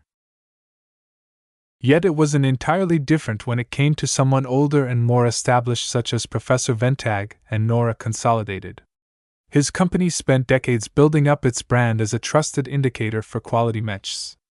If Nora became tied to his controversial mech design, it would incur much greater reputational damage, to the tune of missing billions of credits in monthly sales perhaps. Do you recognize my dilemma? Professor Ventag asked with a smile. There is a large risk in becoming involved in such a controversial mech design. In my eyes, the costs outweigh the benefits. From a marketing standpoint, it does not make any sense to incur a substantial backlash and depress the sales of my other products in order to introduce a risky new concept to the market with uncertain sales potential. So you disapprove? I do. My company will not want to be involved in your radical mech design. The damage to our reputation is simply too severe. Ves hunched over in defeat. Those were very compelling reasons why they shouldn't design a super medium mech. Would he really have to discard this groundbreaking mech concept? Perhaps he could still save this idea for later and develop it on his own rather than involve a senior. Half a minute later, the professor smiled at Ves. However, are you really so resigned to let our companies and the market dictate which mechs we ought to design? Professor? Ves asked with a puzzled tone. I can tell you believe in your mech concept. The logic behind it isn't bad either. So from a technical and design standpoint, your current ideas have merit. This will ensure at least some sober mech buyers will see the appeal in the product. If we hold some highly targeted marketing campaigns, we might be able to break even at the very least. Even so, breaking even will not undo our other losses, Ves recognized. If the market reacts as I predict, you may be right. Yet your thinking is too narrow. Our gains and losses aren't confined to reputation and finances. The professor leaned back in his chair as he let Ves work out the meaning behind his hint. Half a minute passed as Ves parsed the greater meaning. Are you saying there may be other benefits? I am. First, let us consider your personal benefits. What price are you willing to pay to advance to journeyman? Many mech designers never catch the impetus that is required to make the jump. They are too timid and not confident enough in their design philosophy to proceed with designing the mechs that conform to their beliefs. They are too concerned about practical constraints and the reaction from the market to take a bold step forward. In your case, I have a very good feeling about your progress if you proceed with this vision of yours. Ves nodded. I feel so as well. That alone makes this project worthwhile for you. Sometimes, a mech design doesn't have to make sense to benefit you. Companies rise and fall all the time. In the worst case, your company might go bankrupt. Is that so awful? As long as you successfully advance to journeyman immediately or shortly after publishing the design, you can enter the mech industry again from a much higher vantage point. There are always investors willing to provide seed money to get a journeyman back in business. While Ves did not wish for the LMC to flounder, Ventag was right that it wouldn't be impossible to start anew. The damage to people's livelihoods would be very large, though. He would also suffer other repercussions.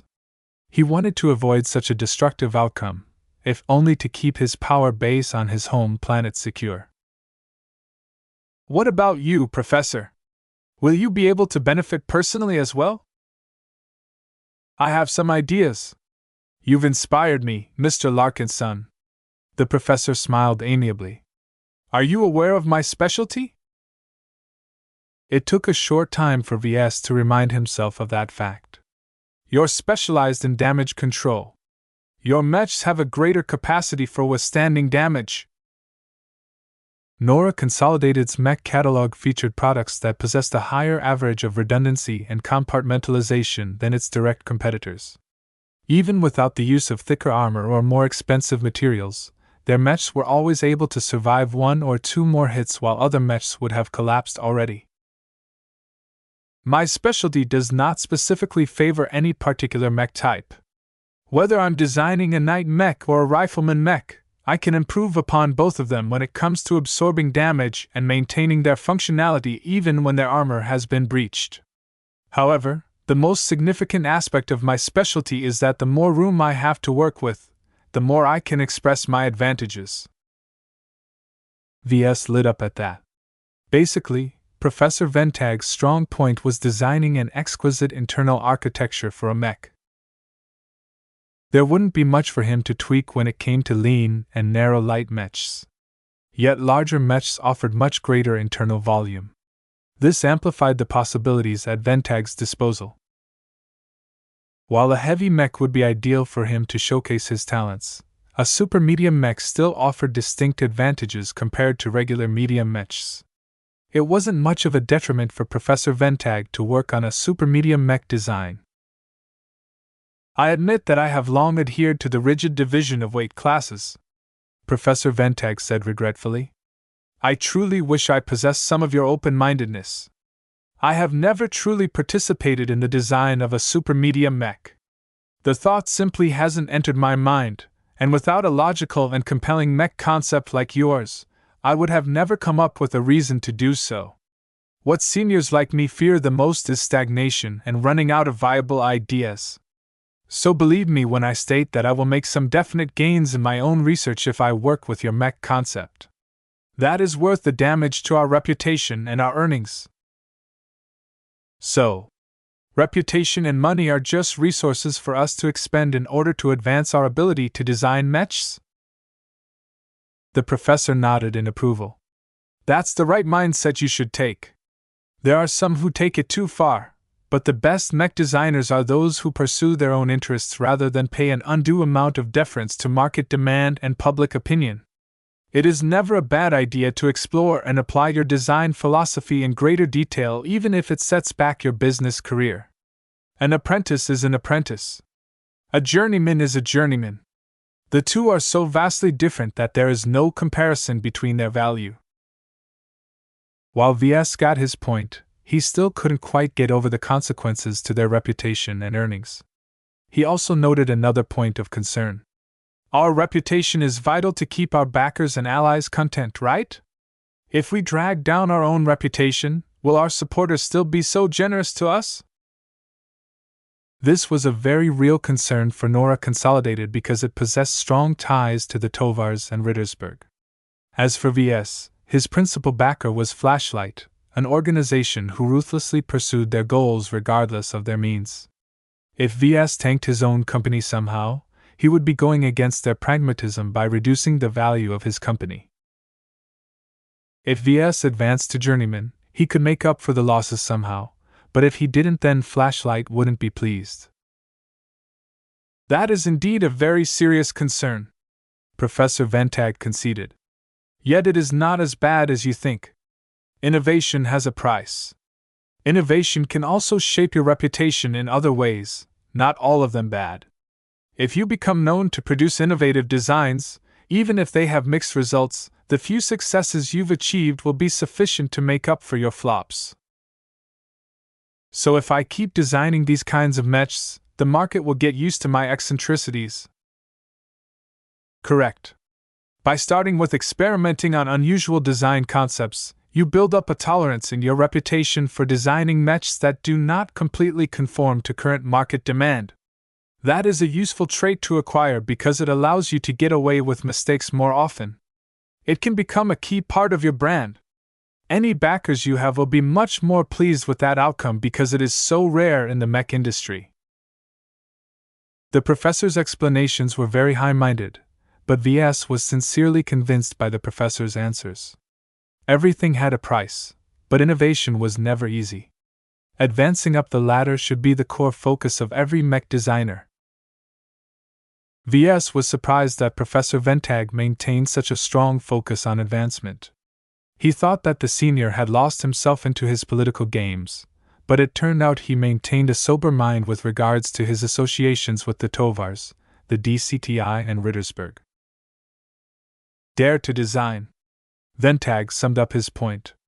Money and reputation are the end goals of vulgar, short-sighted mech designers who will never advance beyond the novice and apprentice stages. If you follow market trends to a religious degree, all of your designs will only follow the crowd and be lost among the competition. A true mech designer isn't afraid of setting market trends instead of following them like a sheep, Ves remarked. With Professor Ventag's encouragement and support, Ves decided to adopt his current mech concept of a super-medium space knight for their joint design project. They refined his concept even further in their subsequent discussion. Although the professor needed to return to the talks in order to provide expert counsel to the negotiators, Ves returned with high spirits. The risk of incurring backlash from the market no longer concerned him that much. Even if he received a flood of criticism, it would all be worth it if he advanced to journeyman before he reached his 30s. Chapter 1044 Sword of Damocles. Ves made a lot of progress on refining his vision for his super-medium space knight the last few days. Ever since he received Professor Ventag's feedback and assistance, he tinkered with his vision in order to assure himself that his concept would perform well enough to attract actual market demand. Dare to design. This motto stuck with Ves. It resonated with him. It sounded like the words of a true mech designer, one that was bold enough to design mechs. Even so, innovation comes with a price, he said to himself in a depreciating manner. If it was so easy to buckle the predominant trends in the market, then a lot more mech designers would have already published a large bunch of super medium mechs and other wacky designs. Perhaps intentionally or unintentionally, Professor Ventag severely downplayed the negative consequences of pursuing innovation.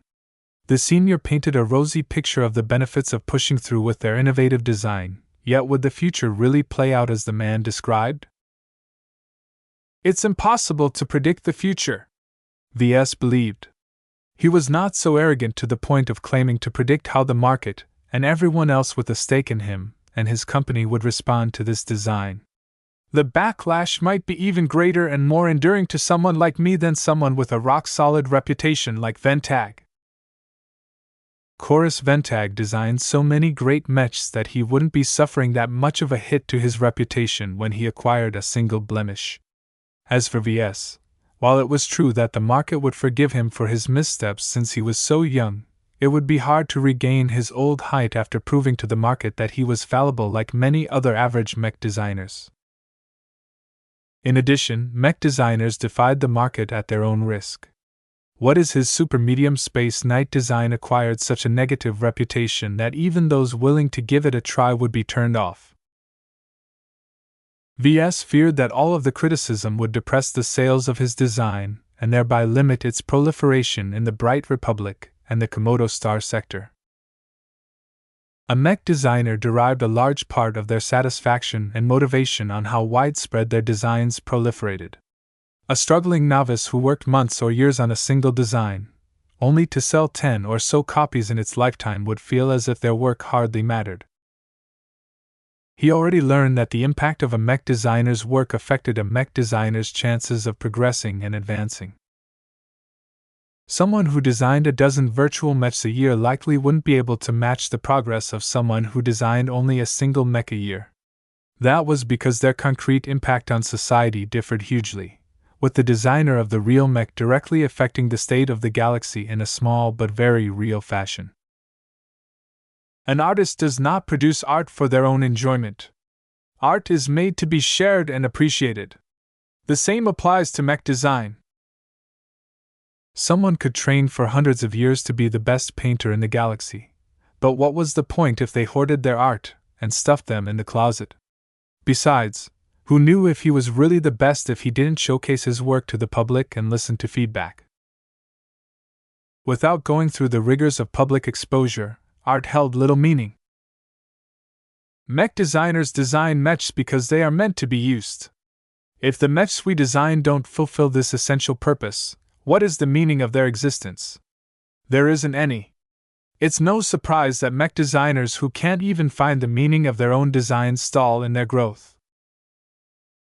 Naturally, the presence and absence of spirituality played a role as well, but even so, if the joint design project sold less than 100 copies in its lifetime, it wasn't a worthwhile mech design to Ves and Professor Ventag. He was aware that many mech designers would be happy at selling more than a dozen copies of their mechs. Not Ves. Not anymore. The sales figures of my Black Beak and Crystal Lord designs are much higher than that. There should be no good reason for me to regress to the level of a struggling novice. No. Ves wanted to move forward and close the chapter of his life as an apprentice. However, in order to advance to journeyman, his mech design needed to possess sufficient appeal that it attracted a sufficient amount of sales even under a storm of criticism. The stakes of the joint design project was already high. By deciding on designing a super medium space knight, Ves made the risky gamble even riskier by making a leveraged bet. If he won this bet and achieved success despite the inevitable backlash he incurred, then all of the pain would have been worth it as he rode the high tide of innovation to journeyman and beyond. On the other hand, if he lost this bet, he not only wasted a priceless opportunity to collaborate with a senior mech designer, he also risked tanking his company and set back his business aspirations. Ves did not forget about his intention to participate in the upcoming rat race to design mechs for the upcoming generation as soon as it began. If I avoid excessive risks, I'm sure I can scrounge up a decent amount of money in time. Yet VS found this course of action to be distinctly appealing. Playing it safe may offer greater security, but where was the excitement in that? The Larkinson in him favored making bold moves, and venturing into the unknown conformed with the values of higher-ranking mech designers. A conventional mech designer merely follows the market trend. A great mech designer sets the market trend. Naturally, the latter also needed to possess the right judgment to know when it was a good idea to go off the beaten path. Someone who recklessly designed weird mechs with little consequence on how the market would react to them would inevitably go broke and bankrupt. Also, sometimes a mech designer might go too far in their pursuit of the unconventional. The skull architect's example came to mind. That man possessed a brilliant mind and an admirable attitude towards research, but he also had a few screws loose in his head. VS did not relish becoming as unhinged as the skull architect in his desire to push the boundaries of existing conventions. Even so, such potentially extreme outcomes did not deter his adventurous spirit. VS deeply wanted to fulfill his vision of designing a mech that paid homage to Kalanxo. The high stakes involved with this course of action only piled up the pressure on him, making him more serious yet more passionate than ever before. This is my most significant mech design to date. As long as everything goes right, even the black beak and the critical crystal lord pales in comparison to the impact of this joint design project. As he continued to work over his vision in his mind during the following days, his good mood stood in stark contrast to the depression that enveloped Kester Hills. The negotiations hadn't gone well at all. No progress had been made at all. In fact, the relations between the Tovar Peace Delegation and the Colchester Peace Delegation even regressed into an even greater degree of mutual dislike. I've been a bit distracted lately, so I haven't been following the negotiations, VS said to Secretary Lowe when the diplomatic assistant made his regular visits. Why is everyone staring daggers at each other? Lowe sighed. It's a complicated issue. Since you've recently been stationed on Bentheim, surely you must be aware of how the Vesians pushed into the Bright Republic with the express aim of taking the fight directly into our port system. This is a risky strategy that they've pursued in this edition of the war. The Vesians already paid a heavy price to push in so deep, and the invasion forces are constantly at risk of getting cut off. However, the threat of attacking the Bentheim system is in itself a potent tool in the negotiations. Like brandishing a sword of Damocles over our heads, the Vesians aren't shy about alluding to severe devastation and ruin on the Bright Republic's most important economic center should they fail to get what they want out of the negotiations. Now he could see why relations dipped below freezing point. VS knew that the fear of such a direct invasion was real among Brighters. How did our side respond? They downplayed the threat of the invasion and maintained a belief that the Vesians wouldn't actually dare to go through. Invading the Bentheim system comes with severe repercussions. It might not be the Mech Corps that will lose out in a direct against the Mech Legion. However, the Vesians have a potent retort to any attempts at downplaying the threat. The Bentheim Liberation Movement, VS guessed. They're a threat as well, and in implicit coordination with the Vesians. If they are preparing for a major attack from within, Bentheim might not be able to repel the Vesian invasion so easily. An attack from within and without would definitely devastate Bentheim like nothing else. Even if the Mech Corps managed to repel the Mech Legion with great difficulty, they would only encounter ruins if they turned around. If Bentheim became ruined, the trade and industry that took place there would take a huge hit. Money would stop flowing, and the entire star system, along with the rest of the Bright Republic, would suffer severe shortages that would ripple into the daily lives of many average Brighters. In short, the entire Bright Republic would bleed if the Tovar Peace Delegation recklessly called the Colchester Peace Delegation's bluff. Secretary Lowe illuminated their current difficulties. The main problem our negotiators are facing right now is our inability to ascertain whether the intention to invade the Bentheim system is a bluff or an actual plan. The lack of information on the vision bottom line is casting uncertainty on the stance we should take. Should we stay confident and implacable and risk devastation, or should we concede and give up ground? What do the Visions demand in return for calling off their supposed invasion of the Bentheim system? A lot. More than double of the territory they gained when they gained the upper hand in the previous wars. Perhaps 24 star systems in the border region will change hands. That is on top of the monetary compensation that we have to provide. They're asking for a quarter of Bentheim's tax revenue for the next decade. Absurd. That is enough money to drown their noble throats 1,000,000 times over. The Bright Republic would definitely suffer under a long-term depression if they relinquish that much income. Ves did not have a clue how many bright credits all of this was worth, but he doubted the LMC came close to matching those figures in their annual earnings. His little company was only a drop in a bucket compared to the sheer amount of money the state raked in every year. With such a heavy price, I think we'd rather call their bluff and fight it out. That is the response of most of our delegation, and I suspect the rest of the Republic. Secretary Lowe shook his head. Yet that is exactly what Senator Tovar wishes to avoid. He isn't keen on weakening the Bright Republic and the Vizia Kingdom only to allow third parties to pick up a bargain. I believe Prince Colchester knows this as well, but he won't be able to placate the warmongers from his own state by proposing a white peace. If he can manage to secure significantly more gains through negotiations than the Mech Legion can secure an advantage in the war if they fight it out, then most of the Visions will be able to stomach an early end of the war. That in turn would piss the Brighters off so much that they would rather continue the war, thereby making the peace treaty enforceable. The current conundrum between the two delegations remained an implacable obstacle in the peace talks. Without resolving this difficult hurdle in a way that was acceptable to both sides, perhaps the peace talks might meet a premature end before they even came close to achieving success. Chapter 1045 Intractable. The sword of Damocles the Visions dangled over Bentheim through the entire peace talks into a very precarious phase. As long as no one could manage to find a way to resolve the deadlock acceptable to both parties, they could forget about making other agreements. A small mech designer like Ves could offer no input at all in such a high-stakes game of chicken. Right now, Ves somewhat felt that the current standoff tested each other's patience. The side who conceded first lost out, or something like that. Discussions still went on as each side tested the limits of the other. They frequently descended into over-exaggerated shouting matches.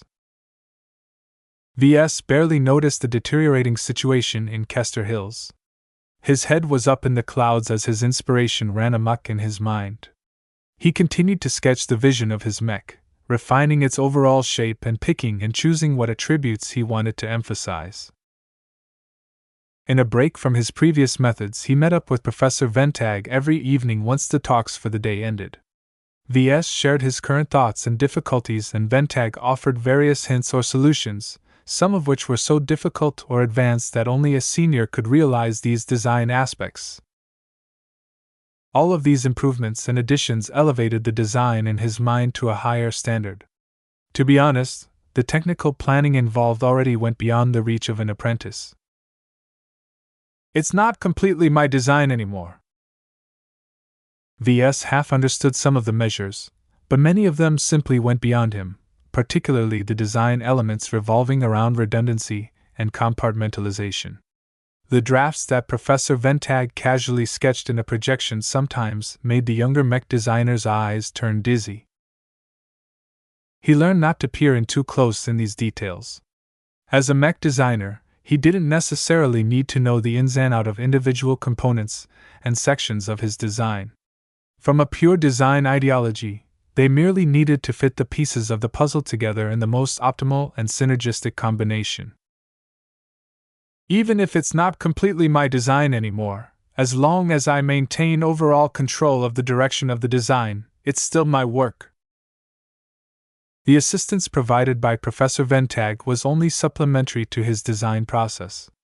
VS essentially turned him into a very smart database who would spit out the right answers or at least point him in the right direction whenever he asked a difficult question. For his part, the professor was content to let VS take the reins and demonstrate his design process in real time. This was also a test, after all. When VS next met up with Venerable Foster at a courtyard, his lack of focus on her attracted the expert pilot's attention. His persistent smile as he goofed off in his mind trying to refine his mech concept stood in stark contrast to the frowning, glowering or sneering faces of the other members of the two delegations. VS cared nothing at all about their difficulties. At this moment, the momentum of designing a new, innovative and original mech in a weight class which very few mech designers dabbled in before swept him up entirely. Even if the heavens may fall, let his mech be designed. "What are you smiling about so much?" Venerable Foster asked in an abrasive tone. "Don't you realize we've got you brighters by the balls?" What? VS drew his attention from his ongoing mental design work.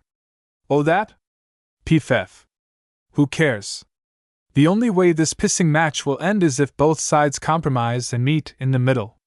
All of the blustering that's going on now is merely theater." The Venerable took affront of his dismissive attitude. "Say again? We're deadly serious here. You Briders ought to be grateful if we cancelled our invasion of Bentheim in exchange for concessions." "Yeah, right. Everyone and their mother knows the Mech Legion is overreaching in order to get into a position to invade Bentheim. You guys won't actually go through with it because the military forces that you'll commit in the invasion will be devastated. Either they'll break against our system and planetary fortifications, or the Mech Corps will somehow cut off your escaped route and crush your stranded carriers and mechs." What VS just said was the most logical outcome of the invasion. Barring any nasty surprises and brilliant stratagems, a reckless invasion of the Bentheim system would never end well. Even if our forces fall up short, Bentheim will still be ruined. Just the threat of war will spook many traders and investors from doing business in your precious port system. Venerable Foster smirked. "Who will be willing to throw away their mechs and ships into the pit then?" VS poked back. "Your Mech Legion is led by selfish nobles wearing officer hats. I doubt that any one of them would voluntarily play along to what is essentially a suicide mission for them. Will they truly be willing to throw away their military assets and their own lives for the greater good of the Vesia kingdom?" "A true loyal Vesian will know what is best," she replied in a righteous manner, unaware that she fell into his verbal trap. VS smirked at that. He might not completely understand the Vesian mindset, but human nature didn't change. The agency problem that he learned about in his business classes also applied to the government and the military. "I don't think the individual nobles and their noble houses will be enthusiastic about throwing away the lives of their scions and discarding their military assets. How would you compensate their losses? The Vesians don't have that much wealth to throw around, and it's already been divvied up by all the duchies. Those nobles who offered up their forces would all be pissed at the puppet masters who orchestrated this show and perhaps even intensify the rebellions within your state. At the very least, an attack on Bentheim will hurt you Vesians just as much." The self-serving nature of the Vesians prevented them from engaging in large, coordinated actions. A possible invasion of Bentheim would be nothing different. Nobody wanted to stick out their heads and volunteer for the most dangerous duties only to benefit their more cowardly rivals. From the intensifying glower on Venerable Foster's face, she recognized the truth in his words. That didn't lessen her determination at all. No matter what, she supported anything that made the Bright Republic suffer. "One way or another, we'll make you bleed," she hissed. VS waved his hand dismissively, and already went back to tinkering on his design in his head. "Whatever. You Vesians always talk big, but you never deliver on them once you balk at the price you have to pay." Obviously, VS made little progress in befriending Venerable Foster. They simply weren't compatible people. At least Lord Javier put down his arrogance and made an effort to grow closer to Ves, though his lack of leverage also had a lot to do with it. In contrast, Venerable Foster was an expert pilot in her prime. Though she likely lost the extremely expensive Belisarius in her mission, being pivotal in the effort to deliver a dose of high-grade light-prolonging treatment serum to Prince Colchester more than made up for the losses. In the perspective of those old dinosaurs, an extra 100 years of their life was worth incalculably more than a mech worth, as much as a mech regiment, if not more. From the way the other Vesians regarded Venerable Foster, she enjoyed a considerable position of favor among their ranks. Calling her Prince Colchester's pet wouldn't be too far from the truth. That even expert pilots needed to bow their heads to someone made an impression on Ves. Only a tiny amount of people truly called the shots in their respective states and organizations. Others were forced to take orders from someone else no matter their strengths and achievements. Unless you're a master mech designer, an ace pilot, a high official or similar, you will never be able to make your own decisions. Not completely. Even so, part of the reason why Venerable Foster enjoyed so much attention and respect was because she enjoyed great growth prospects. This ridiculously talented mech pilot not only possessed an exceedingly high genetic aptitude, she was also loyal and hard-working.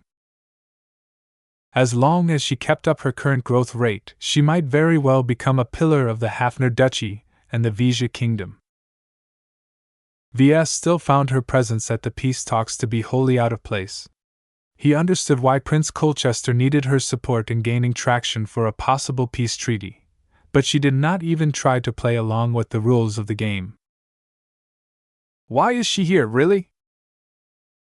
He drew his head from the clouds long enough to realize that the worsening moods between the delegates was detrimental to the goal of the peace talks. Why couldn't both sides recognize that all of this posturing was useless? Ves felt something in the air. This standoff was building up to something. To what exactly, he couldn't figure out. He wasn't conceited enough to try and predict what Senator Tovar and Prince Colchester had in store for the stalled negotiations. Those two are absolutely not simple. They won't let this deadlock continue. At some point, he received an invitation to attend an informal dinner with Colonel Zelvin and a couple of military attaches. Ves frowned at the message on his comm. What does the colonel want with me? He attended the dinner that night at one of the largely empty restaurants of Kester Hills. The original chefs did a great job turning freshly imported ingredients into wonderful dishes. During the occasion, Colonel Zelvin grilled Ves on his impression of Venerable Foster. Do you believe she is a supporter of Prince Colchester? That was a difficult question for Ves to answer.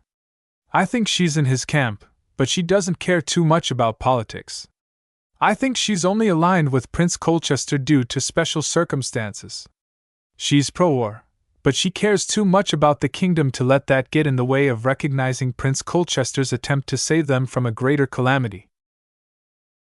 The colonel swirled his glass of wine as he contemplated V's response. I'm told she is rather direct as well, is that correct? She's no diplomat. That's for certain. It's not an act either, Ves stated confidently. However, she's also intractable for that reason. Colonel Zelvin looked disappointed. You must work harder to break the ice with her. I'm sure you are aware of our current difficulties. We need every avenue at our disposal if we wish to break the ongoing deadlock in the negotiations. If Zelvin went as far as pushing Ves to achieve some sort of breakthrough in his attempts to get Venerable Foster to act cordially to him, then the situation was truly dire for the Tovar peace delegation. Are we about to give in, sir? I can't comment on that, least of all here, Mr. Larkinson, the colonel said mildly. Besides this, I also want to give you a warning. Don't wander off in or around Kester Hills. Something untoward might happen if you don't pay attention to your own safety. Ves narrowed his eyes. What did that mean? The honored ones made sure that no one would attack the peace delegations. Who could possibly be so stupid to launch an attack on individual members? He nodded regardless. I'll be a bit more prudent in where I go. I haven't been wandering off very much in the first place. With hope, we will come to a satisfactory accord with the Vesians. We are not fooled by their inflated ambitions. Everyone else agreed with that standpoint, though Ves wasn't sure if anyone truly believed it. The Vesian saber-rattling spooked many Briters, particularly the businessmen with lots of assets in Bentheim. Will the Tovar peace delegation still be able to maintain a united front against the Vesian threats? Chapter 1046 Unglamorous Role. When Ves next met up with Venerable Foster at their usual courtyard, an attendant poured some tea for the both of them before drawing back to the sides. Why are you still agreeing to meet with me? Ves asked. His patience was wearing thin after several more fruitless days of trying to get Venerable Foster to open up. You obviously don't enjoy my presence. The expert pilot huffed and raised her chin at him. It has never been about befriending you. I am performing my duty here. And what exactly is your duty? Because it doesn't seem like you are trying to act cordially to me at all. Do you even care about the peace talks? You're dangerous, Mr. Larkinson. Venerable Foster's burning eyes bore into his own. Her force of will pressed on his mind like a tsunami washing against a seawall. Ever since I first met you at the ship, I knew there was something more about you. The events that took place there and your seemingly effortless escape makes me wonder if your current persona is a facade. Ves smiled ruefully at her. I'm a mech designer. You say that like it's a talisman that absolves you of all suspicion. No. You're more than that. I can feel it. There is a certain vibe about you that raises my hackles. Until I can expose you for who you really are, you'll remain within my sight. I won't allow you to wander off in order to manipulate my fellow Vesians with your duplicitous arguments. What was her problem? Ves sighed in an exasperated manner and crossed his arms. Even if he partially agreed with her assessment, he was not some devious mastermind who meant any ill during the peace talks. He knew better than to pull off some shenanigans in such a sensitive time and place. No matter what you think of me, we are both part of our respective peace delegations. We're here in an attempt to make peace. Why can't you set aside our differences and focus on what we share in common instead? Anyone who befriends a devious two-faced man like you will regret it, Venerable Foster declared with no uncertainty. How could Ves ever worm his way into her shell when she was as prickly as a hedgehog? Her ostensible aim of keeping an eye on him lest he charmed her fellow Vesians sounded ridiculous. Surprisingly, Foster asked a question of her own. One which did not include some sort of insult or accusation. I heard you are working on a design. I've noticed that you've been distracted lately as well. What are you working on that commands so much of your attention? Where she heard that, Ves didn't know, but it signified that the Vesians hadn't stopped in their endeavors to gather intelligence. Nonetheless, he was glad to take advantage of the opening Foster afforded him. Talking about mechs was a lot better than trading snide remarks. Even so, Ves felt reluctant to reveal the details of his upcoming design. It was so sensitive and controversial that leaking it prematurely might lead to all kinds of negative outcomes. The Vesians would certainly make use of the information and turn it against him in order to sabotage his rise. I'm working on a Space Knight design, he said, sparing little details other than the mech type in question. It's going to have a number of quirks, but it will essentially be a simple Space Knight at its core. A Space Knight, huh? She wondered. I have practiced with Space Knights, though I have never felt the inclination to dedicate myself in their use. There are other mech pilots who are able to perform much better than I ever will. Why not? Aren't you good at anything with your amazing talent and genetic aptitude? Or is it more about adopting the correct mindset? The latter made Venerable Foster surprised. For a mech designer, you sure know what you are talking about. You are correct. Skill doesn't have anything to do with it. Piloting a night mech, whether on land or in space, is easy to learn.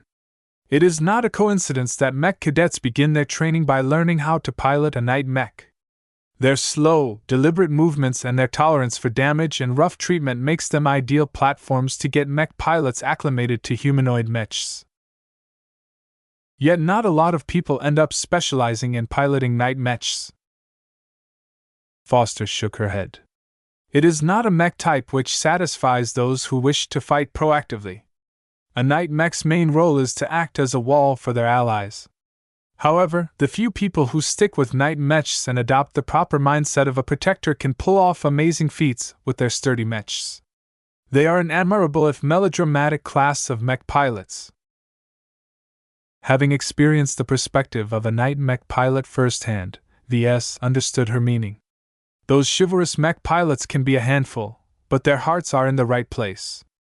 I would have thought that their mindset would be a good fit for your own. Perhaps in an earlier age, that would have made some sense. However, in the Age of Mechs, night mech pilots are relegated to grunts. Mech pilots do not need to be particularly skilled to make good use of a night mech, whether on land or in space. It is enough to know how to move and how to orient a shield at certain angles. There is a reason why expert pilots who specialize in piloting night mechs are the rarest of us all. There was a tone of admiration in her voice that Ves did not expect to hear. She exhibited genuine respect and admiration towards those who dedicated their lives to protecting their comrades. Having worked out a super-medium mech concept for his vision for his upcoming design, Ves knew that his work would be beyond the realm of an average mech pilot. While he predicted that all-rounders would still be able to pilot his Kalanxo-inspired mech with some effectiveness, they needed to endure a lot more burdens compared to piloting a more basic space knight. In light of these complications, Ves reoriented his target audience away from casual mech pilots. Mech pilots specialized in piloting space knights would be able to appreciate the extra options Ves intended to add in his design. Their mastery in the basics of operating a space knight ensured that they wouldn't be unduly mentally encumbered when they worked with extra features. Making use of the limitless options the polarizing module provided to the mech had the potential to substantially increase the defensive prowess of the mech, but only if the mech pilot made the correct decisions. If they recklessly activated an omnidirectional polarizing field to defend against a volley of laser beams coming from a single direction, they'd be wasting the majority of the mech's limited energy reserves. A skilled space knight pilot would know how narrow they needed to configure the polarizing field to offer the most adequate level of defense while wasting as little energy as possible. The more efficient the mech pilot made use of the polarizing module, the longer its protective effects lasted, thereby increasing its impact on the battlefield. Thus, recognizing that his vision for his design would result in an advanced machine with a high skill floor and an astronomically high skill ceiling, Ves gave up on the large audience of all-rounder mech pilots. Ves spoke again after a short pause. Do you think night mech pilots get a bad rap? They are underappreciated, she responded. It is like a group of children wanting to play hide and seek. Every child wants to hide, but none of them wants to take the role of seeking them out. However, a game of hide and seek won't begin until they decide who gets to be the unlucky seeker. So the same dynamic goes on in most outfits? Correct. Those who volunteer to pilot night mechs are usually the least skilled or least regarded among them. I think it is a rather deplorable way to decide what is perhaps the most pivotal role in a unit. It's not necessarily a good idea to put the worst mech pilot in charge of the vital job shielding friendly mechs. Ves caught her logic. However, regardless of what you think, it will happen anyway. Piloting a night mech simply isn't popular enough. Certainly, this wasn't universally the case. For example, Ves made sure that his black beak mechs were a pleasure to pilot. While they did not perform their defensive roles as well as a defensive night mech, the Blackbeak's high mobility and endurance opened up many options to enterprising mech pilots. It helped that he positioned the Blackbeak as a premium mech model. More expensive mechs were always better regarded than more disposable mechs. This would also aid his next design to a certain extent. "There's a lot of bad night mech models for sale," Venerable Foster remarked. "Although I don't pay too much attention to the market, I've heard lots of complaints about the space knights that mech designers cook up in their labs." "What's wrong with the models?" "Their designers are too narrow-minded. Just because a space knight is meant to serve as a defensive bulwark doesn't mean they should be constrained to that role." "You may have a point when it comes to offensive space knights, but defensive space knights are too slow to pull off advanced maneuvers." "Who says you need to employ advanced maneuvers to pose a threat to an enemy?" Venerable Foster prodded back. "They don't need to be particularly fast or agile either. However, what they do need is power. Enough power to dent the hull of a starship. You can't believe how many mech designers neglect that space knights need a good amount of mechanical strength." VS admittedly hadn't thought too deeply about this issue. In fact, more than once, he contemplated reducing the space the artificial musculature took up in order to make more room for other features. After all, a slow and fat space knight wouldn't be entering into melee range very often, right? How important is it for a space knight to retain its strength in melee combat? "Very important," Foster replied. "Having the option to be a threat in close range serves to reassure mech pilots that they aren't impotent. Good space knight pilots and good mech commanders will find a way to position space knights in a position where they can leverage their strengths and defensive capabilities." Her remarks gave VS a lot of food for thought. While he had his mastery of land-bound night mechs to lean upon to help him understand the mindset of his target audience, space knight pilots faced different concerns. Ves needed to identify these differences and make the appropriate adjustments. Otherwise, he might make some missteps due to his mistaken assumptions.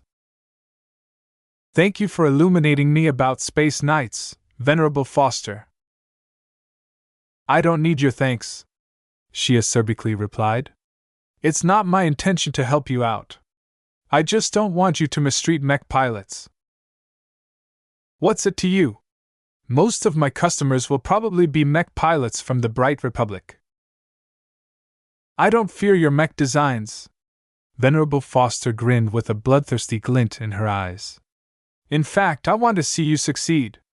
I want you to sell your mechs as much as possible so that whenever I encounter them in battle, I'll do everything in my power to crush them completely and utterly." "That is quite some reason." It figured that Venerable Foster only wanted to build him up so that she could personally tear down his works. She took an almost perverse pleasure at the thought of ruining his products in person. Venerable Foster released a devious laugh before she abruptly wavered on her seat.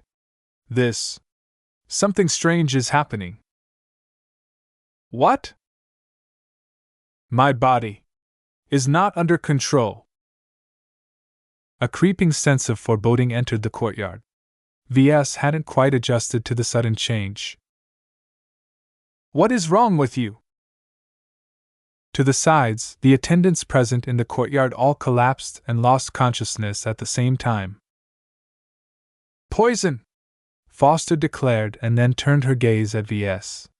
"You! How come you aren't affected? Is this your plot? Are you the culprit?" VS quickly held up his hands. "Hey! I don't have anything to do with it.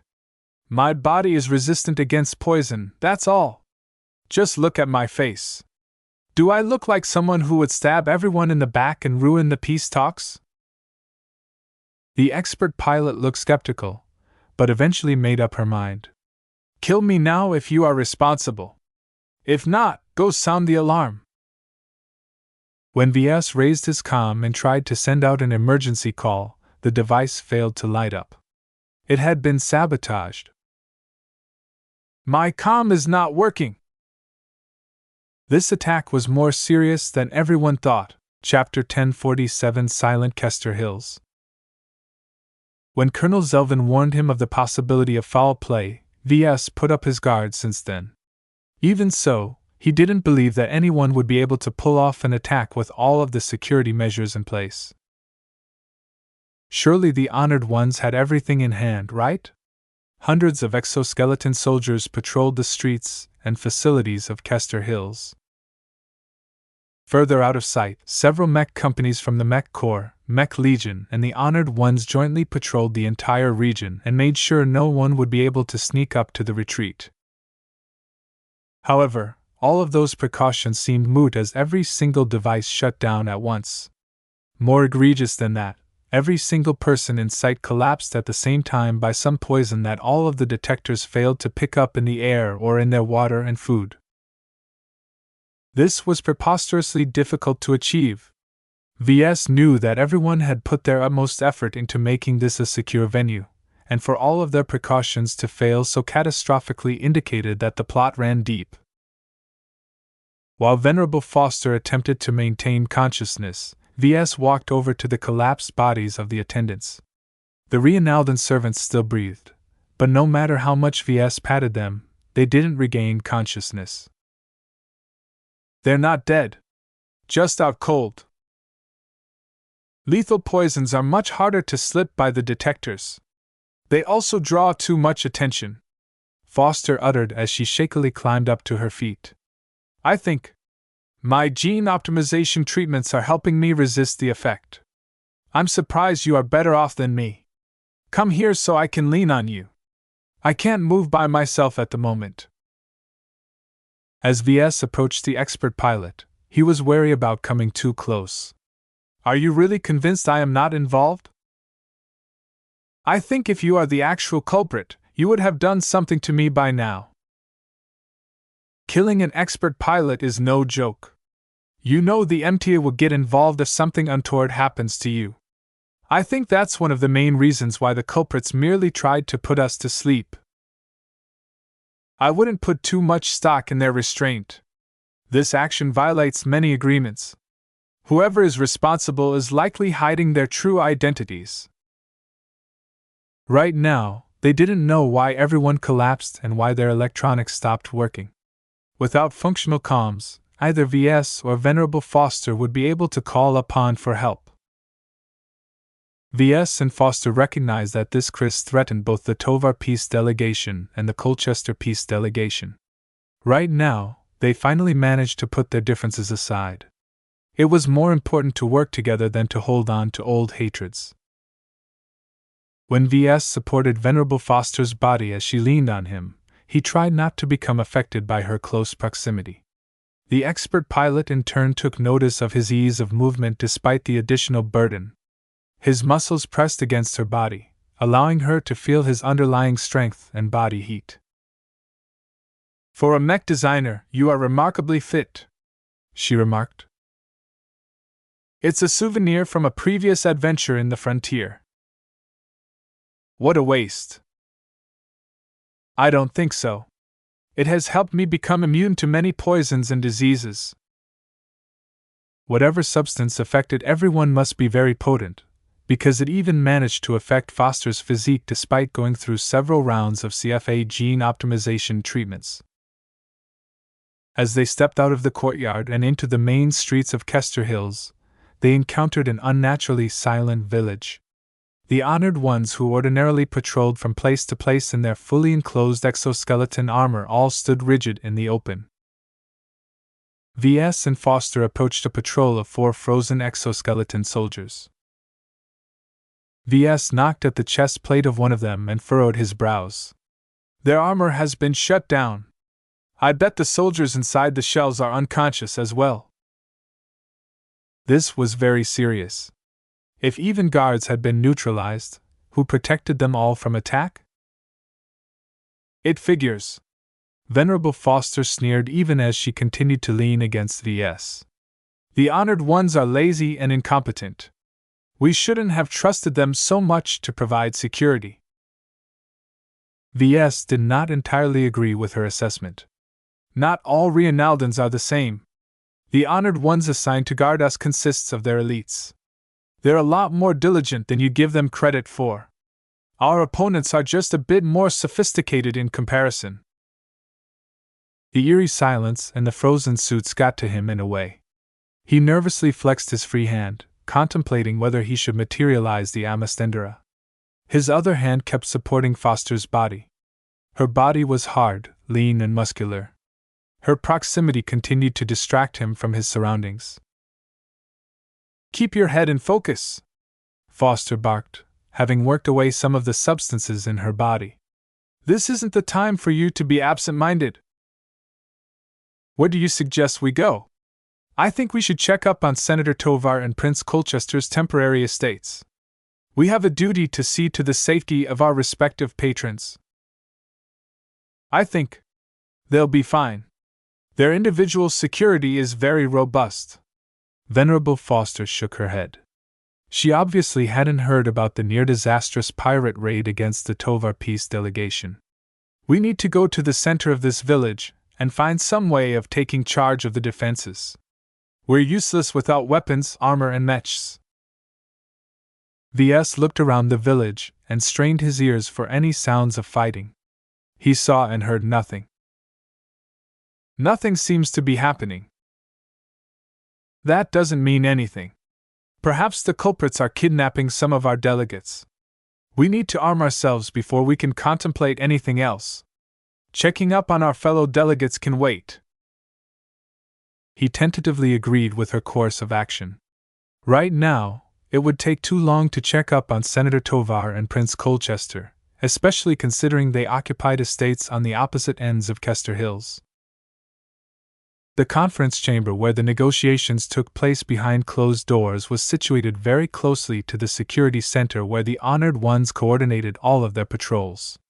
It would be easy for Ves to check up on Colonel Zelvin and all of the other main negotiators once he was finished with the security center. As they walked the short distance to the center of the village, they encountered more and more frozen exoskeleton armors. Brighter and Vision delegates also popped up from time to time. They all fell unconscious without exception. When Ves studied their bodies, he noted that some of them were hybrids just like him. Underneath their human appearances, these members of high society hid scales, unusual coloration, and other alien organs beneath their prim and proper clothes. Even so, their added alien enhancements failed to protect them from the substance that put them all out cold. As Venerable Foster leaned right next to Ves, she saw exactly what he looked out for. Frankly, she looked rather shocked at the frequency of alien traits. "How come there are so many people who chose to go hybrid?" Was she for real? Ves gazed at her face in close proximity and could see genuine puzzlement in her eyes. He lowered his irritation. "I always suspected that a lot of powerful people are hybrids," he admitted. "It's kind of an open secret in high society. The advantages afforded by certain alien traits can give them an advantage over baseline humans. Yet at least half of them are hybrids. That is way more than I thought." Even Ves was momentarily surprised by the frequency of alien hybridization. The folly and pitfalls of reckless genetic modification were very well known. Even so, it appeared that many humans simply couldn't resist the temptation of blending their human genes with alien genes, thereby gaining a powerful boost in their attributes as well as gain some unique alien traits. Those with enough money could draw upon much higher quality gene mod templates which focused on enhancing their lifespan or increasing their mental attributes. Those were also the most delicate and prone to side effects, but those side effects could be mitigated to an extent as long as enough money was involved. Ves shouldn't complain. He had inadvertently joined the club of hybrids and benefited from it, so he could not fault other humans from pursuing something similar. It took some time for them to reach the center of the village. As they shuffled over to the entrance of the security center, they found the front gates to be locked. They tried to go around but found no other way to enter the facility. Strangely enough, throughout their wandering so far, they encountered no hostiles at all. The eerie silence and lack of activity began to weigh heavier and heavier on their minds. What was going on? "We won't be able to get into the security center unless we break in," Venerable Foster concluded. "Even if we manage to break in, all the gear and equipment are likely sabotaged as well. There's no point trying to get inside." "All right. Should we check up on the conference chamber?" "We might as well. Aside from Senator Tovar and Prince Colchester, the lead negotiators are all important people. They are also at risk." Ves continued to support Venerable Foster's weak body as they crossed over the street and entered the reception hall of the conference chamber. The gates that led into the main chamber was sealed shut. It would take considerable force to open them up manually. Foster studied the obstacle preventing them from checking if anything happened inside. "These gates are too heavy for us to force open by our own strength. We need to force it open somehow." Ves was pretty sure he could burn a hole through the solid gates with the Amastendera, but the last thing he wanted to do was brandish this weapon in front of a vision like Venerable Foster. He looked around for another solution. He eventually settled upon the frozen ranks of exoskeleton soldiers. Their shuts had been shut down and the weapons in their grasp were inactive as well. Yet that did not mean they turned into useless ornaments. "These gates look formidable, but they're mainly big slabs of alloy. I think I can force an opening if I rig up an explosive device from the energy cells and batteries of those exoskeleton soldiers. Whatever sabotage deactivated their gear may have turned them inactive, but I doubt it touched their energy reserves." "Do it. We need to get inside." Ves put Venerable Foster's body down on the floor and approached one of the frozen armors. He had seen many models of exoskeleton armor, and understood their general layout and principles. It wasn't easy to open up the section of their armor that granted access to the small energy cells that powered everything. However, by borrowing some nearby objects, he pressed and shimmied his way into opening the respective compartment after a few minutes of fiddling around. He retrieved 4 energy cells designed specifically to power exoskeleton armor and put them aside. "Is that enough?" Foster asked. "If I can induce these energy cells to discharge their energy at once, the damage will be severe. I don't think it's enough to burn through those thick gates. I need at least a dozen energy cells." Once he fidgeted with the other exoskeleton armors and retrieved the necessary amount, he began to link them up with metal wires he ripped off some kind of strange artwork in the hall. When he placed his jury-rigged explosive against the gates and activated the individual cells, he quickly ran away as they grew hot. Ves picked up Venerable Foster in an unceremonious grasp and quickly ran outside. "Hang on, the explosion is going to be violent." Boom! A hot and fiery explosion scorched from behind, flashing Ves and Venerable Foster with a wave of heat. As the dust of the explosion settled, the lingering heat still made it uncomfortable for Ves and Foster to get close. They waited for a couple of minutes for the immediate surroundings to cool off. Venerable Foster looked impressed at the damage. "At least it worked." "Sh," Ves said. "Do you hear that? Something is active inside." Ves heard some murky sounds through the other side of the hole. It seemed that even as the rest of Kester Hills went silent, something was definitely going on inside the conference chamber. Chapter 1048 Convenient Shield. When Ves rigged the energy cells he pried off the paralyzed exoskeleton armors to explode, he underestimated their explosive yield. How could he know that the elite guards of the Honored Ones made use of high-capacity infantry-grade energy cells? Although not as exaggeratingly stuffed with energy as ultra-compact batteries, these high-capacity energy cells stored at least 50% more energy in the same volume compared to a regular one. Of course, their price was a lot more expensive as well. Normally, an infantry troop would ordinarily carry spares or resupply themselves when they ran out rather than use these high-capacity energy cells. The enormous blast that broke the gates into the formal conference chamber did more than breach an opening. It also cracked the floor, flung debris everywhere, heated the surroundings to a dangerous degree, and unleashed a concussive blast that would have walloped anyone standing in the reception hall or the conference chamber. The lingering heat and toxins from the site of the blast made it rather dangerous to cross through the smoke obscuring the conference chamber. Ves needed to at least wait for some time before the safer parts of the ground looked cool enough to walk over. Just to be safe, Ves momentarily diverted to place a low bench over the affected ground to walk over. "Do you hear that? What is that sound?" Venerable Foster puzzlingly asked. The weakness in her body still didn't allow her to walk by herself, forcing her to either sit on the ground or lean against Ves. She did not enjoy her moment of weakness. "If only the poison hasn't affected me so much." "You should be lucky you can stay awake and talk," Ves retorted as he peered his ears into the other side. The obscuring toxic smoke blocked most of his vision and dampened most of the sounds from the conference chamber. Ves didn't know whether he should wait outside for the smoke to fade or storm in and confront whatever went on inside. "We should go in," Venerable Foster whispered as he leaned her against his body again. "If there are only friendlies inside, we should see if your improvised explosive injured them.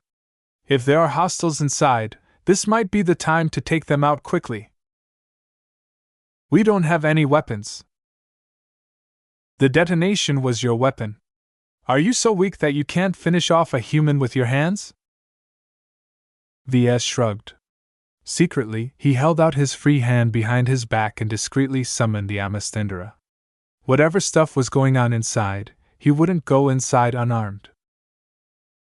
With his decision made, they climbed up the low bench and walked over it, sparing their expensive shoes and their feet from getting scorched from the cracked and irregular surface of heated stone and glowing gunk. As they entered the massive vault-like chamber, the huge window from above illuminated the massive ring-shaped table in the center. Right now, most of the delegates sitting at two distinct sides of the table were unconscious. Just like the people outside the chamber, they too had been affected by the poisons slipped into their bodies. Yet different from everywhere else, two people managed to retain their consciousness. Not only that, they spent their time awake fruitfully.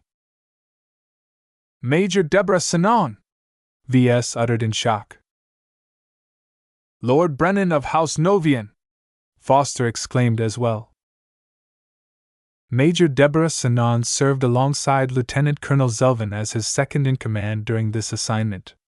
While Ves hadn't interacted with her much, he knew that Zelvin considered her to be his protégé within the Bureau of Sector Affairs. As for Lord Brennan of House Novian, he was a cousin of Count Reginald of the same house. Count Reginald also served in the Mech Legion and acted as Colonel Zelvin's counterpart during the negotiations. The Count held Prince Colchester's direct trust, so in turn Lord Brennan should have been loyal to the Prince in turn. Yet what Ves and Venerable Foster encountered put the loyalties of the other pair into question. That was because they were sprawled close to the bodies of Colonel Zelvin and Count Reginald. Headless bodies. "What have you done?" Ves asked with horror. The huge blast took Major Sinon and Lord Brennan by surprise. Whatever they had been up to, they'd been rudely interrupted by the concussive wave that swept over their bodies and flung them a distance away from the two headless corpses. "Look over there!" Foster weakly pointed with her chin. "They cut off the heads of our lead negotiators to smuggle them away." Flung into a different direction, a pair of transparent cages held two macabre heads locked in artificial sleep. They were the heads of Colonel Zelvin and Count Reginald. The only reason why they looked asleep and not dead was the machinery hooked up in the neck portion.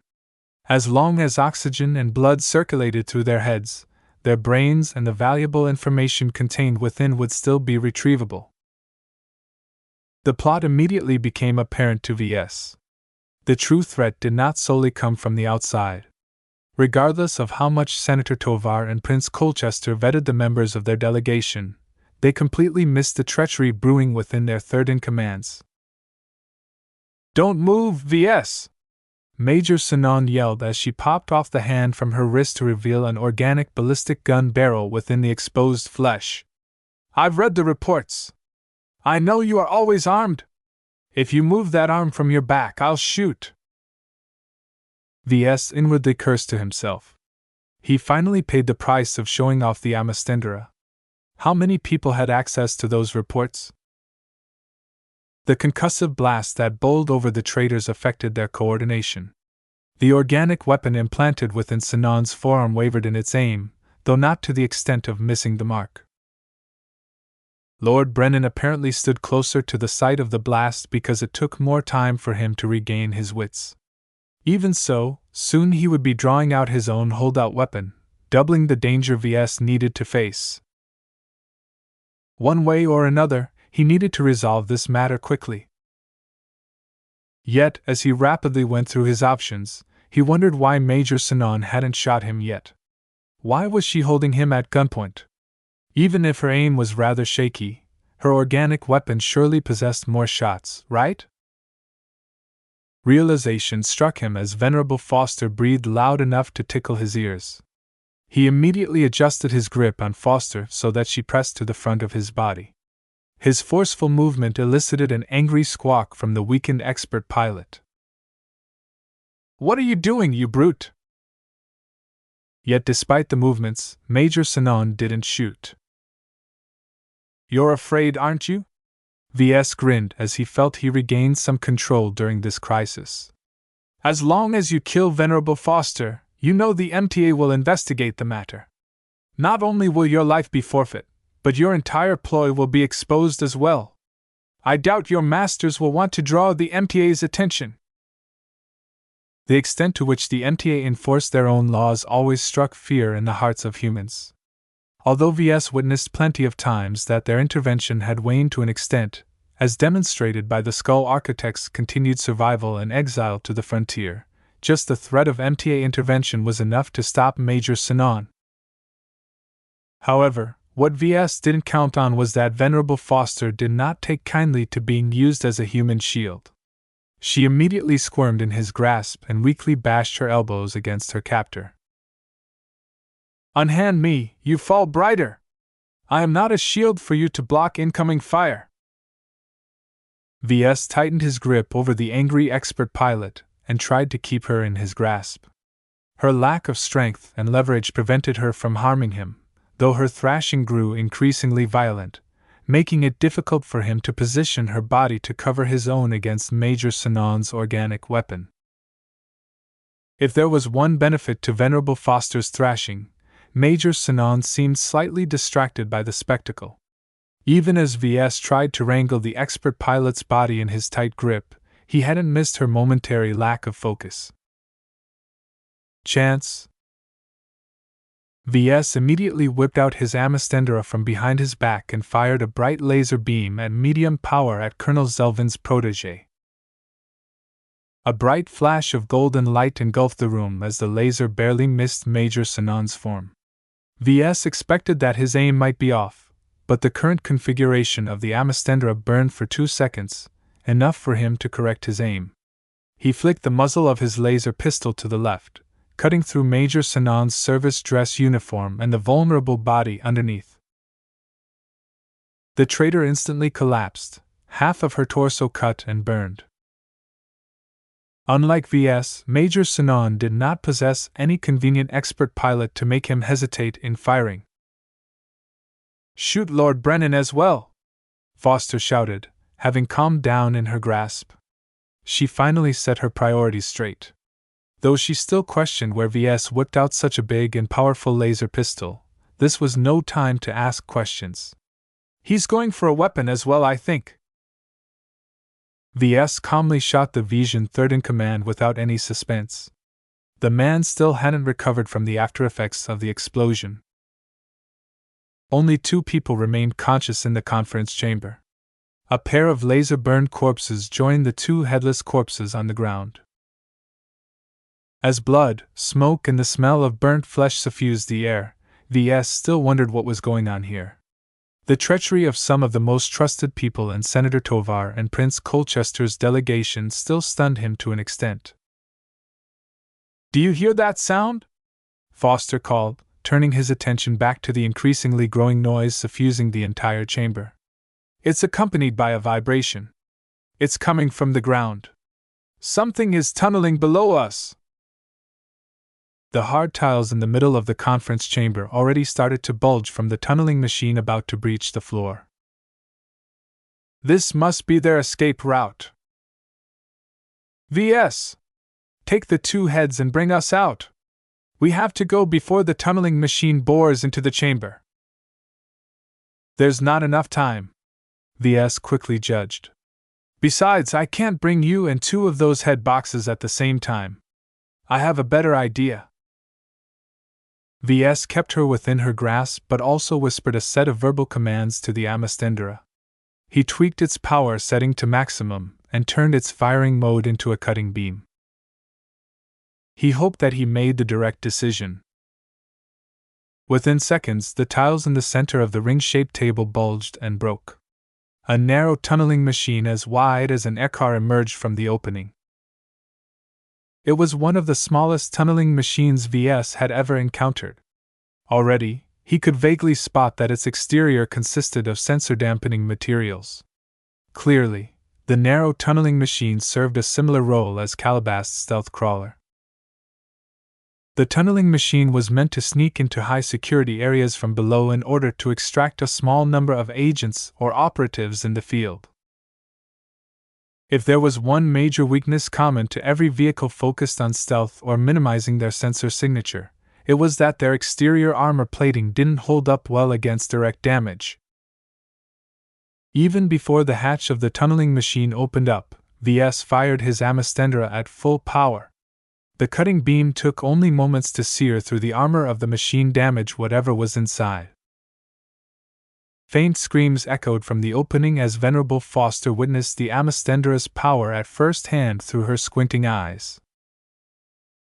"I knew there was more to you than a mech designer," she yelled accusingly at Ves.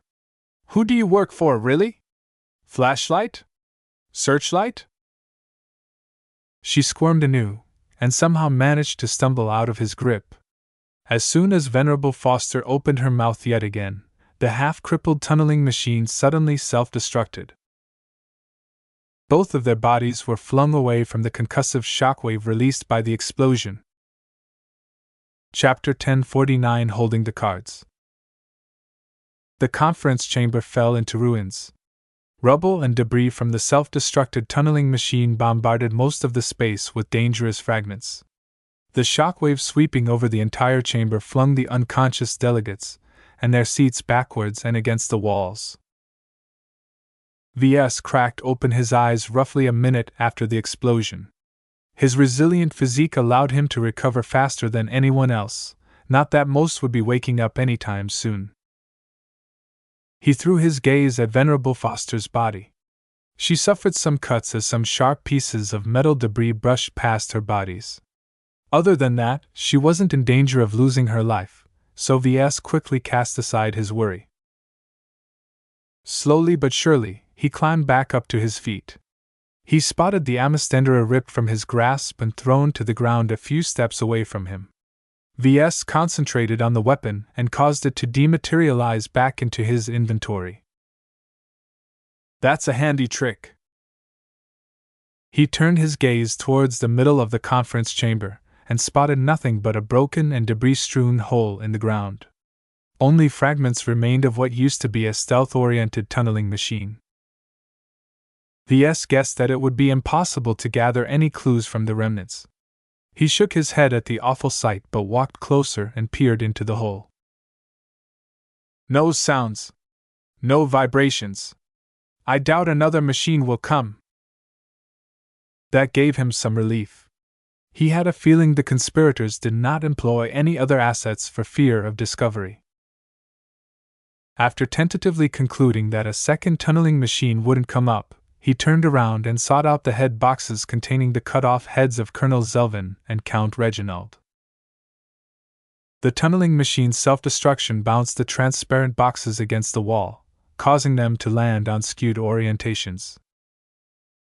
Fortunately, it appeared the head boxes had been designed to be robust, as the machinery keeping the heads stuffed inside some sort of preservative liquid still worked normally as far as he could see. The sight of them still creeped him out. Ves couldn't help but write their orientation. What is going on here? He wondered. Whoever masterminded this attack apparently didn't plan on killing everyone. Instead, they just wanted to put everyone asleep and render all equipment inactive so that they could extract 2 traitors bearing 2 valuable head boxes.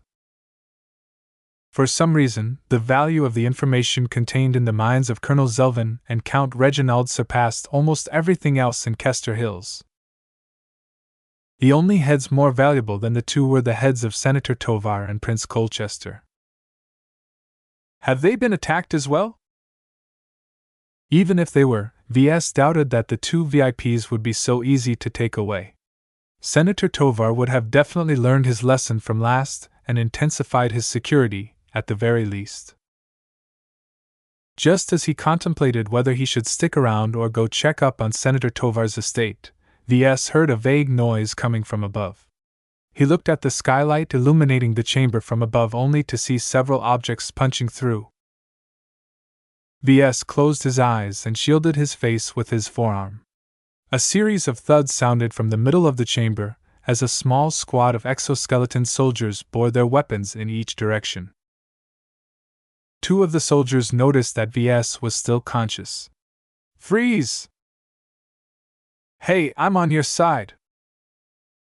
Don't move! Ves did as commanded as the newcomers swept and secured the entire chamber, as well as the reception hall and other side rooms. He sighed in relief as he read their markings. The heavily armed exoskeleton soldiers that just arrived hailed from the 1st Adamant Fists of the 3rd New Foundation Division of the Mech Corps. Ves faintly heard more noises in the air from the holes in the skylight. More reinforcements arrived from above. It was a given that the honored ones and the others took notice of the blackout that engulfed Kester Hills. The conspirators timed their operation precisely. If everything went according to plan, then the treacherous Major Sinon and Lord Brennan would have just made it off with the head boxes by jumping into the stealthy tunneling machine. Is this really the extent of their plan? For all the elaborate planning and preparation, Ves again doubted whether they went through all this trouble just to steal away 2 heads. Even so, with those 2 heads they can do much. Both Colonel Zelvin and Count Reginald served as the lead negotiators on behalf of their respective patrons. They knew almost as much as Senator Tovar and Prince Colchester, but enjoyed much less security. Anyone plotting to keep the war going would be able to dig up a wealth of information from their heads. They could easily use their gains to figure out everything the peace advocates had in mind, thereby allowing them to undermine any subsequent attempts at forging an early peace. If this was the main plan of the conspirators, then Ves had to admit it was clever and exceedingly well executed. They probably had several more men on the inside to facilitate such an extensive range of sabotage. They encompassed not only the Brighters and Visions accompanying the peace delegations, but also the supposedly neutral honored ones as well. This conspiracy certainly ran deep. While the exoskeleton soldiers of the Adamant Fists secured the conference chamber, more armed soldiers arrived from the Visions and the honored ones. The Reinaldans arrived last, of course, but they worked twice as hard in order to make up for their many inadequacies. The reinforcements took away the 2 head boxes as well as their damaged and bleeding corpses. The bodies might be salvageable if they revitalized them. At the very least, they offered a good baseline for cloning new bodies for the decapitated heads to house themselves on. Such procedures no longer confounded modern medical science. After some time, the new arrivals managed to get the security center back online. As they worked away the sabotage, other soldiers took Ves, Venerable Foster, and every other member of the delegation into an underground infirmary built underneath the security center. Naturally, the suspicious soldiers also kept an eye on them in case they posed a threat. Ves merely shrugged at the somewhat rough and unfriendly treatment. Having been subject to similar situations, he knew better than to take it to heart. The soldiers were just doing their jobs after the honored ones, and everyone else dropped the ball. Again. His faith in security dropped by another notch. No matter how many precautions someone took, there was always a way to disable or circumvent them as long as you had a man on the inside. The soldiers set every member of the delegation aside and locked them in their own rooms while their investigators sorted out the mess. After roughly half a day, the door opened up. Ves quickly shot to his feet at the sight of Senator Tovar himself. The old man waved aside his heavy guards before commanding the door to be shut. Ves, I suppose we have you to thank for saving Colonel Zelvin and Count Reginald. This latest attack is far more devious and extensive than we have ever expected.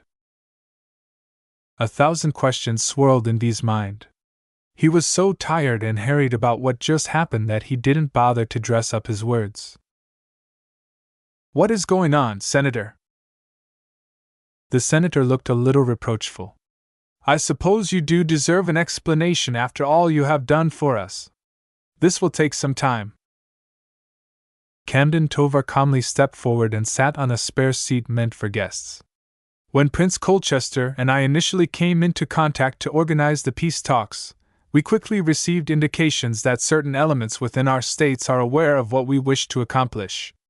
It is very hard to keep a secret in this day and age. The only way we can deal with this problem is to accept that our enemies will not sit still and act accordingly. You mean, you knew we'd be attacked? We knew. Senator Tovar nodded lightly. In fact, Kester Hills is not as barren and peaceful as you thought. We had many more mechs and soldiers in reserve in the periphery of this retreat, ready to spring into action if anything went amiss. Nothing happened for a long time after everyone fell unconscious.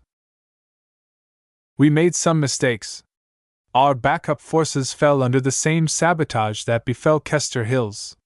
While our fleets in orbit quickly found out that something went wrong, it took time for them to deploy reinforcements to the surface.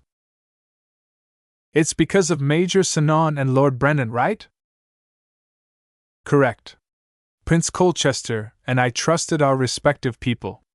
Both have served as loyal retainers for a very long time that it is almost unimaginable that they would betray us so. Major Sinon, how long has she worked for Ramza family? Ves raised his eyebrow. How do you know she worked for the Ramza family? The senator smiled at that moment. Prince Colchester and I kept a close eye on our most likely domestic opponents to act against our initiative. Within the Bright Republic, it has always been the Ramza family that stood against my Tovar family. Now, we have gathered enough clues and circumstantial evidence to pin this event to the Ramzas. That is great. There must be a reason why Senator Tovar mentioned the Ramza family besides informing Ves that they identified one of the masterminds. Was the senator attempting to ruin V's impression of the Ramzas so that he would grow closer to the Tovars? As suspicions welled up in his mind, Ves voiced some of the thoughts he formed during his time of rest in the underground infirmary. Regardless of your plans to catch the conspirators in the act, I think it isn't a coincide that Venerable Foster and I have been brought along. Oh? For what it's worth, Ves, I really do appreciate you and your uncanny ability to survive various perils. I think that's the main reason why you brought me along, right? Ves asked with his eyes narrowed in suspicion. I have a track record of that. You also know my secret weapon by now. It's a weapon that's nearly impossible to hack. The old man smiled genially at Ves, as if he was a grandpa smiling at a grandchild for impressing with a childish antics.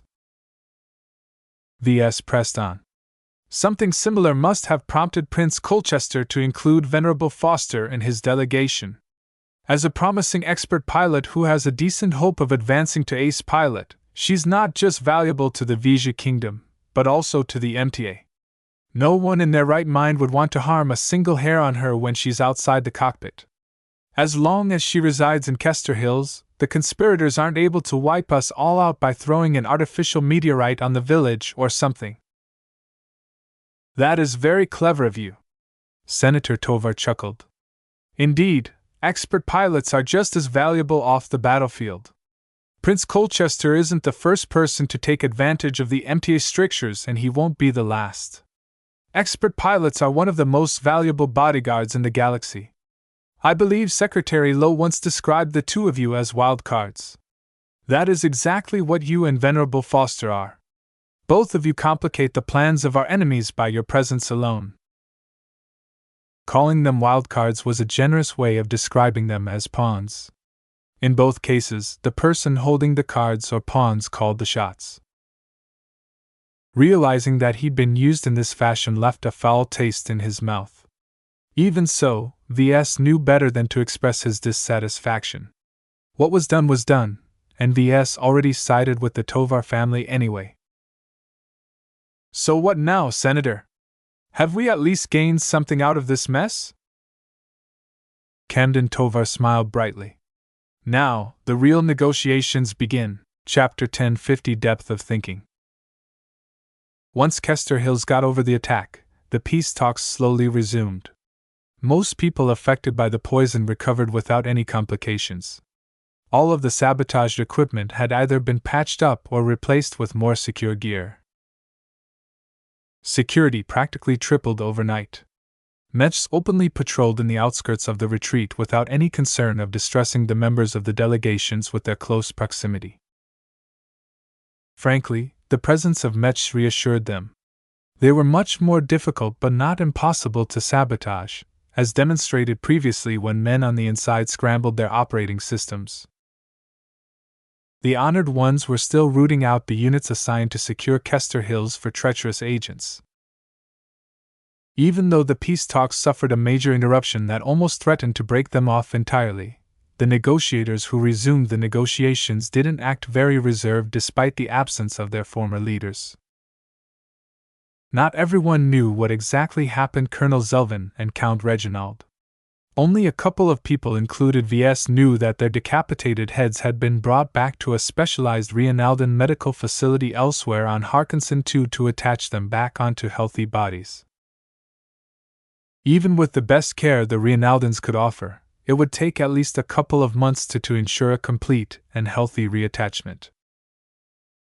As for VS, he mostly spent his time in his quarters brooding by himself. He wanted some alone time to clear his mind and go over recent events. Besides, it wasn't as if Venerable Foster wanted to meet him anymore. Ever since he used her as a human shield and surprised her with some of his tricks, she no longer wanted to hang out for him for some reason. VS chuckled to himself. Of course she hates me now. Not that it's any different from before. This didn't really result in any consequences to him. VS had the feeling that he had served his use in the delegation. He was a spent card, and so was Venerable Foster. His previous obligation of trying to connect with the Vesians seemed like a giant joke in hindsight. The senator never brought him along to make friends with the Vesians in the first place. I'm merely a wild card who can be put into play when every other card is neutralized. Senator Tovar kept the rest of his cards close to his chest, revealing little to VS. This prompted him to spend his time in contemplation by guessing what kind of scheme the senator and prince were running. Both of them are aware that they drew the attention of enemies within their own states, VS observed. They made several precautions while they waited for their enemies to make a move. He made another important observation. Though VS mostly stayed in his quarters, he did hear some gossip every now and then when he went out to eat. The negotiators quickly came to an agreement on the intractable Bentheim issue. It only took 2 days after the attack for them to settle for a compromise that forced the Bright Republic to concede a small but unspecified amount of tax revenue to the Vesia Kingdom for the next decade. Before the attack, the peace talks have stalled for several weeks without a solution in sight. How can they get over their differences so easily all of a sudden? By now, the negotiators already moved on to finalizing the issue of settling the ownership of dozens of star systems in the border regions. The brisk pace discomforted everyone, but some were glad that they wouldn't be forced to stick around for months. VS had the feeling that everything that happened before was theater in a sense. The threats and ultimatums flinging in every direction served to give the mistaken impression that the Brighter and Vision peace delegations didn't get along. If the conspirators struck during this tenuous period, they can easily deflect the blame to the peace delegations. The peace talks would certainly break under a tide of mutual accusations and suspicion. It didn't matter at that point if they believed that others were behind the attacks. However, the conspirators made two mistakes. First, they didn't completely account for the wild cards in play. Venerable Foster's presence limited many convenient options. V's presence spoiled the key part of their elaborate operation. The second mistake was that they made a move when Senator Tovar and Prince Colchester specifically stared at their domestic enemies. VS threw out a guess that Flashlight kept an eye on the Ramza family and other powerful families and organizations within the Bright Republic. However much VS found Flashlight to be abhorrent, he did not doubt their competence. No matter how much the others hid their actions, once Flashlight put their mind to it, they got what they wanted. Once Senator Tovar and Prince Colchester identified their foes and gathered evidence of their misdeeds, they abandoned the puppet show that previously took place. The glacial pace of the peace talks abruptly entered into a sprint, and it looked as if a peace treaty might be formed by the end of the week. The depth of thinking behind the senator and the prince astounded VS. Their plotting is first class. While everyone was thinking 3 moves ahead at most, they were thinking 6 moves ahead. What VS speculated so far only formed the tip of the iceberg regarding the depth of Tovar and Colchester's plans. The peace talks only formed one component of their master plan. So far, VS did not think this plan merely aimed to achieve a momentary peace between the Bright Republic and Vision Kingdom. The two old men were laying the groundwork for something much larger. Right now, VS was too far removed from power to even make a guess of what the endgame would look like. What grand design did these two statesmen have in mind for their respective states? VS shook his head. It doesn't matter. I'm just a mech designer. A mech designer with a special gun, but a mech designer nonetheless. As long as Senator Tovar gave him his bag of rewards and sent him off, VS was fine with whatever the devious old geezer plotted behind everyone's backs. The more time VS spent under Tovar's thumb, the more he realized he was out of his depth. Old fossils like Senator Tovar and Prince Colchester thought and schemed on an entirely different level than normal people. The closer VS got to them, the higher the chance of getting pulled into another dangerous scheme. If there was one benefit to the brisk peace talks, it was that VS saw actual hope in an early end of the war. From the way negotiators agreed on every point and how the Brighter and Vision members of the delegation bonded over their shared experiences, the impetus to achieve peace was never stronger. In fact, one of the main reasons why both sides wanted to achieve peace so badly was to spite the conspirators who plotted against them. It was incredibly frightening and discomforting to be laid low so utterly and completely. The warmongers overplayed their hand, VS remarked. While VS didn't know how exactly Senator Tovar and Prince Colchester held the known conspirators to account, it was evident that they no longer feared their opposition that much. After some time, Professor Ventag finally dropped by his quarters one evening. My apologies for my extended absence, VS. The negotiations picked up so much speed that I've been swamped with work. I understand, Professor. You have better things to do than pay me a visit. Come now, VS. Don't discount yourself. I heard that you stopped going out since the attack. Are you suffering from any physical and mental repercussions? I can call for specialized aid if you need the assistance. VS shook his head. No, I'm fine. It's just, You know that Colonel Zelvin almost got his head carried away. I'm glad I was in a position to stop that, but how can the situation devolve to such an extent that every security measure in place to prevent this attack failed so completely and utterly? Our detractors are numerous and powerful, Professor Ventag remarked. Their means are just as elaborate, if not better, than what we have at our disposal. The only way that Senator Tovar can outplay them is to outwit them. It is not a coincidence that while Kester Hills is heavily secured, it did not offer as much security as we do now. Are you suggesting that Senator Tovar and Prince Colchester intentionally set us up as bait? The professor calmly crossed his arms. I am not making any claims here. You should be careful of what you say here, lest you be accused of slander. Ves glowered at that. Obviously, he couldn't just say that the two old men put their delegations, which consisted of some of the most powerful and influential military officers, government officials, bureaucrats, and academics at risk just to mislead their enemies and to entice them into action. The key point here is that we have managed to advance our interests at the expense of our detractors without paying a major price. The senior continued. The balance between the supporters of peace and the supporters of war is no longer tilted against us. No matter how much people disagree with Senator Tovar's intentions, it does not change the fact that he carries an official sanction directly granted by the highest officials of the state. To resort to foul play against an official government initiative is already bad enough. To be caught in the act is worse. There was a hidden implication in the professor's words that Ves picked up with his suspicious mind. From the way you refer to the government, you don't just mean that they're paying lip service to the notion of peace, right? The bright president and the cabinet must be fully behind it, belying the previous impression that only a handful of people know about this initiative. Do you think the bright president is stupid? No. Ves shook his head. You don't get to be the boss of the bright republic by being stupid. With what you know so far, do you think the bright president would be rational enough to recognize the merits of peace over war? What about his cabinet? If they are as clever as they ought to, they shouldn't be so obsessed about the war and prejudiced against the Vesians to insist on continuing the fighting. Ves observed with greater clarity. The support for peace isn't as weak as you initially painted.